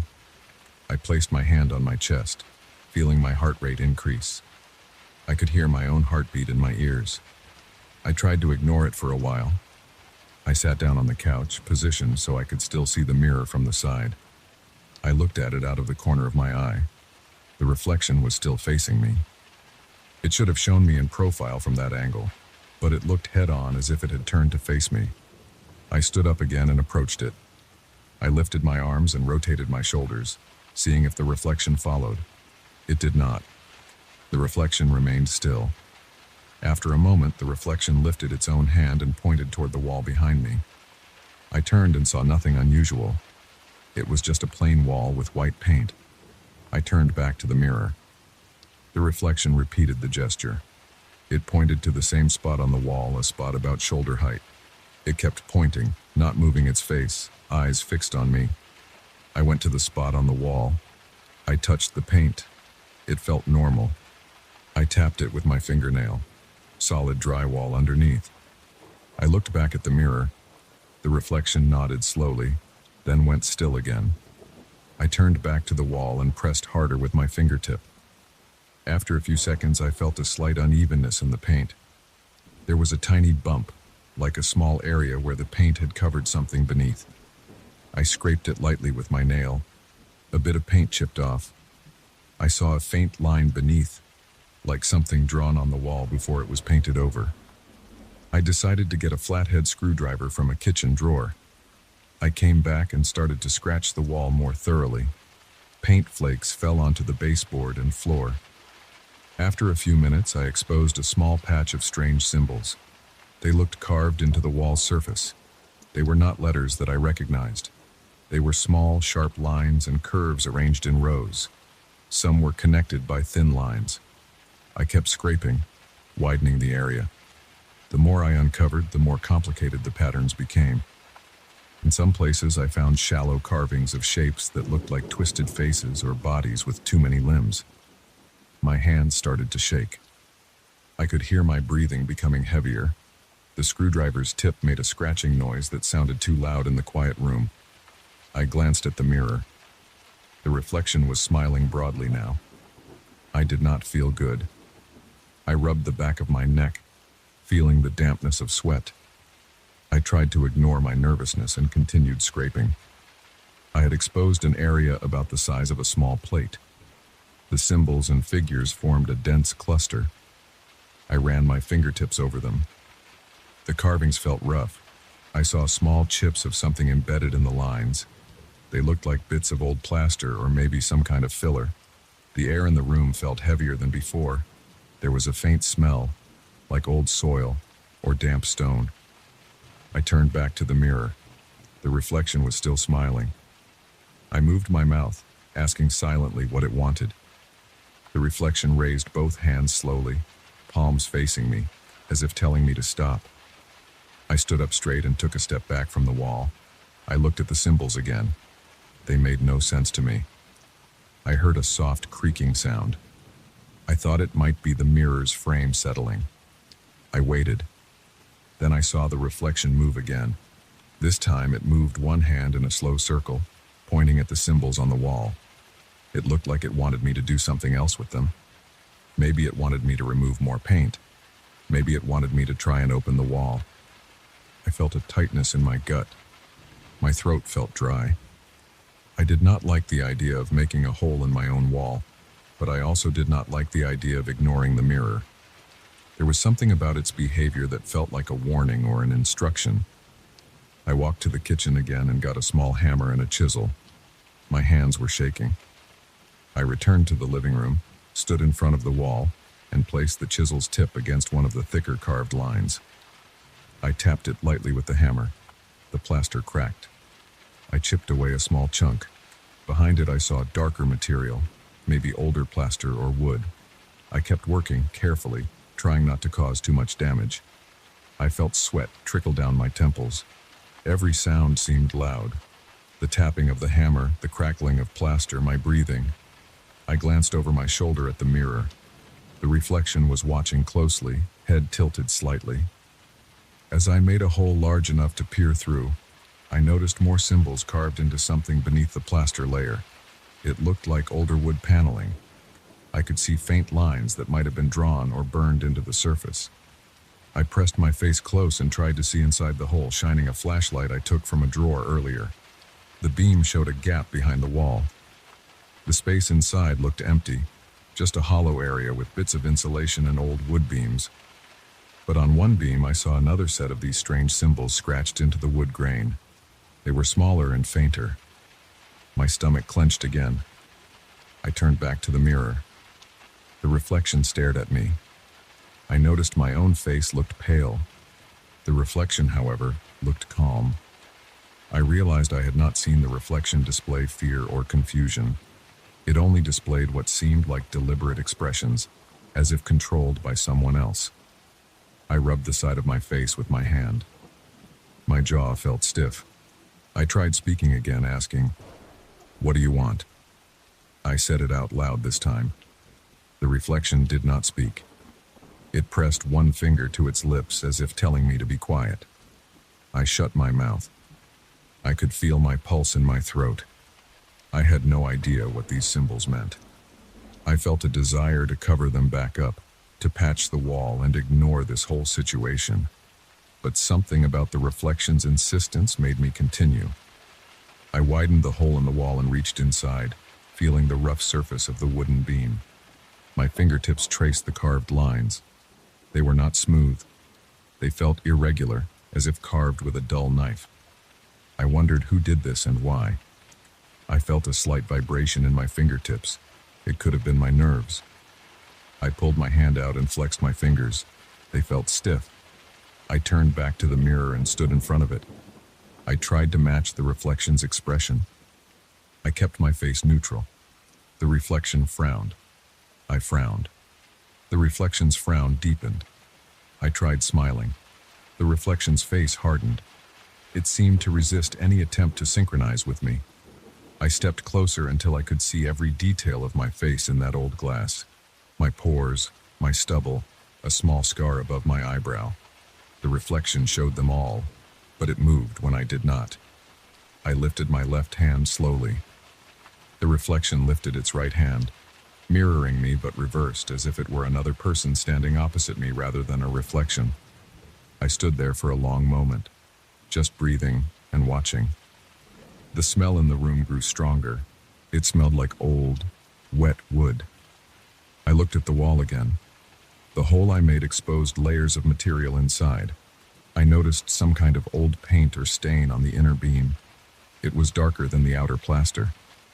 The symbols inside looked similar to the ones I had uncovered on the surface. I decided to take a photo with my phone. Maybe I could search for something similar online. I unlocked my phone, took a few photos, and checked them. The images looked clear. The symbols were visible, sharp lines, some curved, some angled, arranged in strange patterns. I looked at the mirror as I put my phone away. The reflection held its hand out, palm up, fingers slightly curled. I had no idea what it wanted from me. I considered moving the mirror out of the house, maybe putting it outside or covering it with a blanket, but I worried what might happen if I turned my back on it. I took a few steps toward it and reached for the frame. The wood felt rough and dry. I tried to tilt the mirror slightly to see if something behind it caused this. There was nothing behind it except the corner of the room. The reflection watched me, eyes tracking my every movement. I felt a sudden wave of fatigue. My shoulders ached, my legs felt heavy. I sat down on the floor, back against the couch, facing the mirror and the wall at an angle. I could still see the hole in the wall and the strange symbols. I listened. The house was quiet. I could hear a faint humming from the refrigerator in the kitchen. Outside, a car passed by. The reflection sat down too, but in a different position. It lowered itself slowly, as if to maintain eye contact at all times. I rubbed my face with both hands, felt the sweat and the roughness of my unshaved cheeks. I breathed in and out, slow and steady.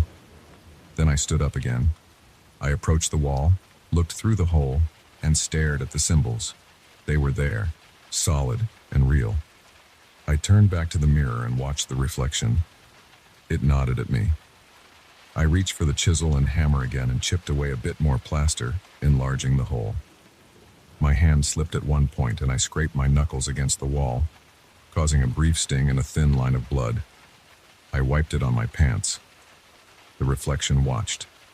I saw a slight narrowing of its eyes, as if it was interested in my reaction. I took a deep breath and shoved my hand deeper into the hole. I felt along the beam. There were more carvings, extending up and down. I could not reach far enough to see them all. I pulled my hand out and wiped dust off my fingers. I checked the mirror again. The reflection tilted its head, then pointed to the symbols I had uncovered. I said, "I don't understand." My voice sounded small in the quiet room. The reflection opened its mouth slightly, then closed it. It pressed its palm flat against the glass on its side. I pressed my palm against the glass on my side. The surface felt cold. I pushed a bit. The mirror did not move. The reflection's eyes locked onto mine. I stepped away from the mirror and leaned against the wall near the hole. I could feel my heart beating. I thought about covering everything up, putting the mirror back in that second-hand store, painting over the hole. But I also knew I could not pretend this never happened. The reflection acted like it wanted to guide me, to show me these symbols. But I had no clue what to do next. I stood there, shifting my weight from one foot to the other, picking paint flakes off my shirt. I watched the reflection carefully. It stayed in its position, looking straight at me. I could not hear anything unusual. I felt no sudden changes in temperature, except for a slight coolness near the hole. I wondered if there was a draft coming from inside the wall. I reached in again, felt around for any gaps. I felt only wood and some old insulation. I pulled my hand out once more. The reflection made a small nodding motion, as if acknowledging my attempt. I approached the mirror again. I stood directly in front of it and raised my hand slowly, aiming to move exactly as the reflection should. I lifted my hand, fingers spread. The reflection lifted its hand, fingers spread, but a second later, and slightly off. We stood face to face. I watched its eyes. They seemed alert and aware, not glassy or dull. I lowered my hand. It lowered its hand. I raised my eyebrows. It kept its face neutral. I glanced at the hole in the wall behind me. The uncovered symbols, the strange figures, the rough carvings. I considered calling someone, but I felt uneasy about that idea. I did not want anyone to see me like this, nervous and confused. I also did not want to explain the mirror's strange behavior. I paced around the room a few times, checking the mirror occasionally. Each time I looked, the reflection's expression changed slightly. Sometimes it looked curious, other times it looked impatient. I tried to ignore my anxiety. I tried to focus on something normal, like rearranging the tools I had used, but nothing felt normal anymore. As evening approached, I noticed the light in the room change. The reflection grew dimmer as the sun lowered outside. I turned on a floor lamp. Its light cast a bright spot on one side of the mirror's frame. The reflection seemed unaffected by the lighting. It maintained its odd behavior. I decided to pause any further exploration of the wall. I did not want to cause more damage or find something worse. For now, I just stood there watching the mirror, the reflection, and the symbols on the wall behind me, unsure what to do next, unsure why any of this was happening.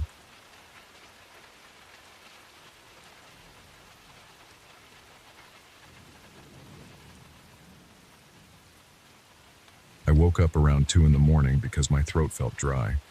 I got out of bed, rubbed my eyes, and walked down the short hallway to the bathroom. I just wanted a drink of water and maybe to splash some water on my face. But when I got to the bathroom door, I saw something strange. There were these wet footprints on the floor. They were small, like from a person with narrow feet, but I knew I hadn't walked through any water, and there was no reason for anyone else to be in my place. I stood there looking at them. They started in front of the sink and led toward the bathtub. The bathroom window was shut, and the door was closed behind me.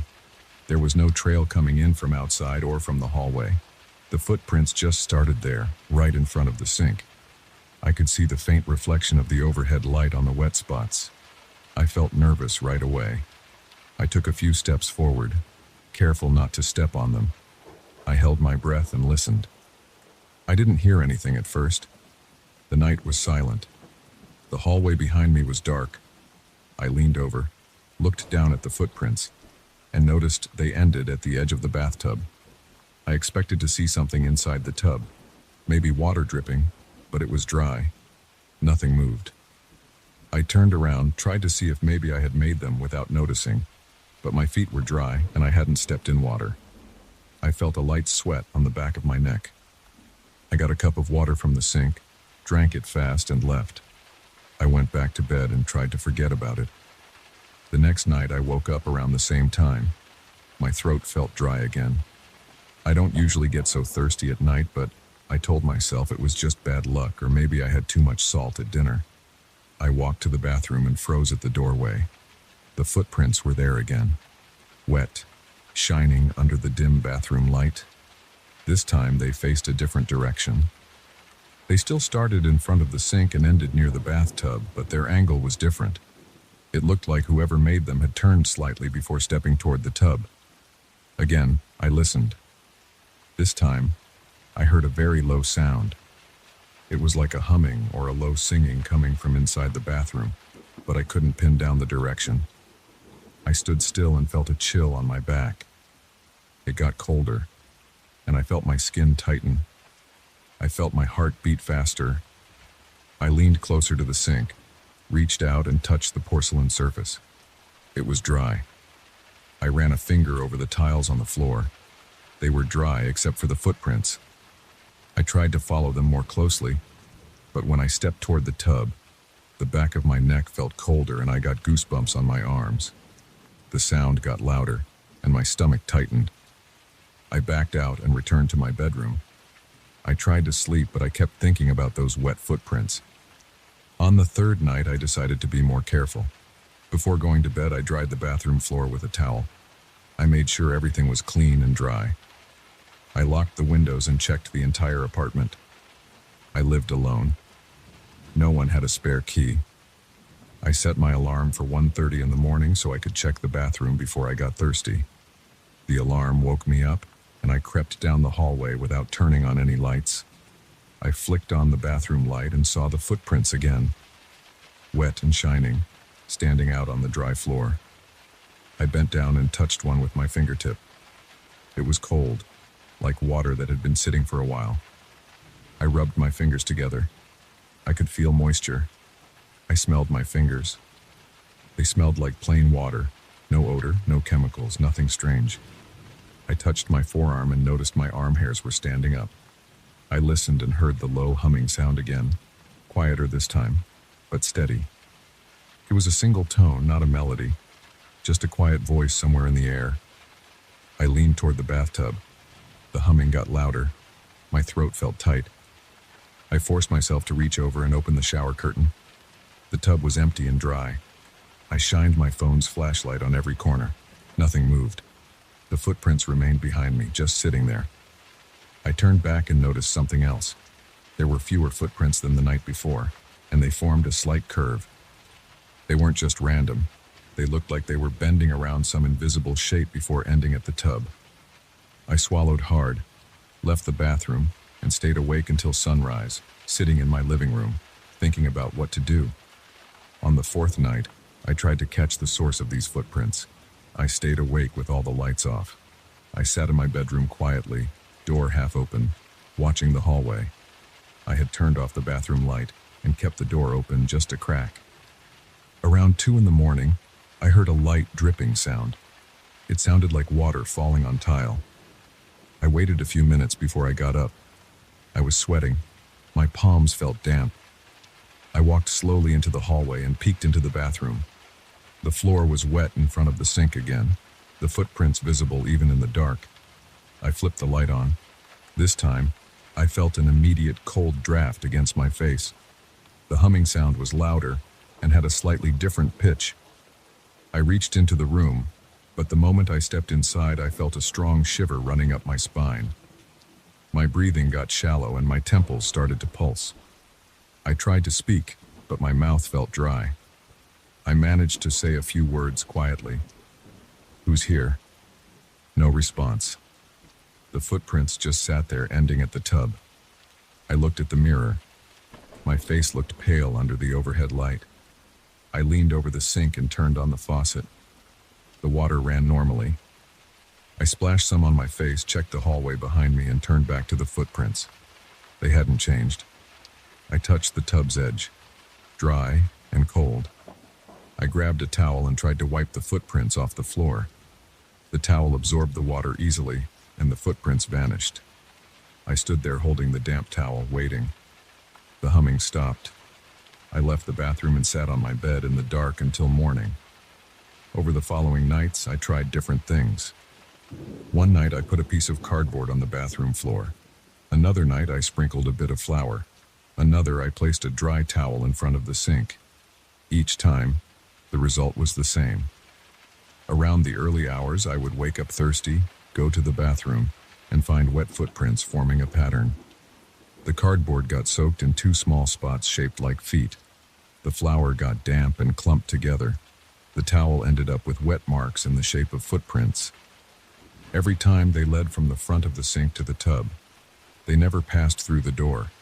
They never came from the hallway. It was like they formed out of thin air.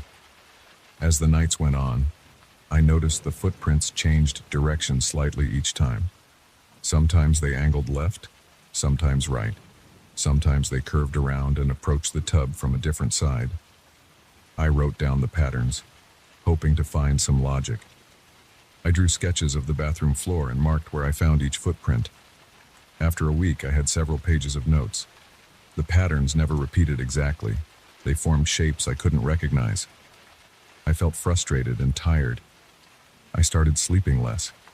I woke up with headaches and muscle tension. During the day, I tried to ignore it. I went to work, watched TV, ate meals, and pretended nothing was wrong. But at night, I felt nervous before going to sleep. My throat kept getting dry at odd hours, forcing me to face those wet marks.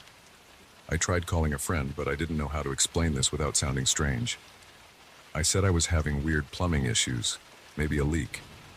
My friend suggested checking the pipes or calling a plumber.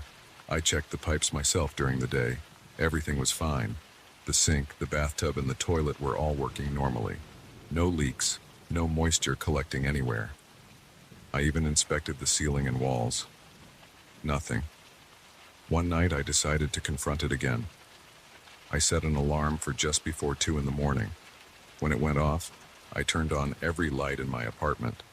I made sure the bathroom light was on and walked in with a camera on my phone ready to record video.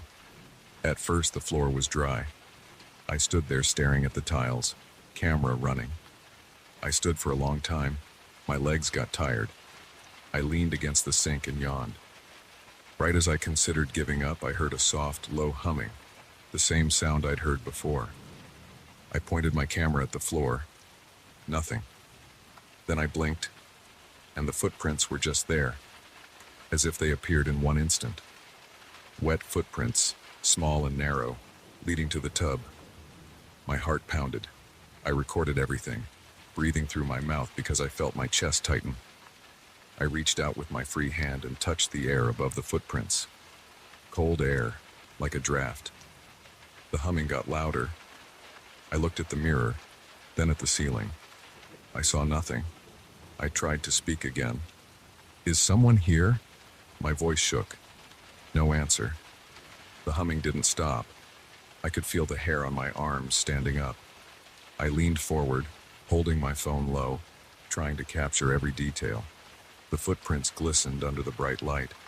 I stepped closer, felt that familiar chill up my spine, and stopped. I reached toward the tub. The moment I got close to it, the humming sound intensified. It made my ears ring a little. I stepped back and it faded. I approached again. It got stronger. I pointed the camera into the tub, dry and empty. I stuck my hand inside the tub and felt nothing but cold porcelain. My heart was racing, my breathing was fast. I pulled back and moved the camera around the bathroom, then down at my feet. My feet left no footprints. Only those strange wet prints remained. I took a few steps back and left the bathroom, still recording. I went to the living room and sat down on the couch. I zoomed in on the video, playing it back. The footprints were clear. I paused the video several times, trying to see if something else was there. Just the prints in the tub. I turned the volume all the way up, listened to the humming on the recording. I could hear it, that low tone, but nothing else. I tried analyzing the pattern of footprints again. This time they formed almost a half circle before ending at the tub. Over the next few nights, I kept recording and taking notes. The pattern changed each night. Sometimes the footprints formed a curve, sometimes a zigzag, sometimes almost a straight line. They always started at the sink and ended at the tub. They never crossed the doorway. They never extended beyond the tub. I tried touching the bathtub drain, checking if maybe it was damp or if moisture was creeping up from the pipes. Nothing made sense. The water in the sink worked fine, the drain was clean, and everything looked normal by daylight. I began to dread the nights. I would lie in bed staring at the ceiling, waiting for the alarm to ring, knowing I would find those footprints again. My hands would tremble as I reached for the bathroom light switch.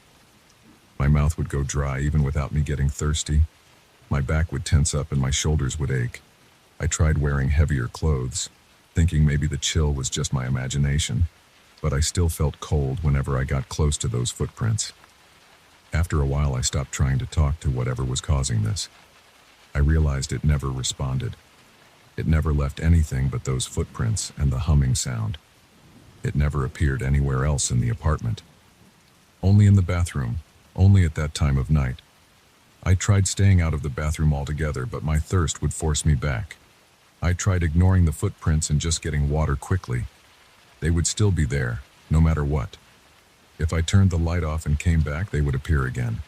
If I left a towel on the floor, it would get wet footprints as well. No matter what I did, they always formed. They never vanished on their own. They stayed until I wiped them up, like a silent sign that something was there. As weeks passed, I noticed my nerves were wearing thin.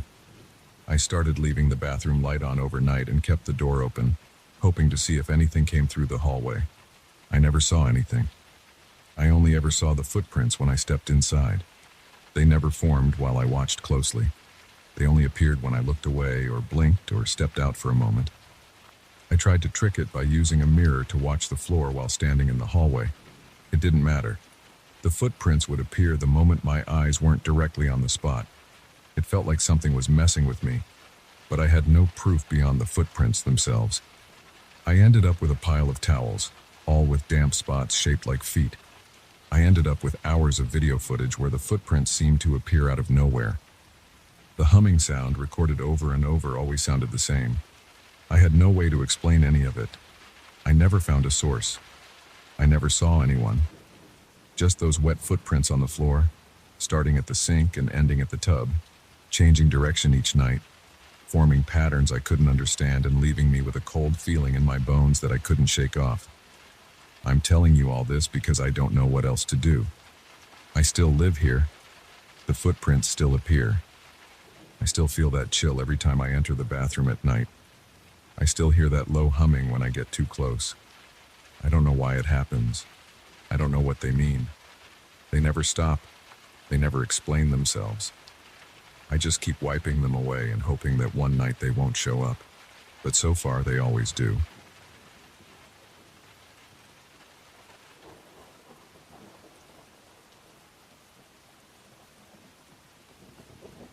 I walked into that old house expecting dust, creaky floors, and a few loose doorknobs. I did not expect the mirrored doors of a wooden wardrobe at the end of the upstairs hallway. The thing stood out against the peeling wallpaper and uneven floorboards. Its surface was clean, glossy, and darker than the rest of the room's furniture. The mirrored doors were clear, not cloudy like you'd expect in an old place. I remember walking past it and feeling a slight discomfort, like when someone stares at you from behind, but I ignored it. The first night I tried to settle in, just wanting to put my clothes away and get some sleep, but that wardrobe kept drawing my eyes. I'm a 37-year-old guy who wanted a fresh start. I had left a small apartment in the city for this old property in a quiet area. I had time off. I had money saved. This old house had good bones. I planned to fix it up myself. The first day was busy, moving boxes, changing a few light bulbs, and trying to figure out which windows stuck. By nighttime, I was sore. My shoulders hurt from lifting. My neck felt stiff. I just wanted to relax. I placed my bed in the main bedroom. There was an old bed frame there, and I put my mattress on it. The wardrobe stood close to the bed's foot, about 6 feet away, facing me. I decided to leave it there for now. I turned off the overhead light and set a small lamp on the floor next to the bed. The room felt cool and a bit damp. I had no curtains on the windows yet, so moonlight came in. When I looked at the mirrored doors, I saw my outline. I walked up to them and tapped the wooden frame. It felt solid. The hinges looked new. I opened it, expecting old clothes or mothballs, but found nothing inside. Just smooth wooden surfaces and a slightly musty smell. I closed it and watched my reflection. It showed me in my boxers and a t-shirt, tired eyes, messy hair. I turned off the lamp and lay down. I don't know how long I slept, but at some point I woke up needing water. The house was quiet. I could hear distant cars through the thin walls, but nothing else. I looked at the wardrobe. The moonlight gave the mirror a slight glow. I could see my reflection in it, but something seemed off. My reflection looked slow, like it was delayed. When I raised my hand, the reflection didn't raise it at the same time.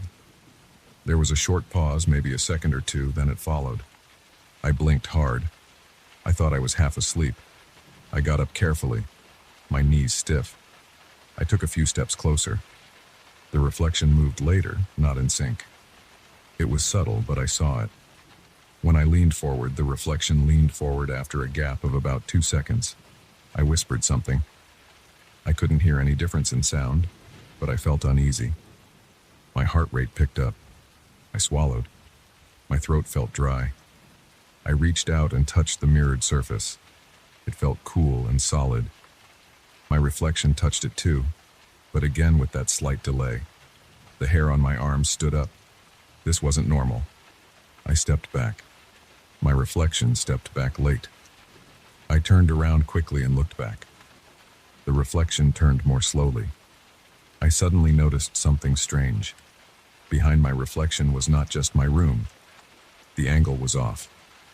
The background looked like my room, but with differences. The wallpaper looked torn in places. The bed behind the reflection was the same shape as mine, but the sheets were darker, and the mattress looked saggy. I stared at this detail. The reflection's room was similar but older, more run down, and the walls had stains I had not seen in my own room. I felt my legs tense. I took a deep breath. The air smelled stale. I leaned in again, trying to get a better look. I moved my head to the side. My reflection did the same, but late. I saw a figure sitting on the bed behind my reflection. It was a man. He looked exactly like me. Same face, same hair, same body shape. He wore the same t-shirt and boxers. He sat there, watching me. He didn't move in sync with me. He was separate. He raised his arm and pointed at the wall to the right side of the bed in his room.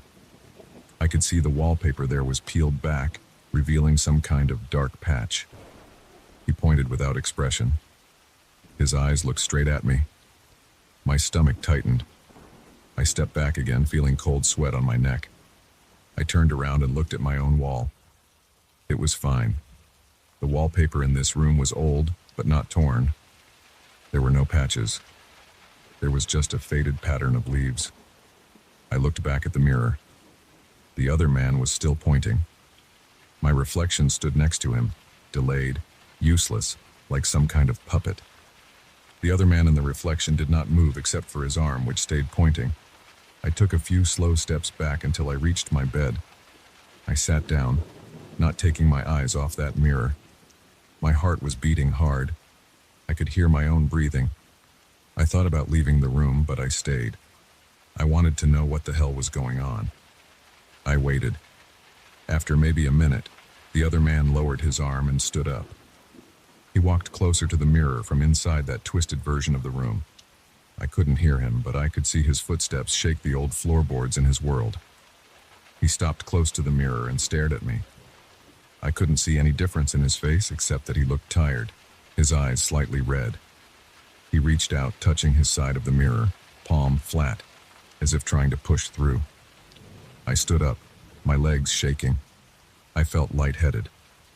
I walked closer until I was about a foot from the mirror. The other man's eyes followed mine.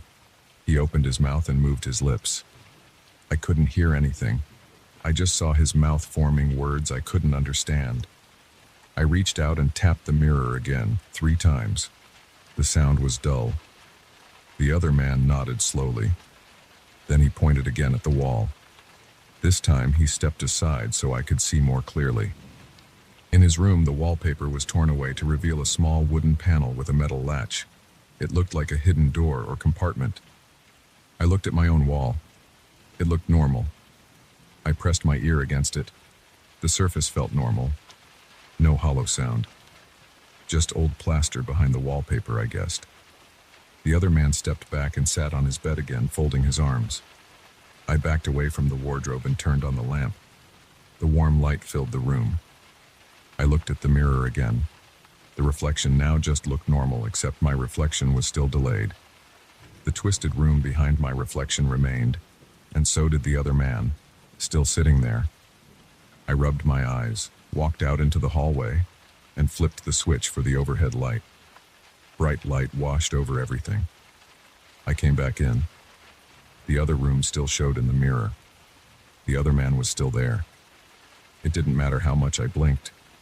It was not my imagination. I felt my throat go dry again. I needed water. I didn't want to leave the room because I thought something might change while I was gone. But I had to. I hurried downstairs, turned on the kitchen light, filled a glass at the sink, and drank it in one go. I splashed water on my face, felt the cold sensation wake me up. My heart was still pounding. I hurried back up. Nothing had changed. The other man was still there. He looked patient. He just sat. I realized he was showing me something. I walked to the wall he had pointed at and examined the wallpaper carefully. At first, I saw no difference. I ran my fingers along the edge where the wallpaper met the corner. I pressed lightly, feeling for a gap. My fingertips felt a slight crack in the plaster. I pulled at the wallpaper. It tore a little. I hesitated. The house was mine now. I could tear wallpaper if I wanted, but it felt strange. I looked at the mirror. The other man gave a single nod as if encouraging me. I used my fingernail to lift the corner of the wallpaper. It peeled slowly, making a soft ripping sound. Beneath it, I saw old wood.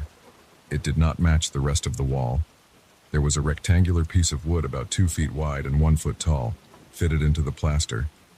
It had a small hole at one end, maybe for a handle. I tried to pull it. It was stuck. I looked back at the mirror. The other man stood up again, walked closer, and tapped where his latch would be. I pressed where I thought a latch might be in my wall. I felt something move under my thumb. I pushed harder. I heard a soft click. The panel popped open slightly. I gripped its edge and pulled it out. Behind it was a shallow compartment. Inside, I saw a small wooden box, dusty and plain. I pulled out the box. It wasn't heavy. I opened it. Inside were a few old papers and a large iron key. The papers looked like old property records, handwritten notes, and something that looked like a diagram of the house's layout. The handwriting was old-fashioned, a bit faded. I didn't care about that right now. I held the key in my hand. It felt cold and smooth. I looked at the mirror. The other man watched me carefully. He nodded once. Then he stepped back, returned to his bed, and sat down. He stared at me for a long moment. I waited, but he made no more gestures. I tried to say something, but he couldn't hear me, and I couldn't hear him. I took the box and key and placed them on my bed. I examined them under the lamp. The papers mentioned a locked storeroom in the basement. They showed a sketch of the house, with an extra space under the stairs that I hadn't noticed. The key probably opened it. I didn't know what I would find there, but the other man in the mirror had shown me this hidden compartment. Maybe he wanted me to find this stuff. I glanced back at the mirror. The reflection showed the twisted room still, but now I noticed that the other man's eyes looked less tense. He stood up and walked slowly to the mirror again. He lifted his hand and placed it flat against his side. I did the same. The glass felt cool. He leaned in as if checking my face closely. I saw details of his face, a small scar near his eyebrow, a faint stubble on his chin. He looked just like me, but tired. I didn't know how else to react. I stood there, pressing my palm to the glass, feeling a strange numbness in my fingertips. After a few minutes, the other man lowered his hand. He stepped back, turned around, and walked to the door of his room. I hadn't noticed his door before. It was in the same place as my door, but his hallway looked darker. He paused at the threshold, looked back at me one more time, and then left. I watched him go. He did not come back. I waited a bit longer, then turned off the lamp and tried to sleep. It was hard. My mind was full of questions. I stared at the ceiling, listening to my breathing, feeling my heart gradually slow down. Eventually, I dozed off. In the morning, I woke up with a stiff neck. I got up slowly, my muscles sore. I looked at the wardrobe. It reflected my room as it was. There was no delay in my reflection. I moved my arm up and down. Perfect sync. My heart sank a bit, thinking maybe I'd imagined the whole thing. But I turned to the wall and saw the torn wallpaper. The hidden compartment was there. The box and key were on the bed. So it was real. I got dressed, pulled on jeans and a shirt, and tied my shoes. I took the key and the box with me. Downstairs, I searched for a door under the staircase. I found a panel that didn't match the surrounding wall. I tried the key. It turned, scraping metal against metal. I opened it. Inside was a small storeroom, dusty and dark. I shined a flashlight inside. There were old tools, a metal trunk, and a few wooden shelves. Everything smelled like old wood and iron. No one had been in there for a long time. I dragged out the trunk, opened it, and found old letters, a broken lantern, and a metal plate engraved with the house's original address. Nothing shocking, just old stuff. I brought it into the light and examined it piece by piece. The letters referred to repairs done decades ago, some unpaid bills, and a list of furniture that used to be in the house. The metal plate showed an old street number that had changed since. None of it answered my questions about the other man or the strange mirror. I stayed in the house for the rest of the day.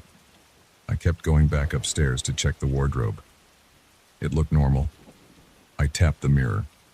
My reflection tapped back immediately. No delay. I moved side to side. Everything looked fine. I closed the wardrobe doors, reopened them. They still showed my room exactly as it was. I even touched the back of the wardrobe's interior. Solid wood.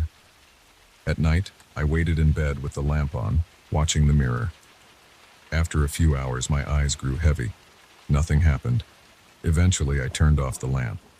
The moment I did, the reflection seemed to lag again, just for a split second. I jumped out of bed and approached the mirror. My reflection was again slightly delayed. I sucked in a breath and waited. After a few seconds, I saw the twisted room again. This time, it was empty. The other man was not there. The bed was messed up, the torn wallpaper still visible. I leaned in, looking for any sign of him. Nothing. Just that empty room. I placed my hand on the glass. No response. I waited. I felt a slight coolness, a mild vibration, or maybe just my own pulse in my hand. I stood there for a long time, but the other man did not return. Eventually, I turned on the lamp again. The twisted room disappeared. My reflection returned to normal. Over the next few days, I focused on repairing parts of the house. I cleaned the storeroom, organized the old papers, and decided to keep the key and the box safe in a drawer. I checked the wardrobe every night. Sometimes after I turned off the light, I would see that other room. Sometimes I would catch a glimpse of the other man, just a short glimpse of him stepping out of sight. He never pointed at anything again. He never tried to speak. He was just there, moving quietly in that strange version of my bedroom. I never found out exactly what he wanted. Maybe he just wanted me to find that hidden compartment. Maybe he wanted to show me the old storeroom. Maybe he needed me to discover something that was hidden for years. I don't know. I kept living in that house. I replaced wallpaper, fixed the floors, and got some furniture that matched my taste. The wardrobe stayed in the same place. I did not remove it. I let it be. At night, I sometimes turned off all the lights and watched the mirror. Sometimes the other man appeared, but he never tried to communicate again. He just stood there, or sat on the bed, or walked around the room. Sometimes he left and didn't come back for days. I learned to accept it. The mirror showed me something that first night, something I never imagined was possible. I got used to it. Over time, the fear turned into a kind of tense curiosity. I slept better once I understood that nothing bad happened. The other man never threatened me. He never tried to harm me. He only pointed at that wall and showed me something hidden. After that, it was just quiet visits and long silences. I live here now. The old house is my home. I have the wardrobe with the mirrored doors. I have the memory of that first night. And every so often I turn off the lamp, look into the mirror, and see him there, watching me from that other room, moving a bit slower than I do, as if time works differently for him. He never smiles, never frowns. He's just there. And I stand on my side, feeling my heart beat in my chest, wondering what he's doing, and waiting for the day he might point to something else. But he doesn't. He just stays. And so do I.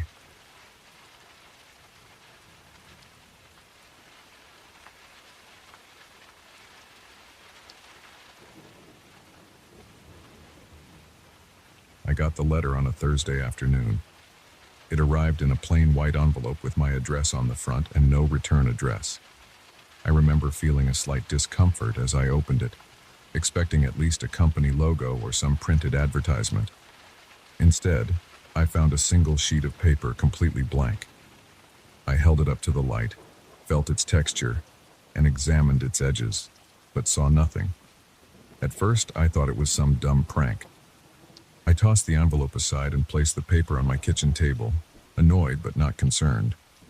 I went about my day without thinking much about it. That evening, as I was sitting in the dim light of my living room, I noticed the envelope and the paper still on the table. I had a small candle lit nearby because the overhead light in that room tends to flicker. I don't know why, but I picked up the blank sheet and held it near the candle just out of curiosity. The heat of the flame made my fingertips warm. As I brought the paper closer, something appeared on its surface. Black letters formed slowly, as if drawn by an invisible hand.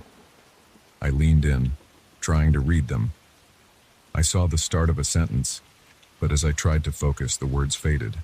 I tried again, holding the page closer to the flame, tilting it slightly. For a second, I saw clear black letters. I made out a few words, something about watching and you, but then the letters vanished. I felt a strange rush in my chest, like a mild panic. I set the paper down and blew out the candle, my heart beating fast. I spent the rest of that night wondering what I had just seen. There were no obvious marks on the paper in regular light. I tried holding it under a lamp, even in front of my bathroom mirror, but nothing came up. Only near the candle flame had those letters appeared. I kept thinking about it, unable to relax. I had a late dinner and tried to watch some TV. But after a while, I returned to the table. I lit the candle again and tried once more to see the words. This time I noticed a faint outline of letters forming. I leaned in, holding my breath. The letters turned darker for a split second. I saw something like "do not," and then they disappeared again. My neck was tense and I felt a kind of stiffness in my jaw. I tried a third time, bringing the paper so close to the flame that I worried I might scorch it, but still the letters refused to stay. I kept seeing fragments. Do not. I am. You. They would appear in bursts and then fade. My shoulders grew tight, and I could feel my legs trembling. I gave up for the night. The next day, I tried to forget about it. I went to work, returned home, made myself a simple meal, and pretended the letter did not matter. But I was lying to myself. Deep down, I needed to know what the hidden words said. That night, I sat down at my kitchen table with the candle again. I waited until it was completely dark outside. I turned off every light in the house except for the candle's flame. The room was quiet. I could hear my own breathing. I held the paper in front of the flame and watched carefully. The letters appeared and disappeared too fast. I tried moving the paper very slowly, changing angles, trying to catch the full sentence. The paper seemed to grow warmer in my hand, and a chill ran down my spine each time the letters formed and vanished. My fingers were getting sweaty, and I wiped my hand on my pants. As I tried again and again, I began to hear soft sounds around me. At first, I thought it was the wind outside or maybe the old wooden beams in the ceiling.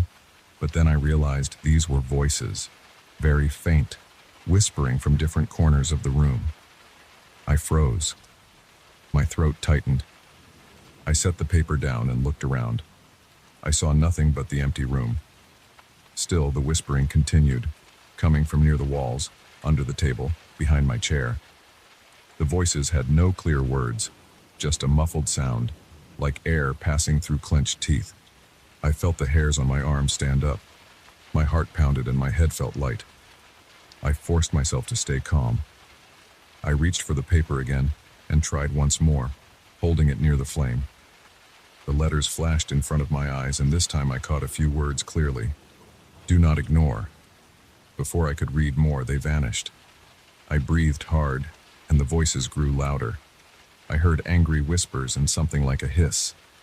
I lowered the paper and said in a shaky voice, "Who's there?" No one answered. The voices did not stop. My stomach felt tight, and I could feel sweat on my forehead. I tried to act tough. I stood up, walked around the room, searched behind the curtains, checked the locks on the windows. Nothing. The whispering never ended, but it never got loud enough for me to identify words. After an hour or so, I gave up. I blew out the candle and went to bed, trying not to think about it. I did not sleep well. I woke up many times that night, sweating and breathing heavily. On the third night, I decided to record what was happening. I put my phone on the table, opened a voice recording app, and started filming with its camera as well. I placed the candle in the center of the table and sat down. I tried to keep my hands steady. The paper looked so ordinary under the candlelight. I held it up once again and watched as the letters flickered into view. I saw a phrase, "Do not ignore this warning." I tried to hold the paper still, and I read a bit more. I am watching you. And then it vanished again. I exhaled sharply and the whispering started again, this time closer, right behind my chair. I whipped my head around, saw nothing. I listened to my phone's microphone hiss quietly. I wanted to see if it picked up anything. I tried one more time with the paper. This time I got a longer glimpse. Do not ignore this warning. I am watching you. Do not try to run. I know where you are. My heart pounded so hard it hurt. I felt sweat running down my back. My hands were shaking so badly I almost dropped the paper. The voices got louder, I could hear them circling around me. I felt something brush against my arm, but when I looked, nothing was there. I snuffed out the candle and turned on the kitchen light. The whispering stopped at once. The room looked normal again. I checked my phone. The recording showed me sitting there, holding the paper, but there were no visible letters on the screen. The microphone only picked up my own breathing and the faint crackle of the candle flame.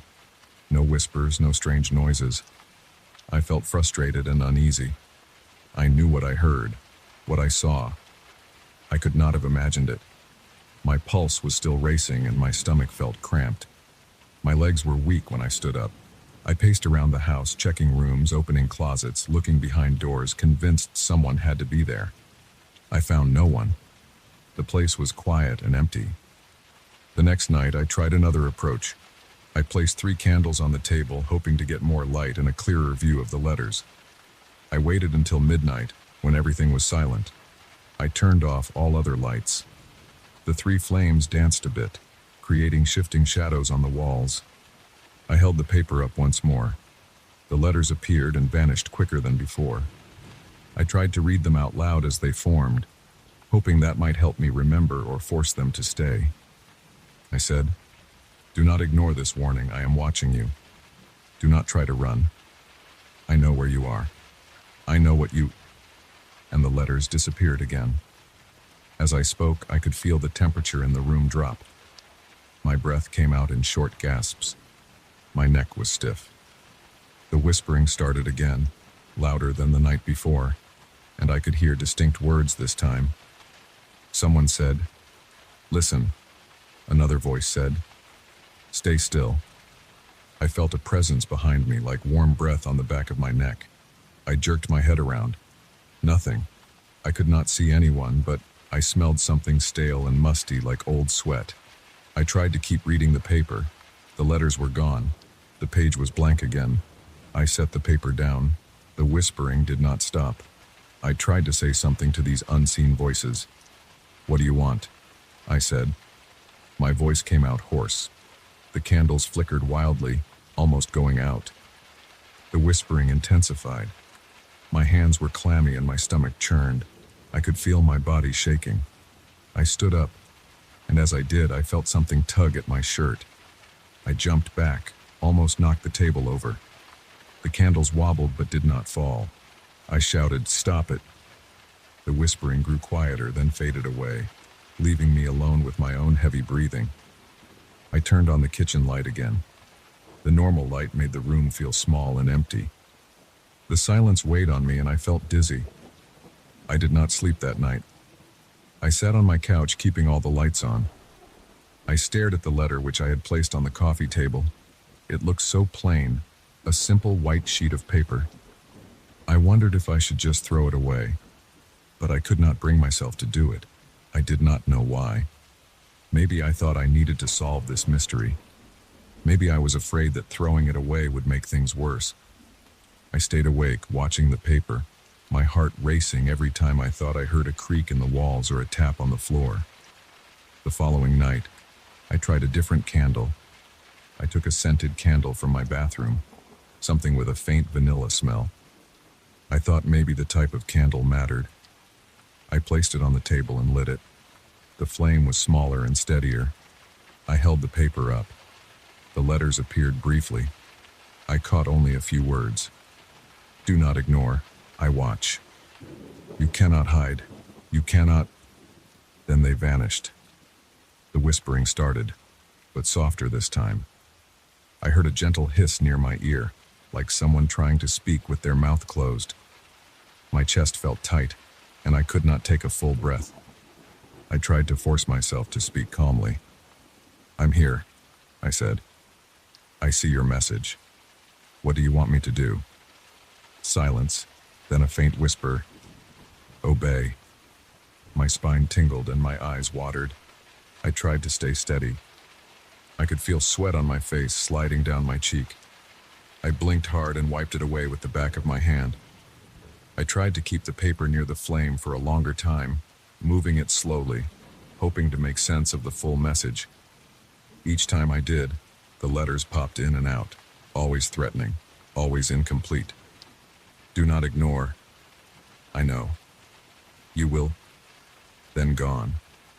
The whispering seemed to respond to my frustration. Every time I failed to read the full message, the voices got louder, more scattered, surrounding me from all sides. I felt trapped. My throat was dry. My hands shook so much that at one point I almost dropped the paper into the flame. I managed to pull it away in time. I noticed that the whispering always started right after I read a few words. It was like some force did not want me to know too much. Or maybe it wanted to scare me into understanding something I could not grasp. I tried a different tactic. I stood up, lit the candle, held the paper from a distance, then slowly brought it closer, just enough to make the letters appear. The moment I saw them, I tried to back away before they disappeared, but it made no difference. They vanished anyway. I slammed my fist on the table, frustrated. The whispering grew louder again. I clenched my teeth and resisted the urge to shout. My body felt sore, and my neck was stiff from tension. My heart pounded so hard it made my chest ache. After several nights of this, I stopped bothering to record or try different methods. I stuck to the candle and the paper, forcing myself to face whatever was happening. Each night, I approached the paper the same way. Each night, the letters teased me with threats and warnings. Each night, the whispering voices surrounded me, making the air thick and hard to breathe. I was tired. My eyes were bloodshot from lack of sleep. My hands trembled constantly, even during the day. I ate less and I felt on edge all the time. I jumped at every noise outside. I checked my door locks 3 or 4 times before lying down at night. Even when I tried to sleep, I felt as if someone stood at the foot of my bed staring at me, breathing quietly. I never got a full sentence. I never learned exactly what the message said or who sent it. I only got pieces. "Do not ignore this warning. I am watching you. Do not try to run. I know where you are. I know what you do. You cannot escape. Obey." That was the gist of it. Every attempt left me tense and shaking. The whispering did not stop. It followed me every time I lit that candle and tried to read. After a while, I realized that I could not get more information. I was stuck with this puzzle that only brought me fear and exhaustion. On the last night I tried, I told myself that I would give it one final shot. I sat down in the dark with the candle, held the paper up, and read the few words I could. As expected, they vanished too soon. The whispering started up, swirling around me, making my skin crawl. My muscles were tight, and my breathing came in short bursts. I felt my heart hammering in my chest. I could hear my pulse in my ears. The voices got louder, and I shouted, "I've had enough, stop." They did not listen. I grabbed the letter, folded it up, and shoved it back into the envelope. I left the candle burning and stormed out of the room. The whispering faded as soon as I left, like I had escaped a small pocket of reality that existed only at that table, with that candle and that piece of paper. I locked the letter inside a drawer. I still hear faint whispers sometimes when I stand too close to that drawer at night with the lights off, but I do not open it anymore. I keep the lights on and avoid using that candle. I try to ignore the tension that lingers in my house. I do not know who sent that letter or why. I have no answers. I just know that every attempt to read it, every time I tried to understand, brought more fear, more whispered threats, and no relief. Now I do my best to live with the uncertainty. It is better than the alternative, standing there in the dark, sweating and shaking, listening to those voices I can't see. I may never know what was written in full, and I may never get rid of that letter. But I will not go near it with a candle again. That's the only choice I have if I want to keep my sanity.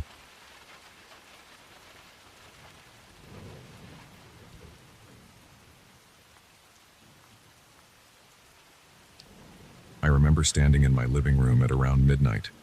The lights were dim because I had switched off most of them to relax before heading to bed. The neighborhood was quiet. Outside, I could not hear any traffic or voices. It was the kind of silence I usually found comforting. But that night, something felt off. I noticed a dull, repetitive sound coming from above. It was a muffled bump or scrape, repeating every few seconds. It came from the ceiling, from somewhere I had never gone before, probably the attic.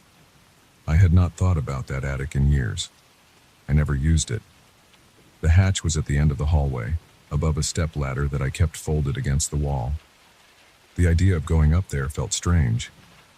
I had no reason to go before, and I had always assumed it was empty or filled with dust. But the sound did not stop. At first, I tried to ignore it. I leaned against the armrest of the couch and waited, thinking it might be pipes settling or an animal walking around.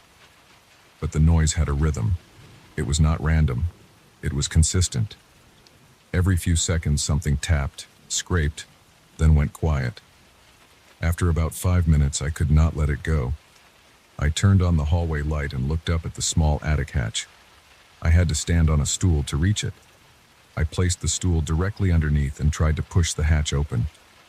It was stiff and covered in a thin layer of paint that stuck around the edges. After a hard push, the wooden panel lifted.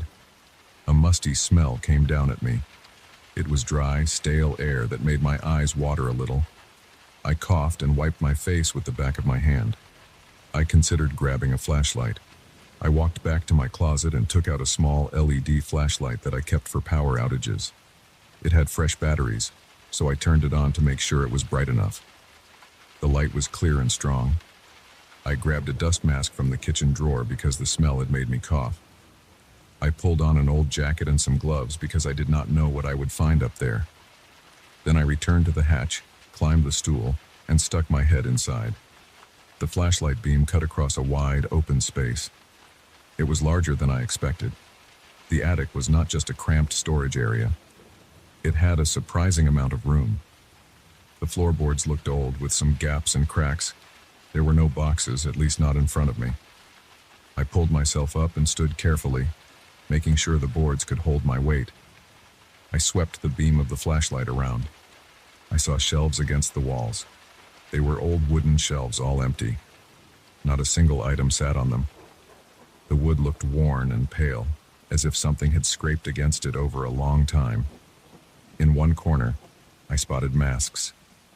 They were lined up on the floor, leaning against the wall. Each mask looked handmade, but they had no eye holes. There were 3 of them. They were wooden, with simple carvings around where the eyes should be, and small slits for mouths. The texture looked rough. The faces looked blank because of the missing eyes. I stepped closer to them, shining the light to see if there was any detail. They smelled like old wood and dust. The attic had no windows. The only light I had was my flashlight and a strange glow that seemed to come from nowhere. I noticed something odd. The air looked slightly brighter near the center of the attic, as if the moonlight somehow leaked in through cracks that did not exist. I pointed the flashlight at the ceiling. It had no vents or skylights. It was solid wood. Yet I could see faint silvery light across some sections of the floor. It did not make sense. The house was old, and I knew that the roof was intact. The moonlight outside would not come in. But there it was, a faint light that allowed me to see some details without relying entirely on the flashlight. The sound had stopped. I listened carefully. The tapping was gone, replaced by a soft rustling sound. It sounded like fabric being dragged across the floor. Then I heard whispering. It came from behind one of the shelves. I could not make out words at first. I moved slowly, trying not to make noise with my shoes. As I got closer, I heard voices. They were low, mumbling, and they sounded like multiple people talking at once. Some words were too quick to understand, but I caught my name. They were talking about me. I froze. My heart thumped, and my palms started sweating inside the gloves. I tried to shine the light where the voices came from, but there was no one there. The shelf was empty. The wall was bare. The whispering continued. They said my name again in different tones. I heard one voice, deeper than the others, say it slowly and with care. Another voice repeated it, faster and more urgent. I did not know what to say. I stayed quiet. I did not see anything moving in that spot, but I felt something. The air changed pressure. It felt heavier. My breathing grew shallow. I wanted to leave, but I also wanted to know what was happening. I took a step back. The floor creaked under me. The whispering stopped for a moment. Then it resumed, louder. Now I could understand a few more words. They were arguing. One voice told the others to stay quiet. Another voice said that I was here, that I had come up. I tried to find the source by walking around the attic. I kept my flashlight aimed ahead. My steps were careful. I leaned forward and looked behind the shelves. There were no cables, no vents, no hidden speakers. Just dusty corners and empty spaces. I turned toward the masks again. Something had changed. They were not in the exact same position as before. I remembered their arrangement. The 3 masks had been side by side, all facing forward. Now the middle one faced slightly to the right. I knelt down, shining the flashlight on it. I reached out and touched it. The wood was cool and dry. I tried to see if maybe a breeze had moved it, but there was no breeze. The air was still except for the feeling that it might be breathing. I mean that in a literal way. The floorboards seemed to shift slightly, as if something underneath them expanded and contracted. I felt a vibration under my boots. I steadied myself. I pressed my hand against the floor. It felt solid, but there was a subtle movement, like a gentle rise and fall. It made me uneasy. I did not want to think about what could cause that. Then I heard another sound, a scraping noise behind me. I spun around, holding the flashlight in front of me like a weapon. In one corner of the attic, crouched low near the floor, I saw a shape. It was a form, darker than the rest of the space, hunched over as if hiding. It did not move. I tried to see details, but I could not. It looked like a person or something shaped like a person. It was silent and still. I thought about saying something. My throat felt tight. Before I could speak, I heard more whispering from another corner. I turned and saw another shape also crouched. Now I realized there were several of these shapes in different corners. They stayed low, pressed into the corners where the walls met. Their forms were blurry in the strange light. I counted at least 3, maybe 4. None of them moved closer. They just stayed there.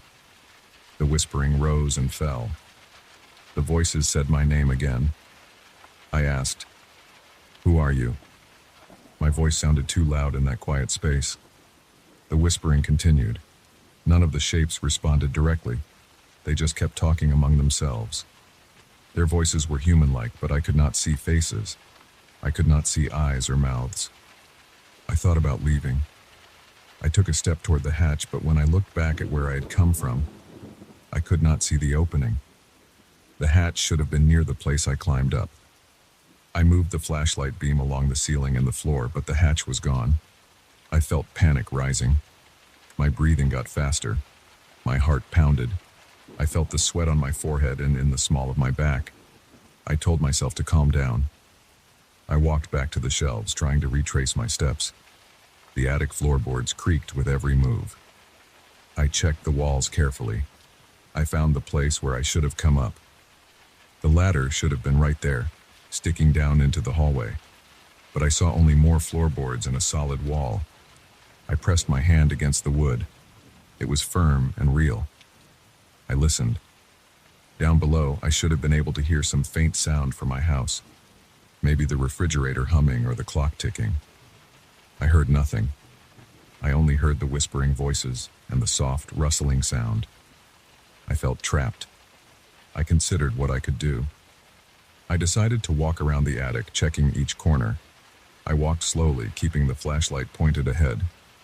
When I approached the first crouched shape, it faded back into the darkness. sliding away without a sound. I did not see it move its legs or arms. It just shifted out of sight. I reached the corner and found nothing but dust. I sneezed. My eyes stung from the dry air. I went to the next corner. The shape there also vanished as I got close. I tried to catch it with the flashlight beam, but it was too quick or too subtle. Again, I saw only empty space. I could hear them, though, behind me, whispering. They were always behind me, no matter where I turned. I tried talking again. I said my name. I said I lived downstairs. I asked what they wanted. The voices continued to argue. I heard them say my name in different ways, stretching the syllables. I heard them say, I should not be there. I heard them say, I belonged there. They contradicted each other. They did not seem to agree. I tightened my jaw and gripped the flashlight harder. My fingers were shaking. I pointed the flashlight at the masks again.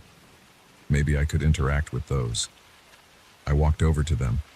This time all 3 masks faced inward as if looking at each other. I knelt down and picked up one mask. I turned it over. On the back, I saw scratch marks. They were shallow grooves running in random patterns. I ran my gloved finger over them.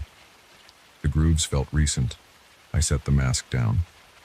The floor suddenly felt softer in that spot, like damp wood, but it was not wet. It did not give under my weight, but I sensed it might if I pressed harder. I decided not to. I took a deep breath and tried to think about a way out. I stood up straight and walked in a circle, shining the flashlight on every surface. The attic looked the same in every direction. The shelves were empty, the masks were on the floor, and the corners were dark. The whispering went on. Sometimes it sounded like multiple voices overlapping. Sometimes I thought I heard footsteps behind me, but when I turned, there was nothing. I tried to find a wall that might give way. I pushed against one of the shelves. It creaked, but did not move. I bent down and tried to lift a floorboard. It would not budge. I knocked on the walls and listened. The whispering got louder as I did that, like they did not want me to disturb anything. After a few minutes, I noticed a subtle movement in the ceiling above. The ceiling board seemed to shift slightly, forming a small gap. A faint beam of moonlight shone through. I stared at that beam of light, trying to figure out where it came from. If I followed it, maybe I could find a clue. I moved underneath it. I looked up. There was no hatch, no window, but I could see that the ceiling looked thinner there. I reached up with one hand and pressed against it. The wood felt pliable, as if it could bend. I pushed harder. I heard a crack and the whispering grew more agitated. The voices sounded upset. They said my name again, louder. I pushed again, harder this time. The wood splintered a bit. Dust rained down on me. I coughed and shielded my eyes with my arm. I did not want to stop. I wanted out. My arms trembled, but I kept pushing and picking at the crack, trying to widen it. The whispering turned into a kind of hushed hiss. I heard some of the shapes skitter across the floor behind me. I did not look back. I shoved the flashlight in my mouth, holding it between my teeth, and used both hands to pull and push at the boards. My fingertips hurt from pressing against the rough edges. Eventually, I pried one small board loose. A thin rush of cooler air came through. I could smell the outside air, fresh and slightly damp. I kept pulling at the ceiling. I did not care if it damaged anything. I just wanted an opening. I got another board loose and more dust fell. I spat out the flashlight, holding it in my hand again. I could see a small opening now. It led to darkness, but it felt different from the attic darkness. I reached up, grabbed the edge, and hauled myself up. The whispering voices hissed again and then fell silent. As I pulled my torso through the gap, I felt something brush against my leg. I kicked blindly. My foot connected with nothing but air. I wiggled through the gap. I did not know where I was going. I just knew it could not be worse than staying down there.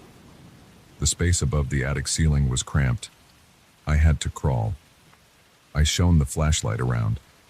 It was like a narrow crawl space with insulation and wooden beams. I recognized normal house construction. This looked right. I moved along the beams, careful not to put a knee through the drywall. After a few feet, I saw another opening. It led down into a closet in my house. I recognized the top shelf of my bedroom closet. I pulled myself toward it, lowered my legs carefully, and climbed down. My knees hit familiar carpet. I smelled my laundry detergent from the clothes on the shelf. I turned around and looked up. The gap I had come through was just a loose board in the closet ceiling. I did not see the attic I had left. It was just a normal space. I reached up and felt the boards. They were solid, nailed in place. No opening, no mysterious room. I took a minute to catch my breath. My heart was still pounding. My clothes were covered in dust. My hands shook. I turned off the flashlight and listened. The house was quiet. The refrigerator hummed softly. I could hear the faint tick of the clock in the hallway. There was no whispering. I stood up, walked out of the closet, and checked the hallway. The attic hatch was closed as it always was. I touched the hatch. It felt normal, just a stiff piece of wood. I stood there for a while, breathing slowly, feeling my heart rate return to normal. I did not know what I had just experienced. I looked at my gloves. They were dusty. I smelled the stale scent from them. I walked to the bathroom and washed my hands. The gloves left a thin layer of dirt in the sink. I rinsed it away, dried my hands, and returned to the hallway. Everything looked normal. I turned on more lights, checking each room. Nothing was out of place. I never heard that noise again. The attic remained sealed, and I never attempted to open it. I spent the rest of that night awake, sitting in the living room with every light on, listening carefully. I heard no voices. I heard no shapes moving around. The house felt like my house again. But I remembered everything I saw. The empty shelves, the masks with no eyes, the whispering voices saying my name, and those shapes in the corners. I remember how I felt my heart pounding, how I sweated, how my muscles tensed, and how my breath caught in my throat when I realized I could not find the hatch. I remember how real it all felt. That is all I can say about it. I did not find answers. I just know I went up there and I came back down. Nothing else happened afterward. The attic stayed quiet and I never went back. I keep telling myself it was some kind of mistake or maybe a half dream, but I know how real it was. It is something that will stay with me every time I look up at that ceiling.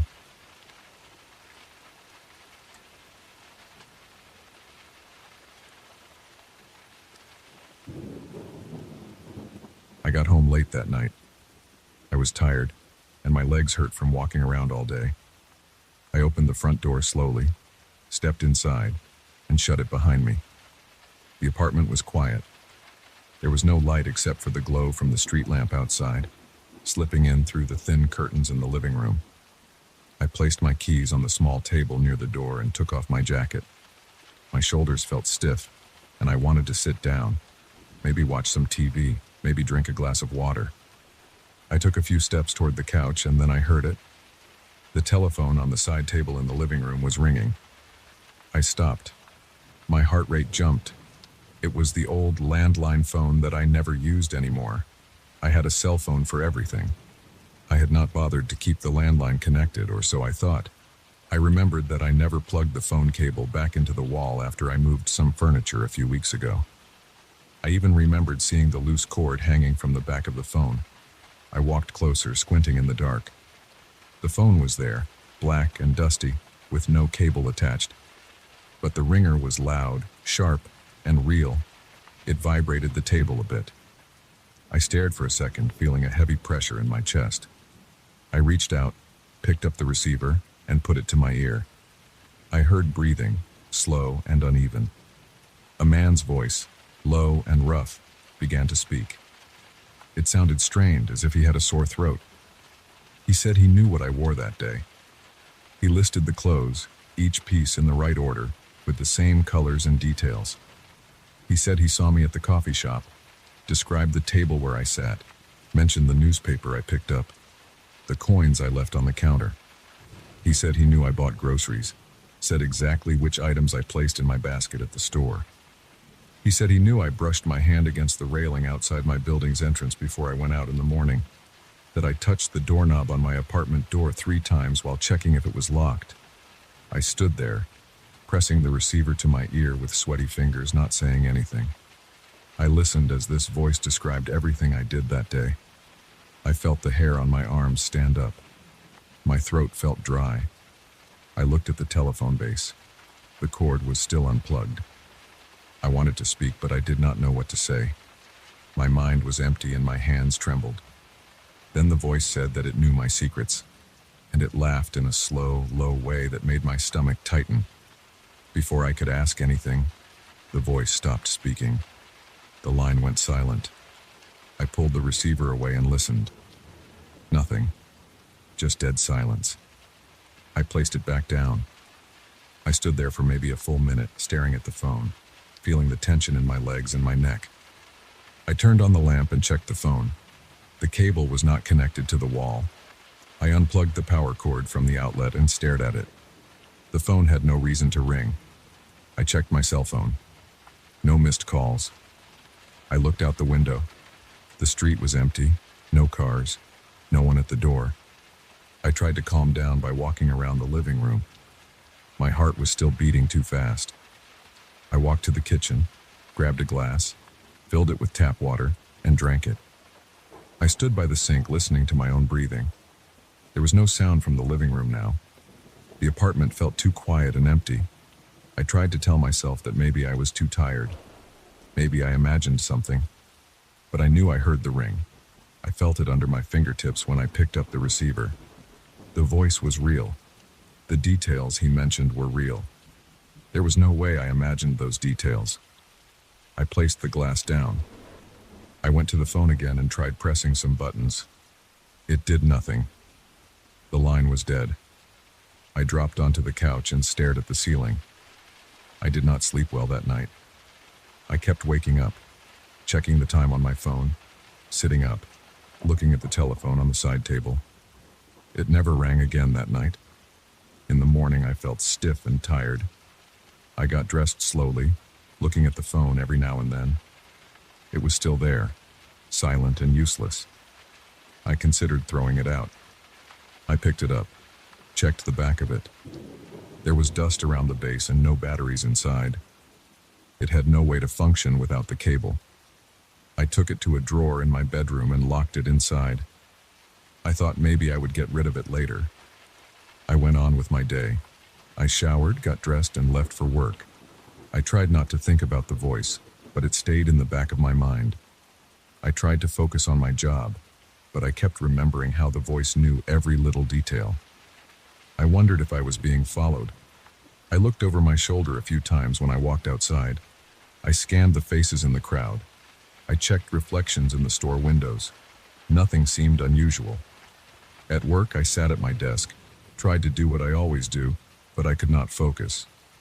My hands were shaking a bit. I told a coworker I didn't sleep well. I said I had a weird night, that's all. I did not mention the phone call. I did not want to sound strange. I ate my lunch in silence and checked my phone constantly. Nothing happened. When I left work, I walked home a bit faster than usual. I kept looking around, trying to see if someone was watching me. I went into my building, up the stairs, and got to my door. I paused before unlocking it. I listened. Nothing inside. I stepped in. I did the same routine, put my keys on the table, took off my jacket, sat on the couch. I tried to turn on the TV to distract myself. The TV was on for a while. Then, late at night, around the same time as the night before, I heard it again. This time I heard the ring from inside my bedroom. I had locked the phone in a drawer there. My throat tightened and I stood up. I went to the bedroom. The drawer was closed. The ringing was louder than the night before. I reached out, pulled the drawer open. The phone was there, the receiver rattling a bit with each ring. The cable and power cord were still detached. I hesitated, then picked it up and answered. The same rough voice greeted me. It said it knew I tried to lock the phone away.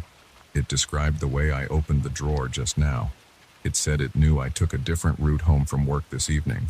It mentioned the sandwich I ate at lunch and the exact time I finished it. It said it knew I checked behind me in the street, and it laughed, this time a bit louder. I held the phone and felt sweat on the back of my neck. I asked, "Who are you?" My voice came out weak. The voice did not answer that question. It said it knew I was nervous, that I was sweating. It said it could see my hand shaking.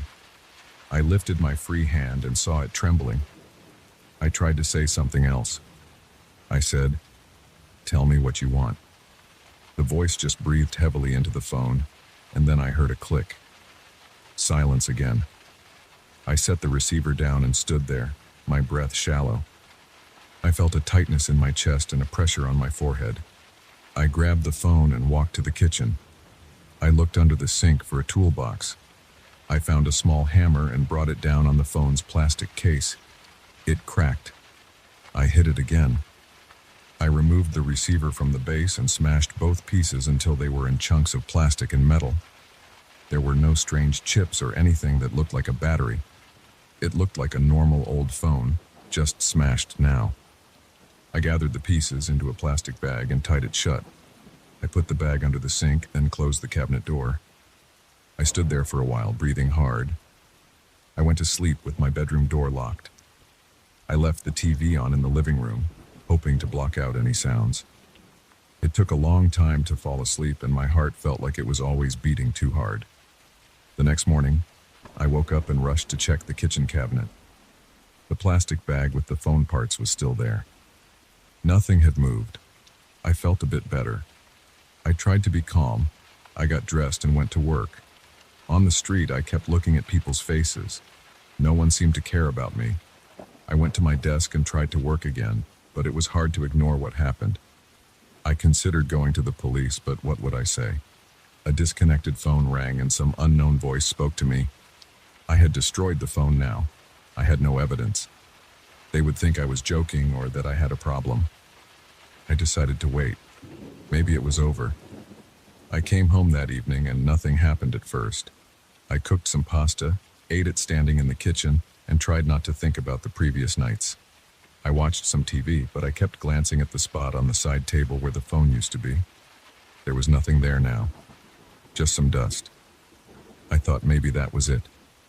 Maybe I had ended this. The hours passed slowly. I got tired and started to doze off in front of the TV. Then I heard it. It was not the ring of the phone. It was a different sound, a dull buzz. I got up and followed the sound. It came from the hallway closet near the front door. I opened the closet. My old cordless phone was there. I had forgotten about it. I had not used it in years. Its base was unplugged, and the battery inside should have been dead for a long time. But it was lit up, and the handset was vibrating with a buzzing sound. I picked it up. I did not want to answer, but I knew I had to. I pressed the green button on the handset. The rough voice spoke right away. It said it saw me destroy the other phone. It said it knew I had trouble sleeping. It said it heard me breathing hard yesterday. I felt a lump in my throat. I did not know what to say. I just listened. The voice said it would keep calling. It said it enjoyed watching me worry. It said it knew I wanted to run away, but that I would not get far. It said it knew my habits too well. It listed what I did after work, how I took the stairs instead of the elevator, how I crossed the street to avoid the group of strangers on the corner, how I stopped at the convenience store but left without buying anything. I felt dizzy. I gripped the handset tighter and asked again, "Who are you?" The voice ignored me. It breathed slowly, then said it would call again tomorrow. I pulled the battery out of the cordless phone and threw all the pieces into the same bag under the sink. I tied it tight. Then I took the bag and walked out of my apartment, down the stairs, and dropped it into the large garbage bin behind the building. I looked around. The alley was dark and quiet. I saw no one. I listened carefully for footsteps. Nothing. I went back upstairs and locked my door. I checked every window. I unplugged my TV, my router, even my cell phone charger. I turned off every light except one in the hallway so I could see if anyone entered. I paced around my apartment. My forehead was damp with sweat. My hands felt clammy. When it got late the next night, I sat on the couch and waited. I had no landline phone now, no cordless phone, no other phone devices at all. I turned my cell phone off and put it in my pocket. I waited. At the exact same time as before, I heard the sound again. This time, it came from inside the bathroom. I pushed the bathroom door open. There was a small old radio on a shelf. I used it sometimes for news in the morning.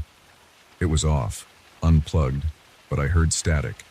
I picked it up, shook it, turned the knobs. Suddenly it stopped, and I heard the breathing again, now coming through the radio speaker. It was the same voice. It said it knew I threw the phones away. It said it did not matter what I did. It would find a way. My arms felt weak.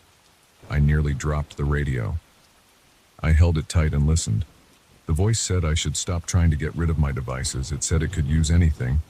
It said it knew I was standing there wearing the same pants as yesterday. It said I should look at myself in the mirror. I turned and looked in the bathroom mirror.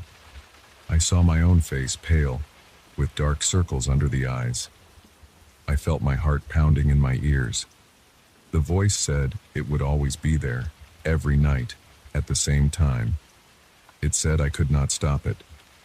It started laughing again and the radio went silent. I placed the radio down and backed away. My legs felt shaky. I stood in the hallway, breathing fast. I pressed my back against the wall and slid down until I was sitting on the floor. I tried to calm myself, but I could not slow down my breathing. I reached for my cell phone in my pocket and turned it on.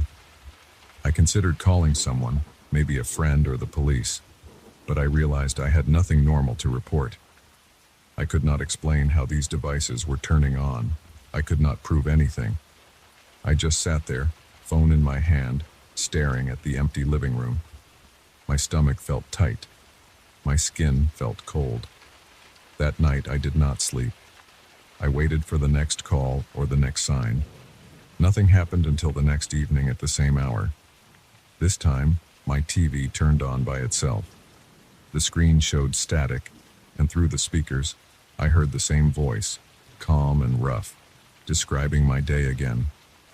It knew where I went for lunch. It knew I changed my route to work again. It knew I tried to cover my windows with darker curtains before leaving. It said none of that mattered. It said it would always know. I stood there with the remote in my hand, pressing the power button. The TV did not turn off. I unplugged the TV from the outlet, and the static continued. I dropped the remote and stepped back. The voice just laughed. My heart pounded. My breath got heavier. I reached behind the TV and yanked the cord so hard that I nearly fell over. Nothing changed. I put my hands over my ears and closed my eyes, but I could still hear it. I sat down on the floor, breathing fast, and waited for it to stop. After a few minutes, the laughter faded. The static died down. I opened my eyes and saw that the TV was off. The screen was dark. The silence was back. I waited, sitting there, too scared to move. I knew tomorrow night it would come again.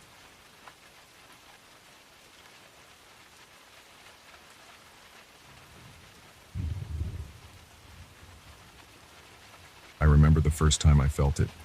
It was late, maybe past midnight. The house was quiet. I had turned off every light except the small lamp on the side table. I was sitting in that old blue velvet Victorian armchair I had brought home the previous afternoon. I leaned back, trying to get comfortable. It was firm and heavy. The fabric felt soft under my hands. Then, as I settled in, I felt a cold pressure on my right shoulder. It tightened for a second. It felt like a hand pressing down, but I didn't see anyone. My heart kicked hard in my chest. I stood up fast and I looked at the seat cushion. It looked lower on one side, as if someone was still sitting there. I rubbed my eyes.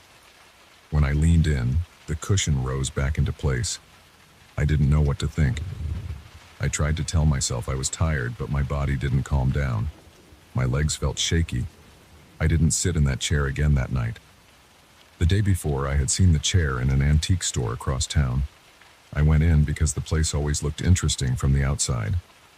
The window showed old mirrors, clocks, lamps, and rows of furniture. I remember the dusty smell of old wood, the quiet hum of some fan hidden behind a stack of boxes. The owner was an older man with gray hair and a short beard. He barely looked at me. I walked through the aisles until I saw the armchair. Its blue velvet fabric looked clean and bright. Its wooden frame had detailed carvings that looked old, maybe from another century. The legs were sturdy, and the armrests were wide. I checked the price. It wasn't cheap, but it was within my reach. I thought it would look good in my living room. I imagined myself reading and relaxing in it. I paid and arranged for delivery on the same day. When the delivery guys dropped it off, I placed it near the living room window, facing the TV and a small bookshelf. The house was pretty empty at that time. I had moved in a few months earlier, and I was still decorating. The living room floor was hardwood, and the walls were plain white. The armchair looked like the nicest thing in the room. I didn't notice anything strange then. I touched the fabric. It was smooth. No odd smells. No stains. No loose threads. That first night, before the strange feeling, I tried to read a magazine. I sat in the armchair for a few minutes. It felt a bit stiff, but it was old, so I didn't think twice about it. I got up, got myself some water, and turned off the main lights, leaving only the small lamp on. I thought I would try sitting there again, get used to it. That's when it happened. That cold, invisible grip on my shoulder. I tried to sleep after that, but I kept waking up, heart pounding, ears straining for sounds. I heard nothing unusual. I tried to convince myself that I was imagining things.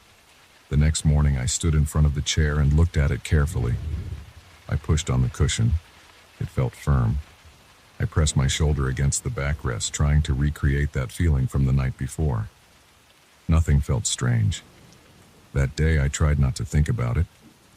I went to work, came back late in the afternoon, cooked a simple meal, and watched some TV from the couch. The armchair stood there, silent and still.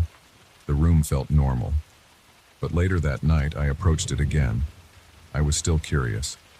I turned on a single lamp again, just like before. I stood in front of the armchair for a few minutes. Nothing happened. I sighed and decided to sit down. As soon as I leaned back, I felt that cold pressure on my shoulder again.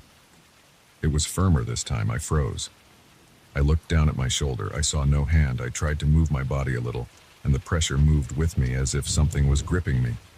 My heart thumped. I stood up again. This time, I saw the cushion sink on the left side as if there was weight on it. I could almost see an outline of where a body might be. I stepped back. The cushion slowly returned to normal. My hands were sweating and I wiped them on my pants.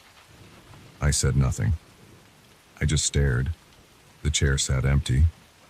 I went to the kitchen, splashed cold water on my face, and returned. I refused to believe it was real. I tried touching the chair all over, checking if there was some hidden mechanism. I found nothing. The chair felt normal. I tried sitting again. This time I felt the pressure almost immediately. It was on my right shoulder again, as if trying to push me forward. I stood up, breathing fast. I grabbed the armrest and shook it hard, but the chair was solid. I was angry and scared. My head hurt, and I felt a tightness in my chest. I turned off the lamp and went to bed. Over the next few days, it kept happening. I would come home, ignore the armchair for a while, but every time I tried to sit in it, I felt that cold, invisible touch. It always came from the same side, always pressing on my shoulder. At first it was a simple pressure, but after a few nights it started to push more insistently. It was as if it wanted me to stand up and move somewhere. Whenever I got up, I noticed the cushion would remain depressed for a moment, like someone rising slowly after me. It was not my imagination. I couldn't explain it, but it was real. I started feeling nervous in my own living room. I approached the armchair only in daylight, trying to figure out if there was something about the fabric or the frame. I ran my fingers along every seam, checked under the seat, looked at the wooden legs, tried to see if there was any kind of device. I found nothing. The store had not mentioned anything strange. It was just an old Victorian armchair, they said. I considered calling the store, but what would I say? that something invisible was sitting in it and pushing me around. A week passed. The feeling got stronger. One night I tried to resist it. I sat down, and the cold hand pressed down on my shoulder. I tried to ignore it. I tried staying still and refusing to move. The pressure increased until it was uncomfortable. I felt my heart racing again. My jaw clenched. I couldn't ignore it. It made my skin crawl. Finally, I stood up. The pressure didn't disappear. It guided me around the armchair, nudging my shoulder forward. I felt it turning me toward the hallway that led to the back of the house. I stopped walking. I felt the pressure push harder. I started sweating. The hair on my arms stood up. I walked forward. The pressure lessened, as if satisfied that I was moving in the right direction. I reached the end of the hallway. There was a closet door there, along with a linen cabinet next to it. The pressure on my shoulder moved a bit, pushing me toward the corner where there was an old armchair cover folded on a small stool. I kept looking around, shining my flashlight from my phone, trying to see something unusual. I saw nothing special. The pressure let go as soon as I stopped near that corner. I stood there for a while, breathing fast, my back damp with sweat. I waited for something else. Nothing happened. I went back to the living room. The armchair looked normal. I touched it. It felt just like any other chair. The next evening, I decided to follow the guidance more directly. I turned off most lights, left only one lamp in the living room, and sat in the armchair. The pressure started again, cold and firm. I got up, and it pushed me toward the hallway. I followed. It guided me to that same corner. This time I started knocking on the walls and floorboards. At first, it sounded solid. But near the baseboard at the bottom of the wall behind the stool, I heard a hollow sound. I crouched down and touched the paint. It felt normal, but when I pressed, a small section of the wooden paneling shifted. I pried it open with my fingers. A small piece of wood swung out, revealing a tiny hidden compartment. My heart was pounding. My mouth felt dry. I reached inside the compartment and pulled out a small metal box. It was old and rusted. It had a simple latch which popped open easily. Inside, I found a stack of letters wrapped in old cloth. I couldn't read them right away. The light was too dim, and my hands were shaking. I took the box back to the living room and placed it on the coffee table. I sat in the armchair. For the first time, I felt no pressure on my shoulder. I looked at the cushion as I sat down. It stayed even. I waited. I sat there for a good 10 minutes, breathing slowly, staring at the box. Nothing touched me. Nothing pressed my shoulder. The air felt normal. My body felt calmer. I got up and turned on the main light. I opened the first letter. The handwriting was old and uneven. It was dated from many decades ago, probably close to when the chair was new. It talked about the house, about some renovation, about hidden belongings. There were a few names I didn't recognize. The letters were short, mostly instructions and receipts. I didn't find anything valuable inside. They didn't mention anything supernatural, just old documents and notes maybe left behind by a previous owner. I closed the box and put it aside. For the next few nights, I tried sitting in the armchair again. I expected the pressure to return. It never did. The cushion never sank, as if someone was sitting there. The seat felt like any regular chair. The blue velvet still looked nice. The frame still looked old and sturdy. Nothing felt strange anymore. I still felt uneasy in the house at night, but the armchair no longer bothered me. I even tried sitting there in the dark, leaving only one lamp on, just like before. Nothing happened. Over time, I started to relax. I left the metal box in a drawer and tried to forget about it. I focused on the house. I bought a new coffee table, added some paintings on the walls, replaced some bulbs with warmer lights. The armchair became my reading spot. I would sit there in the evenings reading the paper or flipping through a magazine. The fabric still felt soft. The chair still creaked a little when I leaned back. But that felt normal. Sometimes I wondered what caused that invisible hand to appear. It felt like it wanted me to find that hidden compartment. Once I had found it and removed the box, the presence vanished. I didn't tell anyone about it. I didn't want to sound crazy. I just went on with my life, using that armchair as if nothing strange had happened. The nights were quiet. I stopped waking up in the middle of the night. My heart stopped racing when I entered the living room. The floorboards stopped creaking under my feet. Everything felt calm. I never found out who left that box there or why. The letters were old and vague. I didn't pursue it further. I didn't feel like it was any of my business. I kept them in my drawer, but I never read them again. I never tried to locate the people mentioned in those letters. I just let it go.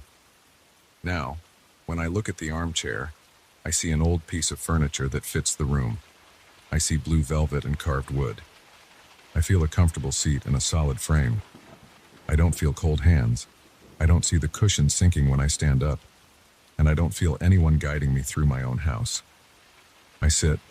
I rest my elbows on the armrests and I enjoy the quiet. The house feels normal. I don't have an explanation. I don't need one. The presence is gone, and I can sit in my armchair without feeling a chill on my shoulder. I can lean back without feeling a push to move somewhere else. I can relax. My heart stays steady, my palms stay dry, and the room stays still. The armchair is just an armchair now, and I'm fine with that.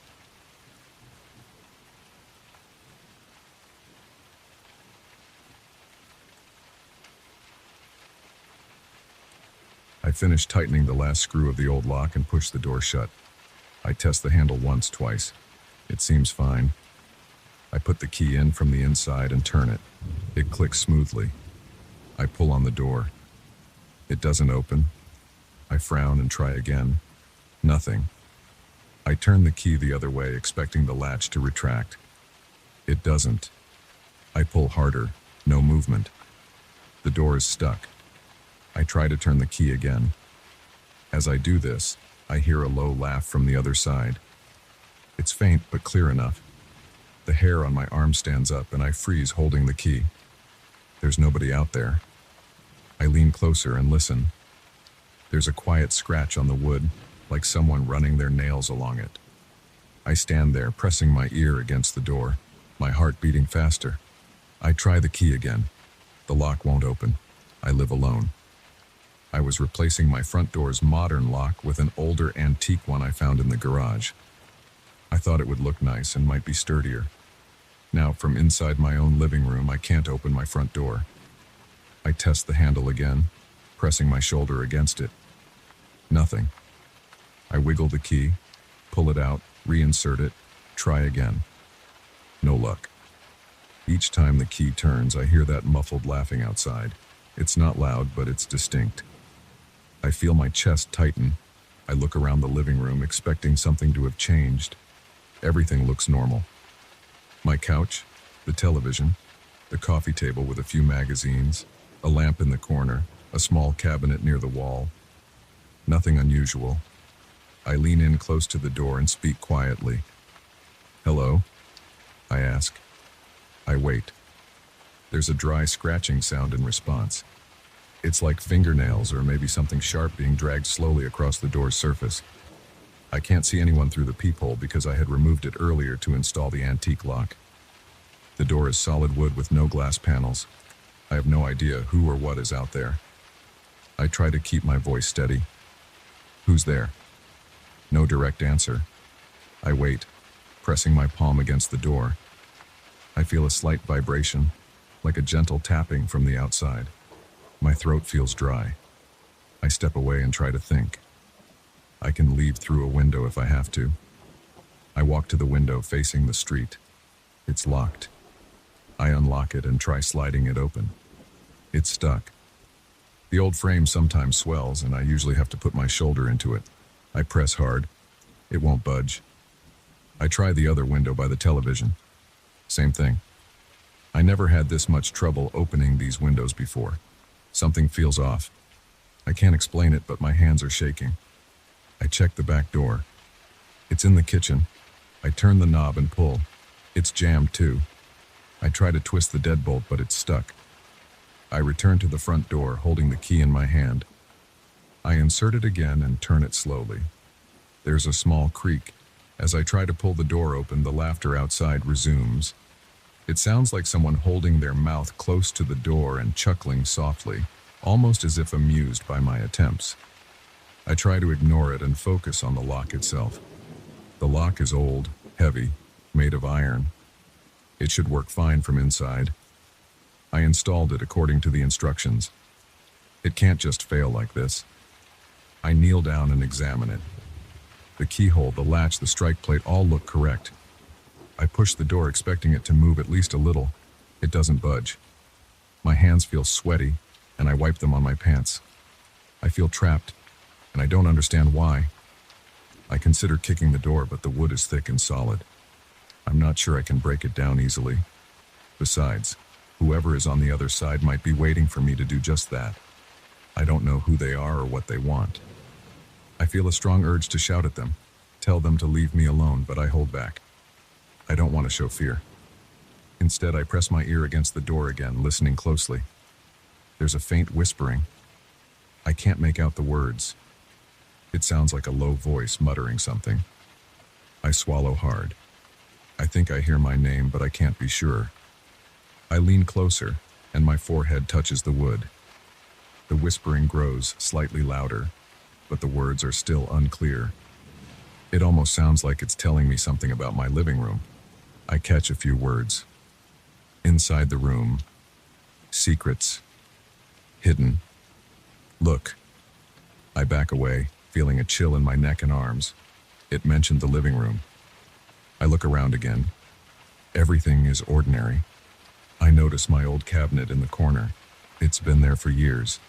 I keep a few old tools in it, some documents, and a small wooden box I've never bothered to open. I got that box from my grandfather's house after he moved away. He said it had some old letters or something inside. I never felt the need to check. Right now, with this voice outside talking about secrets, I can't help but wonder if it wants me to open that box. My breathing is heavy. I clear my throat and try to stay calm. I move over to the cabinet. The door creaks as I open it. Inside, there's dust and a few old things I barely remember placing there. A screwdriver, a pile of old receipts, a folded cloth, and the small wooden box with a simple latch. It's about the size of a paperback book. It's slightly worn at the edges. I pick it up and hold it in my hand. It feels heavier than I expected. I look at the door, at the key still in the lock, and then back to the box. I feel foolish doing this, but I can't ignore the strange whispering and laughter. I unlatch the box. It opens without a sound. Inside, there are a few photographs and a small envelope. The photographs show my old living room arrangement years ago. There's a photo of the cabinet itself, and next to it, a small safe I used to keep under the floorboards. I almost forgot about that safe. I removed it years ago, but I guess I never threw away these photos. The envelope is sealed. I hold it under my nose. It smells like stale paper. I tear the top open carefully. Inside, there's a folded note. The handwriting is neat. It's a short message. Do not forget what you left behind. The door will not open until you face it. My heart pounds. I read the note again. I feel a prickling in my scalp. The voice outside must know about this. But how? I don't know what I left behind. Maybe it's talking about something I stored away. I remember that safe. I took it out a long time ago and hid it in the attic.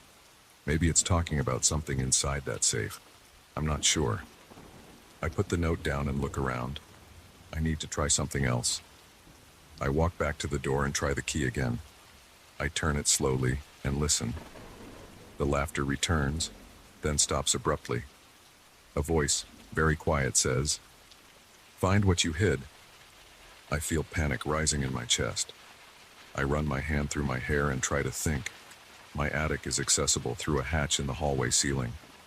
I could climb up there if I move a chair and poke the hatch open. Maybe I'll find that old safe. I hesitate because the idea of going into the attic makes me uneasy. It's dark, cramped, and full of dust. But I have no choice. I want to get out of here. I drag a chair from the dining area into the hallway. I stand on it and push the attic hatch open. Dust falls into my face, making me cough. I pull myself up, my arms shaking a bit. The attic is dim. I use my phone's flashlight to look around. Boxes, old luggage, some broken furniture, and in the far corner I spot a familiar shape. It's that old metal safe I once had. I crawl over the beams and reach it. It's a small safe with a combination lock. I recall the combination, my old apartment number. I dial it in and pull the safe's handle. It opens. Inside, I see a stack of papers, some documents, and a few items I didn't remember keeping. An old wristwatch, a set of keys I don't recognize, and another sealed envelope. I open this envelope. Inside is a single note. Show them what you hid. Put it in plain view. I look at the objects. I'm confused. Show who? The voice outside? I don't understand what is going on. I swallow hard and turn off my phone's flashlight for a second. It's completely dark, and in that darkness I hear a soft creaking sound from below, as if the door at the bottom of the attic ladder is shifting. I switch the flashlight back on and crawl back to the hatch. The door below is still closed, of course. I climb down, my knees shaking slightly from nerves in the awkward position. Back in the living room, I spread the contents of the safe on the coffee table. The documents are old rental agreements, a birth certificate, mine, some bank statements. Nothing unusual. The wristwatch is broken, its glass face cracked. The keys have no tags. The note said, "Show them what you hid." I have no idea what that means. I try the keys on my front door lock just in case they don't fit. I think about putting these things next to the door. Maybe that's what it wants. I place the papers and the watch on the floor near the door. I wait. Nothing happens. I try the key in the lock again. It's still stuck. I listen. The whispering is louder now, and I can make out words. Not those. The secret's in the room. Inside. I step back and glance around the room again. My living room isn't large. There's a couch, a coffee table, a TV stand, a cabinet, and a lamp. I check under the couch cushions. I find nothing but some coins and a pen. I check under the couch itself, lying flat on the floor.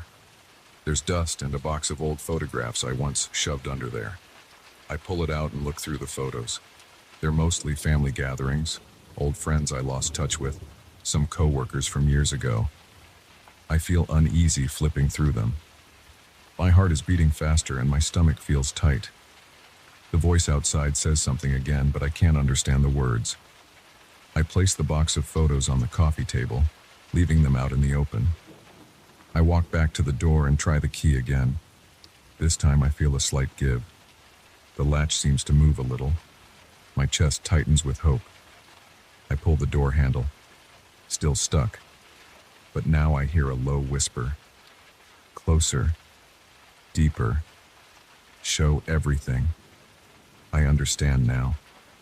The voice wants me to expose everything I've hidden away in this room. I open the cabinet and remove every single item. I line them up on the coffee table. Old receipts, tools, that wooden box and its photos and note. I go into a small side closet and pull out some boxes of old clothes, old letters I saved from past relationships, old notebooks. I spread them all out on the couch and table. I stand back, panting, feeling sweat trickling down my neck. The living room is a mess now. Everything is out in the open. I approach the door and put my ear against it. The whispering is quieter now. I try the key again. The latch moves more this time. I feel the door shift slightly in its frame. I hear a soft, satisfied sound from outside. It's not laughter now. It's more like a faint hum. I tug on the handle. The door moves a fraction, but still not enough to open. I realize I haven't shown the items from the safe to the door. I pick up the wristwatch, the keys, the documents, and place them on the floor right in front of the door. I feel silly doing this, but I have no better idea. I return to the lock and try again. The key turns more smoothly and I hear a click. The door still won't open, but it's closer now. I press my shoulder against it. It's as if someone outside is holding it shut. I wait, listening. The voice speaks again, quietly. Everything is out. You are free. My heart jumps. I try the door one more time. This time the door opens an inch. I see the hallway outside, empty and still. There's no one standing there. No shadow. No person. I push harder. The door opens halfway. I step back, stunned. The hallway looks the same as always, just quiet and empty. I lean out, look left and right. There's nothing unusual. The laughter and whispering are gone. The scratching has stopped. I stand there holding the door open with one hand, looking around my empty living room that I just turned upside down. My chest feels tight, but I'm relieved. I step out into the hallway. The air outside feels normal. I turn back to look at the door. The old lock looks fine. I test it again from the inside, leaving my foot in the door frame so it doesn't lock me in again. Now the key works normally, the latch clicking back and forth as it should. I don't know what to think. I don't want to think. I just stand there breathing slowly, trying to calm down. I consider calling someone, maybe a locksmith or a neighbor, but it's late, and I don't feel like explaining this. I walk back into my living room and look at the mess. Everything I hid away is now out in the open. I feel uneasy, but also relieved that I can move freely again. I pick up the keys from the safe and test them on my back door. They fit perfectly and unlock it. I open the back door and see my empty backyard. I lock the back door again and return to the front. The hallway outside is still empty and quiet. I close my front door but leave it unlocked this time. I sit on my couch, surrounded by old letters, boxes, and scattered memories. My heart rate slows, and I feel the tension in my shoulders easing. I don't hear any laughter or whispers anymore. There is just quiet. I stay there, breathing, looking at everything laid out around me. It feels strange, but at least I'm not trapped. At least I can leave now whenever I want. I don't know who or what was outside that door. I don't know why it forced me to drag all these old things out. But I know that for now it's over. The door works again. I'm free to go. I don't plan on using that old lock ever again.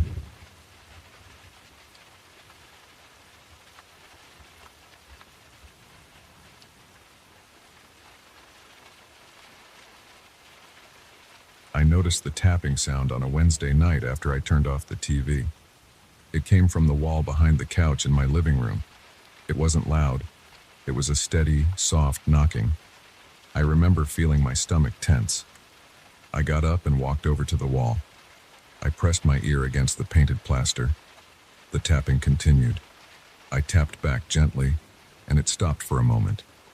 Then it started again, like a response. I could feel my pulse pick up. I had lived in this house for about 3 years, and I had never heard anything like this before. I stood there for a while and tried to figure out what could be causing it. The pipes, some kind of loose wiring, maybe an animal trapped behind the wall. But the knocking didn't sound like scratching or scurrying. It sounded like a knuckle tapping on wood. I moved the couch out of the way and pressed on the wall in different spots. Nothing felt loose. I didn't see any cracks or holes. Over the next few days, the tapping continued. It was always at night. It didn't happen during the day, or at least I never noticed it then. I started sleeping on the couch to listen for it. Each night around 11, it would start. A soft, steady knock. I would lean in and try to pinpoint the exact spot. It seemed to be coming from the upper part of the wall, near the ceiling. I wanted to check the attic, but there was no attic above the living room. It was just the roof. I tried to ignore it, but each tap made me sweat a little. My hands would get clammy and my throat would feel dry. After about a week of this, I decided to look at the old blueprint of the house. I still had the folder from when I bought the place. I found it in a box in the bedroom closet. I opened the folder at the kitchen table and spread out the large sheets of paper. I traced the outline of the house with my finger. Living room, kitchen, bedroom, bathroom, hallway. Everything matched what I knew.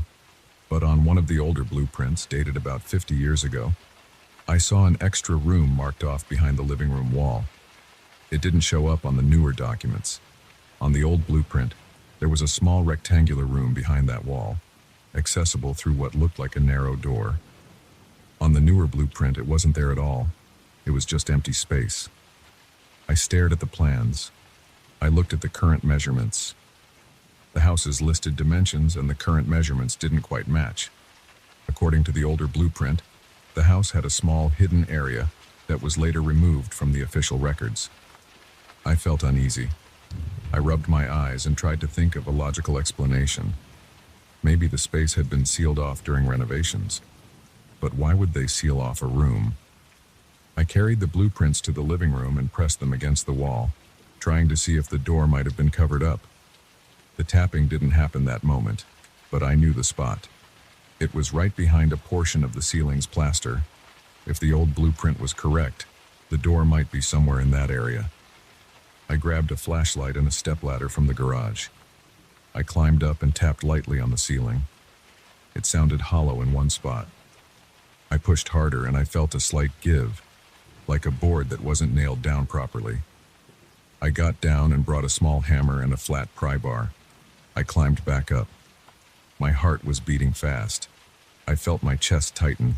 I was nervous. I didn't know what I would find. I knocked out a small piece of the ceiling's plaster. Dust and debris fell on my head and into my eyes. I wiped my face on my shirt and shone the flashlight into the hole. I could see a wooden beam and some old boards. I pulled more pieces down, widening the hole. The air coming out smelled stale and dry. As I widened the gap, I noticed the edge of a door frame behind the boards.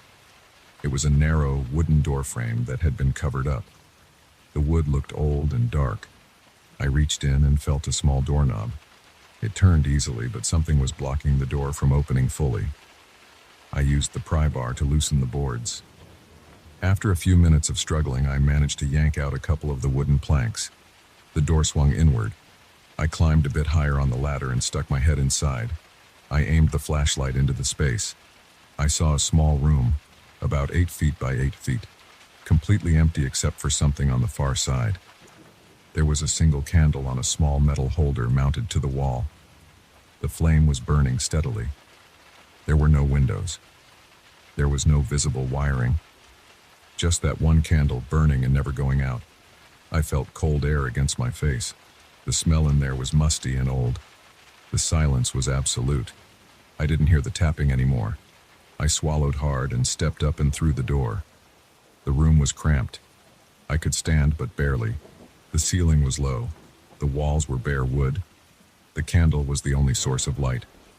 I looked around, and I saw something else next to the candle. It was a painting. The painting was of me.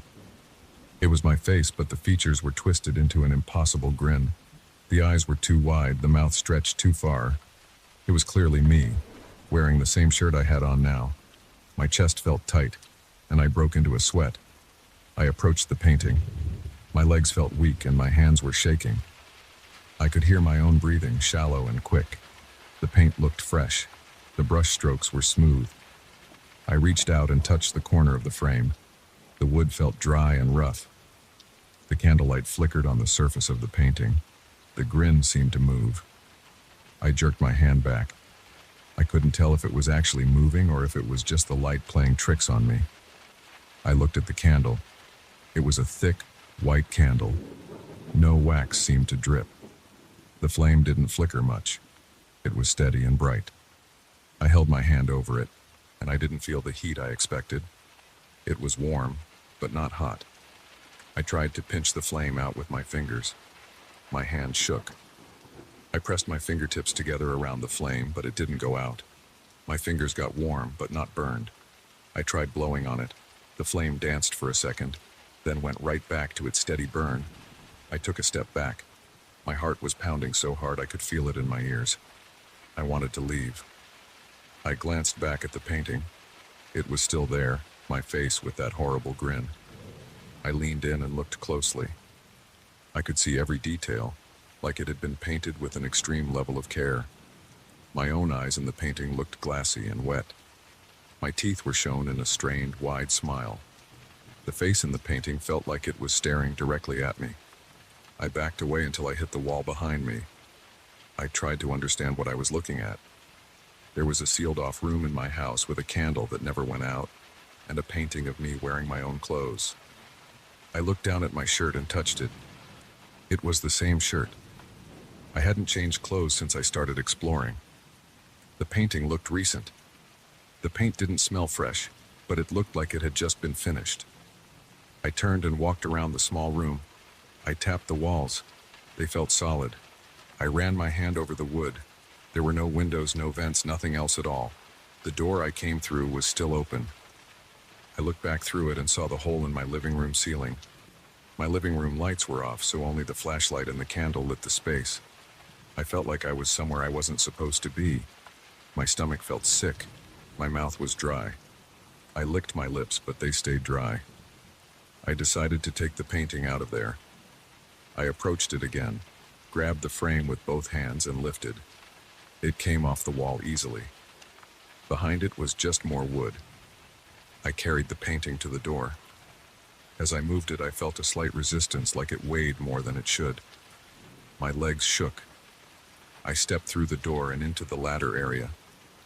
I held the painting close to my chest. I wanted to see it in better light. I backed down the ladder slowly, careful not to drop it. When I got into the living room, I leaned the painting against the wall and aimed my flashlight at it. I turned on a lamp in the corner. The painting looked the same, my face with that weird grin. The grin reminded me of a strained expression, like someone who can't relax their muscles. I ran my hand over my own face to check if I was smiling. My face felt normal. I wasn't smiling. I tried to see if the painting was signed. It wasn't. It was just me, wearing a gray t-shirt and jeans, the same clothes I had on now. I tried to rationalize it. Maybe someone had done this as a prank. Maybe the previous owner sealed off that room and left this behind. But how would they know what I would wear tonight? How would they keep the candle lit without any fuel? I paced around the living room, breathing hard. I kept checking the painting, hoping it would somehow change or reveal something else. It didn't. I climbed back up the ladder and looked into the room again. The candle was still there, burning steadily. I wondered if removing the painting would change anything. I looked around the small space again. It felt even emptier now. I listened for the tapping. It was quiet. I shined the flashlight in every corner. Nothing. Just wood walls, low ceiling, that strange candle still in its holder. I stepped inside again and tried to remove the candle. I gripped it at the base and pulled. It didn't budge. The holder was attached firmly to the wall. I tried twisting the candle. It wouldn't turn. The flame stayed the same. My throat felt tight. I tried to calm down. I touched the flame again. It didn't burn me. It just felt like warm air. I gave up and stepped back out. I didn't want to stay in that room. I felt my neck and shoulders ache with tension. I carried the painting to the kitchen and placed it face down on the table. I examined the back of it. There was nothing unusual. It was a wooden frame with a canvas stretched over it. I ran my finger along the edge of the canvas. It felt normal. I picked at one corner, trying to see if anything was hidden under the paint. Nothing came off easily. I stood there holding the painting, breathing through my mouth. I was sweating. My shirt stuck to my back. I wanted to wipe my face with a towel. I grabbed a dishcloth and pressed it against my forehead. I needed to check the blueprint again. I spread it out on the kitchen counter. According to the old blueprint, there had always been that small room. According to the newer documents, it didn't exist. The door had been sealed. I thought about calling someone to check it out, maybe a contractor or a neighbor. But what would I say? I turned off the kitchen light and walked back into the living room. I shined the flashlight at the hole in the ceiling. The door was still open. I could see the candle flame flickering slightly now, probably from the draft of the open door. I felt a sudden urge to close that door and seal the room off again. I didn't want to think about it anymore. I climbed the ladder one more time and carefully replaced the wooden boards as best as I could. I nailed a few back in place and covered the hole with a piece of drywall I had in the garage. I would have to plaster and paint over it later. For now, I just wanted to hide it. When I climbed down, I looked at the painting again. That grin, it bothered me. It made my skin crawl. I turned the painting to face the wall. I didn't want to look at it. I stood there listening. No tapping, just silence. I turned off the flashlight and went to the bathroom to wash my face. I looked at myself in the mirror. My expression was normal. My eyes were tired and red. My jaw was clenched. I took a deep breath and splashed water on my face. The water was cold. It felt good on my skin. I walked back into the living room and sat on the couch. I looked at the wall where I heard the tapping. It was quiet. I looked at the ceiling where I made the hole. It was covered now. I stared at the painting, which was facing the wall. I ran my fingers through my hair and tried to slow my breathing. I sat there for a long time, waiting to see if anything else would happen. Nothing did. Everything stayed calm. After a while, I got up and put the painting in a closet. I stood in the closet for a moment, just holding it. I wanted to throw it out, but I wasn't sure if that would make things worse. I didn't know what to do with it. I finally pushed it behind some boxes and closed the door. Then I went back to the living room and sat down again. I spent the rest of the night awake, listening, waiting. No tapping, no strange sounds. Just the quiet hum of the refrigerator and the soft creaks of the house settling. I kept feeling the sweat on my palms. I wiped them on my jeans. I yawned, but I couldn't relax. Every time I closed my eyes, I saw that grin. In the morning, I opened the closet and checked the painting again. It hadn't changed. It was still me, still smiling in that twisted way. I closed the closet door and walked away. I told myself I would get rid of it later. I told myself I would forget about the candle in the secret room. But I knew it was there, behind that patched ceiling, burning silently in the darkness.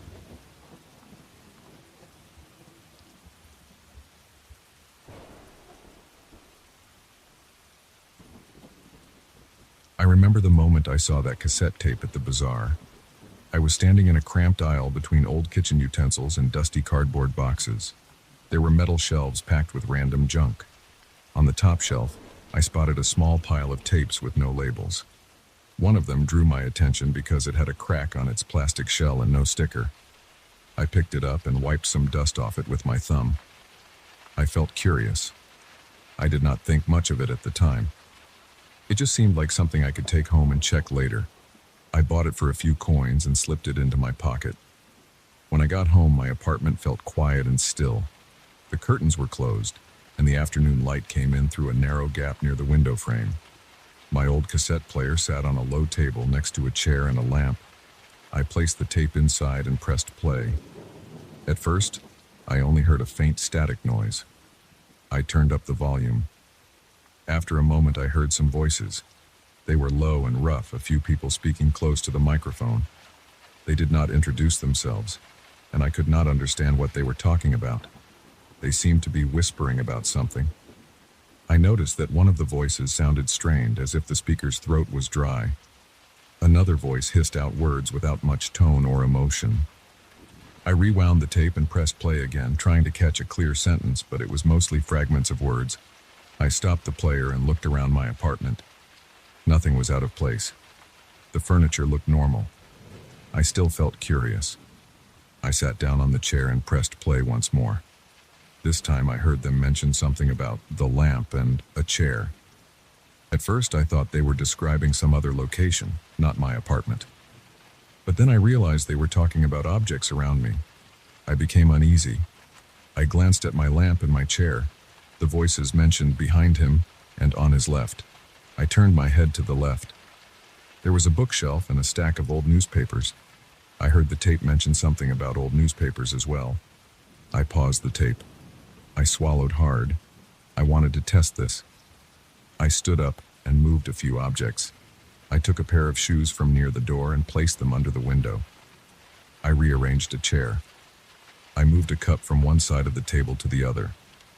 Then I pressed play again. After a short burst of static, I heard them speak again. One voice said something like, "He moved the chair and the cup." Another voice said, Check the shoes near the window. I felt my throat tighten. I stopped the tape again. My heart beat faster. I noticed a light sweat forming on my forehead. I slid the tape out and examined it. The plastic looked ordinary except for a small crack on one corner. I put the tape back in and pressed rewind, then play. I listened carefully. The voices were discussing my actions. They said I was holding the tape. They said I was leaning forward. They pointed out that I was wearing a dark shirt and jeans. I checked what I was wearing. Dark shirt, yes. Jeans, yes. I paused again. I looked around. The apartment door was locked. The windows were shut. I was alone in the room. I heard no one outside. The building's hallway was usually silent at that hour. I tried to remain calm. I pressed play again. The voices sounded closer, as if recorded moments before. They said, "He just looked at the door." I realized I had just done that. They said, "His right hand is on the tape recorder." It was true. They described the way I leaned over the table, the angle of my head, the way my left foot tapped the floor. I stopped the tape and stood still, trying to understand how this was possible. I waited for a few minutes. Then I pressed play once more. Now they said, "He is standing still, not moving, listening closely." I felt my stomach knot. I wondered if there was some hidden camera in my apartment. Maybe someone was watching me from outside. I checked every corner of the room. I looked behind the curtains, opened the closet, looked under the table. I saw no devices, no cameras. I put my ear against the wall, trying to hear neighbors. Nothing. I returned to the tape and rewound it again. I played it once more. The voices were whispering about something that worried them. They said, "He is checking the closet." Then another voice said, "He thinks he can find a camera." I felt the blood rush to my face. This was too strange. I opened the window a bit and looked outside. I saw the empty street. There was no one on the sidewalk. No parked cars with suspicious equipment. I closed the window and locked it again. I tried something else. I wrote a short note on a piece of paper and placed it on the table. I just wrote the word "test" in big letters. Then I pressed play again. The voices mentioned the note. They said, "He wrote something on the table. He is testing us." I yanked the tape out, feeling a surge of anger and fear. I sat down and held the tape in my hand. It felt warm. I held it close to my ear. I heard no sound coming from it directly, only when I played it on the cassette recorder. I considered leaving the apartment, but I wanted to understand what was happening. I had an old battery-powered cassette player in a box under my bed. I took it out, inserted fresh batteries, and tried the tape there. The same thing happened. The voices described my actions as I performed them. They had no emotion, no explanation. They only stated what I did and what objects were in front of me or behind me. I pressed stop, ejected the tape, and set it aside. I tried playing a normal music tape to be sure my player was not malfunctioning. The music tape worked fine. I played a regular cassette with an old radio show I had recorded years ago. That sounded normal. I tried the strange tape again. The voices returned, describing my movements in the room. I had no idea how this worked. I tried moving to another room, the small kitchen at the back. I pressed play there. The voices mentioned the kitchen sink, the plates, the cups in the drying rack. They described the position of my hands. I felt colder. My arms got tense. I had small tremors in my fingers. I stopped the tape and walked outside my apartment, locking the door behind me, taking the tape and player with me. I stood in the building's hallway and pressed play again. The voices described the hallway. They mentioned the paint peeling on the wall, the old doormat on the floor, my shoes tapping the linoleum. I pressed stop. I walked down the stairwell to the building's lobby. I sat on a chair near the mailboxes. Pressed play. The voices described the lobby. They said, "He is sitting near the mailboxes. He is holding the tape player on his lap." I looked around. Only a dim overhead light and empty space. No one was watching me. I walked outside onto the sidewalk, pressing play again. The voices described the street outside, the asphalt, the cracks in the pavement, the old lamppost, the small patch of weeds near the curb. Everything they said matched what I saw around me. They said, "He is looking over his shoulder." I realized I was doing that. I stopped the tape and took a deep breath. I needed to do something more drastic. I took a cab and went to a quiet parking lot near a supermarket a few blocks away. I sat on a low wall, pressed play. They said, "He left his apartment, now he is at a parking lot near a supermarket sign. He is watching a red car parked in front of him." I looked up. There was a red car there. I cursed under my breath and turned off the player. I tried pressing record on the tape deck. I wanted to record my own voice. I wanted to overwrite these voices. I held down record and spoke into the microphone. I said my name, my address, the current time. I described the sky. Then I released the record button and rewound the tape. I pressed play. I expected to hear my own voice. Instead, I heard the same rough voices describing my attempt to record. They said, "He tries to record over us. He is speaking into the microphone. He wants to erase us." They laughed. It was a dry, coughing laugh. I felt my breathing get faster. I pressed stop, pulled the tape out, and threw it on the ground. I stepped on it.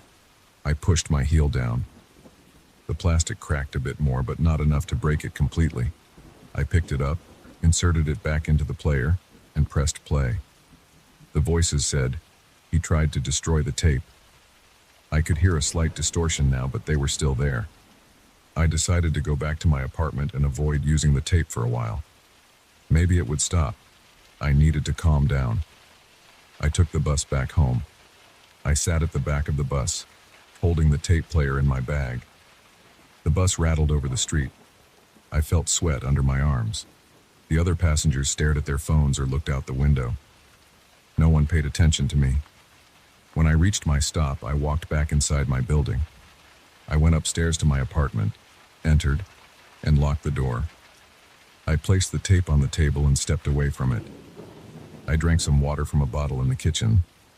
I tried not to think about the tape. After a few minutes of silence, I decided to try one more time. I picked up the tape player, inserted the tape, pressed play. The voices said, "He is back in his apartment." They listed every object in view again. I stopped the tape and tried fast-forwarding all the way to the end. I reached the end and pressed play. The voices still talked about me in the present. There was no end to the recording. No matter where I cued the tape, it always described my current surroundings. I tried rewinding it to the start and pressing play again. Always the same effect. I could hear my own breathing become loud in my ears. My throat felt tight. I wanted to get rid of this tape. I opened my window, considered throwing it outside, but I did not want anyone else to pick it up. I closed the window. I grabbed a roll of duct tape and taped the cassette's holes. Then I pressed play. The voices were muffled but still there. They said, "He is trying to cover our tape." I felt my heart pounding in my chest. I walked to the bathroom, closed the door, turned on the faucet, and tried playing the tape there. They described the bathroom mirror, the towels hanging on the rack, the dripping faucet. I turned off the faucet and listened again. They described me leaning against the wall, holding the player. I pressed stop and put the player down. I looked at my reflection in the mirror. My face looked tense, my eyes a bit red, my mouth drawn tight. I said nothing. I picked up the player and walked into the living room again. My mind was focused on one thing. I had to find a way to make these voices stop. I tried removing the tape's screws. I had a small screwdriver in a drawer. I unscrewed the cassette shell and opened it. I saw the reel of tape inside. I pulled the tape out, exposing the brown magnetic strip. I cut it with a pair of scissors. Then I rolled the fragments into a ball and threw them into a plastic bag. I threw the empty shell inside as well. I pressed play on the player without the tape. There was silence. I felt a bit better. I took the plastic bag outside to the dumpster behind the building and tossed it in. When I got back, I checked the player again. Without the tape, it was quiet. I stood in my apartment listening to the hum of the refrigerator and the faint noise of traffic outside. I looked at the table where I first listened to the tape. Nothing unusual. I sat down on the chair and took a deep breath. I stayed there for a long time, not moving, not speaking, just hearing the normal sounds of my surroundings. I never found an explanation for the tape. I did not understand who recorded it or how it seemed to update itself. The voices never explained themselves. They never threatened me directly. They only described what I did, what I saw, what I touched. Still, it made me feel exposed and uneasy. After I destroyed it, I never heard those voices again. My apartment remained normal and quiet. The cassette was gone, and with it went that strange feeling. I kept the tape player, and I still have it. I only use it to play music now. Sometimes I think about the tape, but I do not try to understand it. I just try to move on with my life.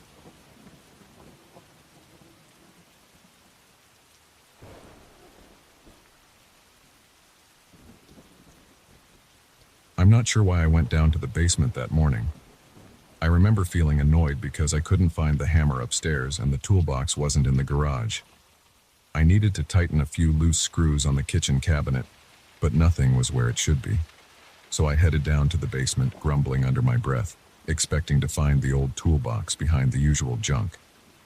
I turned on the single light bulb that hung from the ceiling and walked past the shelves of paint cans, old rags, and half-broken furniture. I smelled dust and something stale. My mouth felt dry from the lack of fresh air down there. I coughed a few times and moved aside some cardboard boxes. As I was shifting a heavy crate, I noticed a doorway on the far wall. I didn't remember ever seeing a doorway there before. It looked strange. The door was slightly open. There was no reason for any door to be there. I could see a faint yellowish light inside. It wasn't bright. It made me think of a cheap bulb in a long hallway. I hesitated for a moment. I didn't feel excited or curious in a normal way. I felt uneasy right away. My chest felt tight. I walked closer, thinking maybe I had just forgotten this part of the basement, but I had lived in this house for years. The wall there had always been solid concrete. I had never seen a door. Still, it was right in front of me. A door, half open, leading into a narrow hallway I had never known existed. I stepped closer and looked inside. The hallway stretched forward. The walls were concrete or something similar, rough and unpainted. The light came from a series of small bulbs hanging from the low ceiling. Their light flickered occasionally, making the shadows jump. The air smelled stale, like old stone. The corridor seemed too long. I couldn't see the end. It just went on. I felt a dull pressure in my ears. I was confused. It made no sense.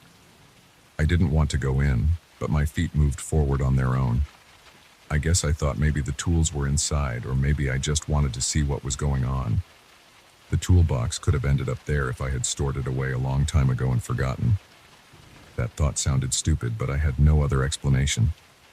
I stood just inside the doorway, one foot on the old basement floor, the other on the corridor's uneven ground. I bent my head to avoid hitting a support beam. The door hinges made a faint squeaking sound as I pushed it open a bit more. I spoke, just a simple, "Hello?" My voice sounded strange, like the space was swallowing it. I heard my own voice echo, but it wasn't normal. The echo had a distorted tone, like another person with my voice answering from far down the hall. This made the hair on my neck stand up. My stomach felt heavy, and I became aware of my own breathing. I could feel my pulse in my temples.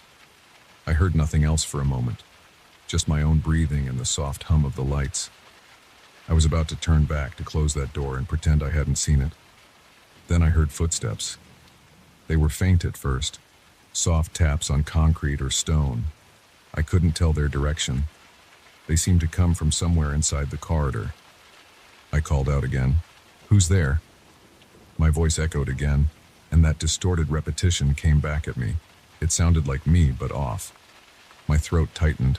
My legs felt a bit weak. I decided I would leave right now. I turned around, reached for the door, but it was gone. Instead of the open doorway leading back to my basement, there was just a blank wall. the same rough surface of the corridor walls. I panicked and pressed my palms against it. It was solid. My fingernails scraped the surface. Nothing. No seam, no handle, no sign of a door, just a closed wall. I felt hot. I wiped my forehead with the back of my hand. I looked back into the corridor. It went forward and backward, but I couldn't tell where I had come from anymore. The place behind me looked identical to the place in front of me. The lights flickered the same way in both directions. My heart was pounding. I tried walking back, thinking I must have just gotten turned around. I walked maybe 20 paces. My feet shuffled along the rough floor. My shoulders brushed the walls a couple of times because it was very narrow. The ceiling was low, forcing me to keep my head slightly bowed. After these 20 steps, I reached another section that looked exactly like before. No door, nothing, just corridor. I stopped and listened. The footsteps came again. This time they sounded closer. I called out one more time. No answer, just my own voice echoing back, distorted. It made my head hurt. I tried to stay calm and think clearly. I had my cell phone in my pocket. I pulled it out. No signal. The battery icon looked normal, but the phone's screen glowed strangely. It felt warm in my hand. I tried to use the flashlight function. The light came on, but it flickered along with the corridor lights, as if synced. It didn't help much.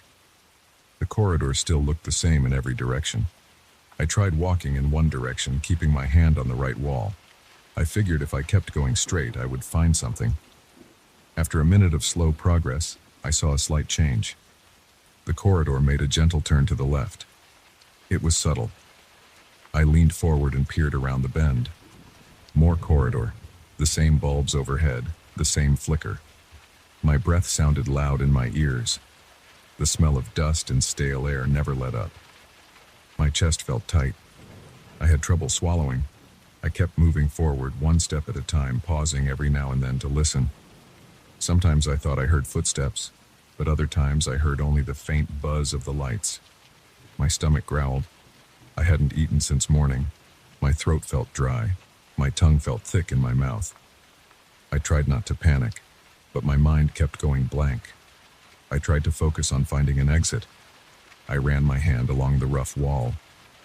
Small particles of dust stuck to my palm. At one point, I found what felt like a slight crack or seam. I traced it with my fingers, but it led nowhere, just a line in the surface. I pushed against it, but it didn't move. I stopped and bent my knees slightly to rest. I listened carefully. I heard something, a faint scraping sound like someone dragging a shoe on concrete. It came from behind me. I turned around, shining my phone's flashlight, but the corridor looked empty. I felt a surge of adrenaline. My fingers tingled and my legs felt weak. I gritted my teeth and started moving forward again, faster this time. I walked until my legs began to ache. I didn't see any doors, windows, or changes. Everything looked the same. After a while, I came to another slight turn. I followed it, hoping for something different. The air felt a bit cooler there. I noticed one of the light bulbs flickered more slowly. I reached up and touched the bulb's surface with my fingertips. It was warm. I tried to unscrew it, thinking maybe I could break it and use the glass to scratch an opening, but it was tight. I didn't want to burn my fingers. I let go and continued forward. My watch was still working, but the second hand seemed to skip sometimes. I couldn't trust it. I had no idea how much time had passed. Maybe hours. My stomach hurt from hunger.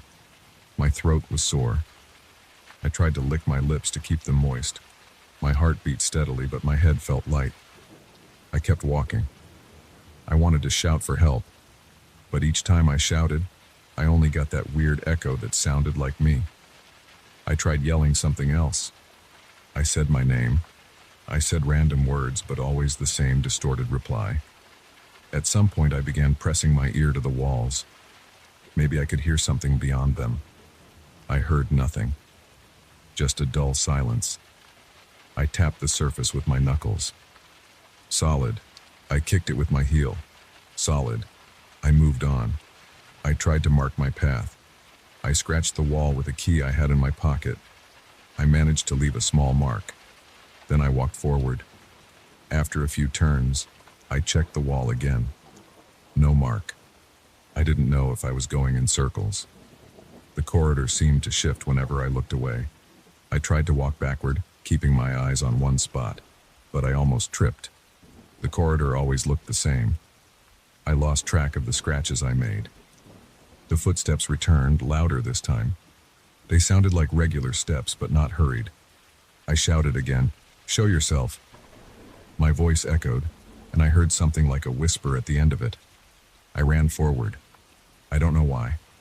I just wanted to catch whoever it was. I ran until my legs burned. I bumped my shoulder against one wall and cursed under my breath. The pain was real and sharp. I stopped and listened. No footsteps now, no whispers. My phone battery was dropping. I tried to preserve it, but I also needed the light. The corridor bulbs gave some light, but not much. They flickered and buzzed.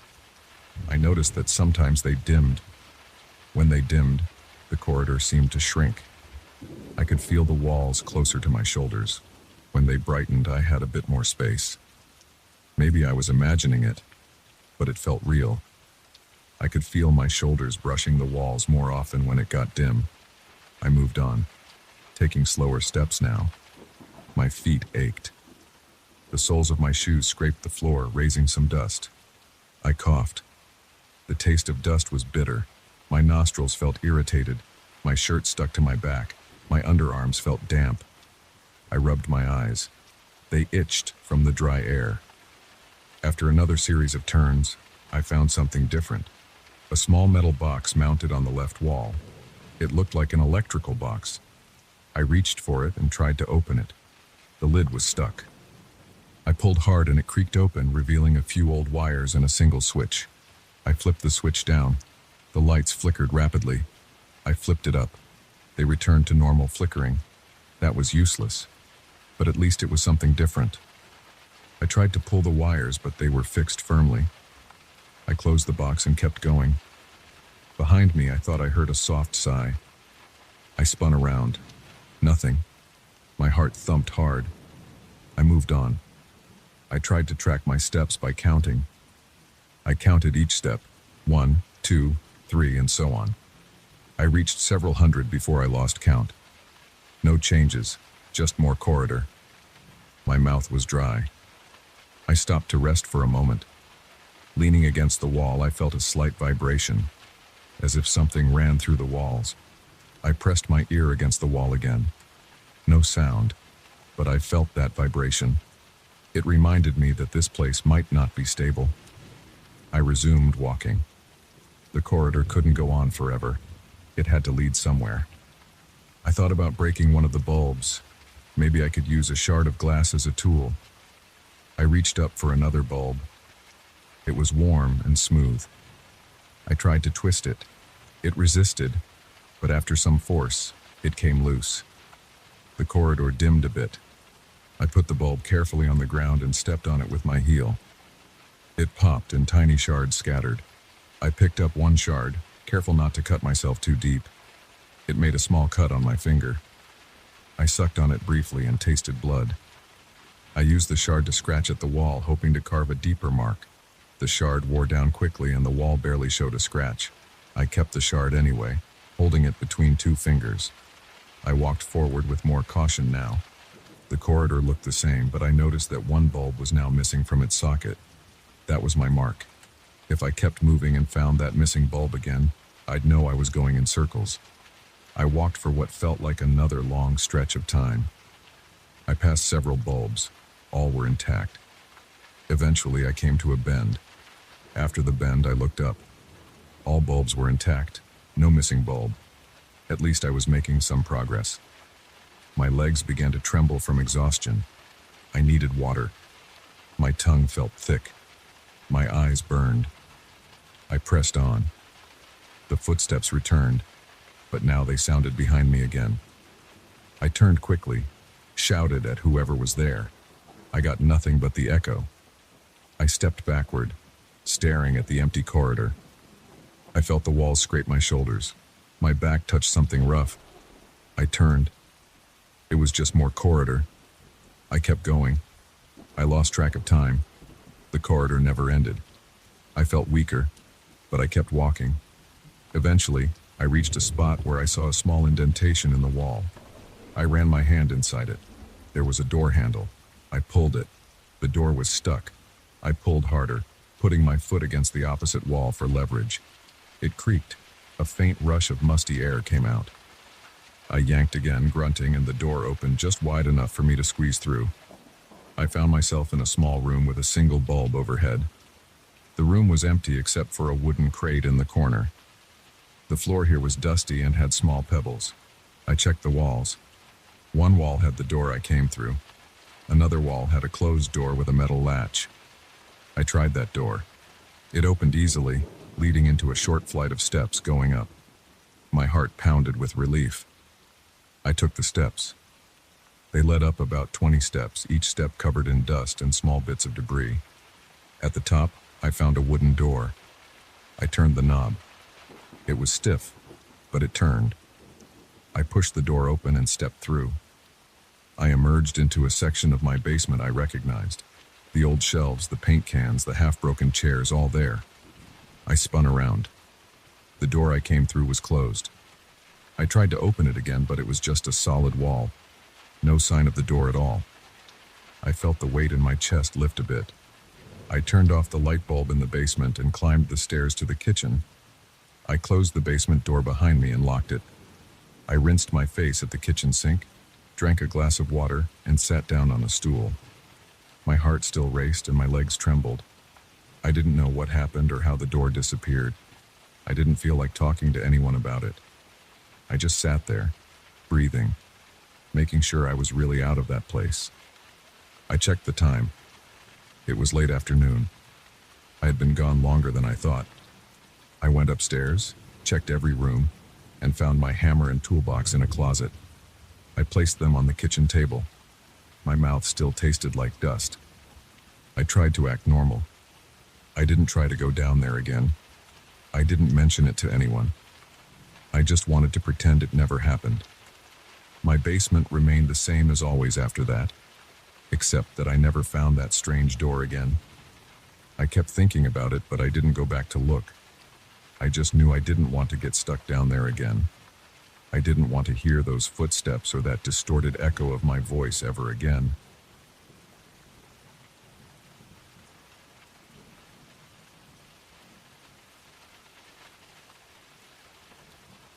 I remember the first time it happened. It was around 3 in the morning. I woke up because I heard this low groan coming from my bedroom closet. At first I thought I was just half asleep and imagining things. I sat up, rubbed my eyes, and waited. My room was dark, but I could see the outline of the closet door. It was closed. I watched it carefully, holding my breath, straining my ears. The sound was there. It was a dull, grinding sound. It reminded me of old hinges that need oil, but I didn't see anything moving. I listened for a while. Then I noticed a slight vibration. The closet door wasn't open, but it shook a little, as if something inside pushed against it. I got out of bed. My feet touched the cold floor, and I felt a chill run up my legs. I walked slowly toward the closet. I placed my hand against the door. The wood felt cool, and I felt a gentle tremor coming from inside. I tried the knob, but when I turned it, the door didn't open. I tried again, turning it a bit harder this time. It opened halfway with a soft creak. I smelled something cold, not exactly an odor, more like the feeling of cold air in my nostrils. It made my skin feel tight. I peered inside. Nothing, just empty hangers.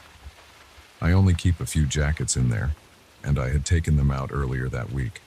I saw nothing unusual, just the bare rod and a few hangers pushed to one side. But the air was cold. It wrapped around my face and arms. It made me shiver. I noticed that it wasn't just cold. It was moving.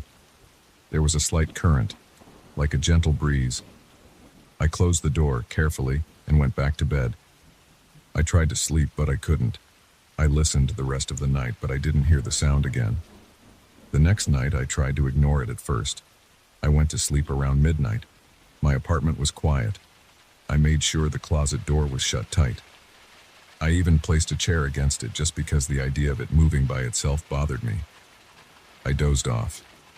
After a few hours, I woke up again.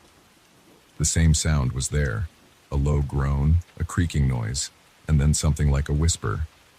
I opened my eyes. I looked at the chair. It hadn't moved. The door was still closed. Still, the sound continued. I pushed the chair aside and opened the door again. This time, I stood there longer. I reached into the closet and moved the hangers around. They rattled. The air inside felt cold again, and now I was sure there was some kind of breeze. I could feel it on my knuckles, on my wrist. It moved over my arm like a slow leak of air. I leaned my head inside the closet. I didn't see any vents. The back wall looked normal. I tapped it. It felt like wood, solid. I reached behind the hangers, but there was nothing. The door frame was fine. The top shelf was empty. Everything seemed normal. But when I stood still, I heard this soft whispering. It wasn't my language. The words made no sense. They were quiet and garbled. I stepped back, pulled the door closed, and stood there in the dark, feeling a knot in my stomach. I felt sweat under my arms. I tried to act calm, but my heart was beating fast. I went to the bathroom, splashed water on my face, and went back to bed. I left the closet closed. I lay there awake until morning. Over the next few nights, it got worse. Each time I woke up around the same hour, the closet door would vibrate, the wood would groan, and the sound made my spine tense. When I opened the closet, I never saw anything inside, just the empty hangers. Yet the breeze was always there, cold and slow, touching my face. The whispering became clearer over time. Still, I couldn't understand a word, but I heard distinct syllables. They sounded rough, as if spoken by someone with a dry throat. There were no pauses that I could recognize, just a steady, quiet mutter. It made my scalp prickle. I often stepped back, trying not to turn my back on the closet. I had this strange feeling that something might reach out if I wasn't looking. I stopped sleeping well. Every night I waited, telling myself it wouldn't happen again, that maybe it was a draft or some weird plumbing noise. But it always happened. After a week, I tried to block the closet door with heavy boxes. I dragged an old television stand and shoved it in front of the door. That night I still heard the sounds, but I didn't open the closet. I just stood there in bed, holding my breath, feeling my muscles tensing and relaxing. When morning came, I moved the furniture away and checked inside the closet. Nothing had changed. It was still empty, still cold to the touch. The breeze was gone in the daytime. After a few more nights, my frustration outweighed my fear. I remember pacing around my room. I waited until the sound started again. The closet door shook gently. I watched it from my bed, teeth clenched. I decided I would confront it directly. I turned on the lights and walked over, grabbed the knob, and yanked the door open. The cold air rolled out, hit my face, and I felt my eyes watering. The whispering was louder this time. I tried talking back, just to see if something would respond. "Hello?" I said. "Who's there?" No answer, just more whispering. I leaned inside, reached forward. My hand touched the back wall of the closet. Solid, cold to the touch. I pulled on the rod. Firm. I looked down. The floor was normal. I tried pushing on the sides. Nothing moved. Yet I still felt the breeze on my face coming from somewhere impossible. I could feel it moving my hair slightly. I stood there for several minutes, waiting for something to happen. My legs felt heavy. My shoulders were tight. I listened. The whispering rose and fell, like someone speaking softly behind a thin sheet of ice. After a while, I got tired and closed the door. But I didn't sleep. I stayed up the rest of the night, walking around the apartment, turning lights on and off, opening windows, checking the hallway outside. Everything was quiet except for that closet. On the following night, I tried something else. I placed a small fan inside the closet. I wanted to see if the breeze would change. I figured if something was controlling the air, maybe it would react. I waited until I heard the groan. I opened the door, feeling my stomach tighten again. The fan was still there, unplugged. The breeze from the closet still moved toward me. I plugged the fan into a nearby outlet and turned it on low, directing air into the closet. The cold air still flowed out. It pushed against the fan's breeze. I could feel two currents meeting near my face. I stepped back. The whispering grew louder. It sounded annoyed, like it was reacting to what I was doing. I turned the fan off. The whispering calmed. I stood there, heart pounding, staring into the empty darkness of the closet. I tried shining a flashlight inside. The light showed the back wall clearly, just plain wood. The beam didn't reveal any cracks or holes. The ceiling inside looked normal. The floor inside was the same as my bedroom floor. I couldn't find a source for the breeze. No vents, no gaps. I listened carefully. The whispering never stopped while the door was open. I said, "I don't understand what you're saying." The whispering continued at the same pace. I reached inside again, trying to find some hidden latch. I pressed every section of the back wall. Solid. I felt frustrated. My teeth were clenched so hard my jaw hurt. I decided to see what would happen if I tried to enter.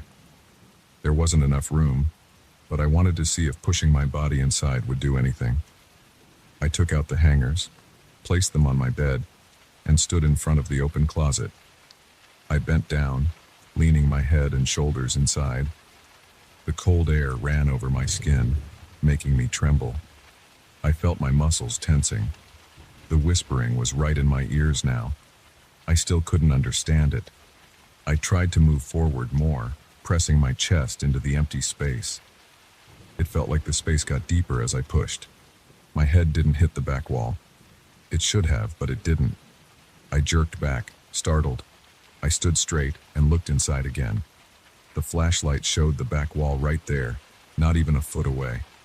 But when I leaned in, I felt more space. I tried again. I bent down, leaned in slowly. This time I moved carefully. I pushed forward, expecting my forehead to bump into the wall. Instead, my head kept going. I felt something cold pressing against my shoulders, as if the doorframe and closet sides were squeezing me. But I kept moving. My head was surrounded by darkness now. The flashlight in my hand pointed forward, showing only empty space. I felt my heart pounding in my ears. My breathing was shallow. I could barely see anything besides darkness and a faint outline of what looked like more empty closet space ahead. But that made no sense. It was impossible. I got scared and backed out. I stood in my room, staring into the closet, panting. The whispering continued. I closed the door fast and leaned against the wall. I felt my legs shaking. My mind raced. I had no explanation. My closet was small, but when I leaned inside, it felt bigger. I decided I would try again, maybe with a rope or something to ensure I could pull myself back. I searched my apartment and found an extension cord. I tied one end to my bed frame and wrapped the other end around my waist. My hands were sweaty. My shirt stuck to my back. I felt a steady pressure in my chest, like I was doing something I shouldn't. I opened the closet door again. The whispering greeted me. The cold air rushed out. I stepped inside this time, ducking under the door frame. I moved slowly, keeping the flashlight pointed straight ahead. As I walked forward, I expected to reach the back wall in less than a step. Instead, I took several steps and found only empty space. The closet's interior was silent except for the whispering. I heard my own breathing echo slightly. I turned around to look back at the bedroom. I saw the doorway, and beyond it, my bed, my lamp, my familiar room. I could step right back out if I wanted. I looked forward again, shining the flashlight. I saw nothing but darkness. The whispering surrounded me. It moved in circles, as if coming from all directions. I tested the floor with my foot, tapping it. It felt solid. It felt smooth and hard, like polished stone. I bent down and touched it with my hand. It was cold. The air smelled neutral, not musty or rotten, just cold and empty. I moved forward a bit more. My spine tingled. My mouth felt dry. I tried speaking. Hello, I can't understand you. The whispering didn't stop. It just continued with the same tone and rhythm. I saw no objects, no shapes, just darkness ahead, my flashlight's beam fading into nothing. After a few more steps, I felt resistance. It felt like walking through a narrow hallway that started pressing in on my shoulders. I stopped and tried to push forward a bit. My chest felt squeezed. My head felt heavy. I could barely raise my arms. The whispering grew louder. I could feel my heartbeat pulsing in my fingertips. I tried shining the light upward. It showed only darkness. I tried touching the walls on either side. I felt smooth surfaces that seemed to curve inward. I got scared. I didn't want to get stuck. I turned around and walked back toward the doorway. Every step made my chest relax a bit more. After a few steps, I emerged back into my bedroom. I looked at the closet from outside. It looked normal again. Just a small wooden closet with a rod and a few empty hangers. For the next couple of hours, I sat on my bed, facing the closet, trying to control my breathing. I felt sweat drying on my arms and forehead. I turned on all the lights. The whispering seemed quieter with the lights on, but it was still there if I listened closely. I got up and approached the closet once more just to confirm. The air still felt cold, and when I leaned in, I still heard the whispering. I didn't go inside again. I just stood there, feeling the breeze, feeling my hands shaking. I spent the next day away from the apartment. I went to work and stayed late. I didn't want to deal with it, but I knew I had to sleep there again. I considered staying at a hotel, but I didn't. I came back around midnight. I avoided looking at the closet. I didn't open it. I lay in bed, my eyes on the ceiling. I heard the groan start at around 3 in the morning. It sounded louder now. I sat up, watched the closet door vibrate. The breeze slipped out through the cracks. The whispering never stopped. My heart rate picked up. My throat felt tight. I climbed out of bed and stood in front of the closet. I rested my hand on the knob and felt it tremble lightly under my grip. I turned it, opened the door a crack, and felt the cold air rush out. My eyes watered again. I listened. The whispering felt insistent, like it wanted me to come inside again. I stepped back. I tried to ignore it for the rest of the night. I turned my back on it and stayed in bed. The sounds went on for hours. I didn't sleep. The next night was the same. The closet kept calling me with that whispering and that impossible cold breeze. I didn't go back inside. I didn't know what would happen if I did. I just sat there, waiting for morning, listening to that voice that I could never understand, feeling the draft that made no sense and watching the closet door vibrate for hours until the first light of day finally came.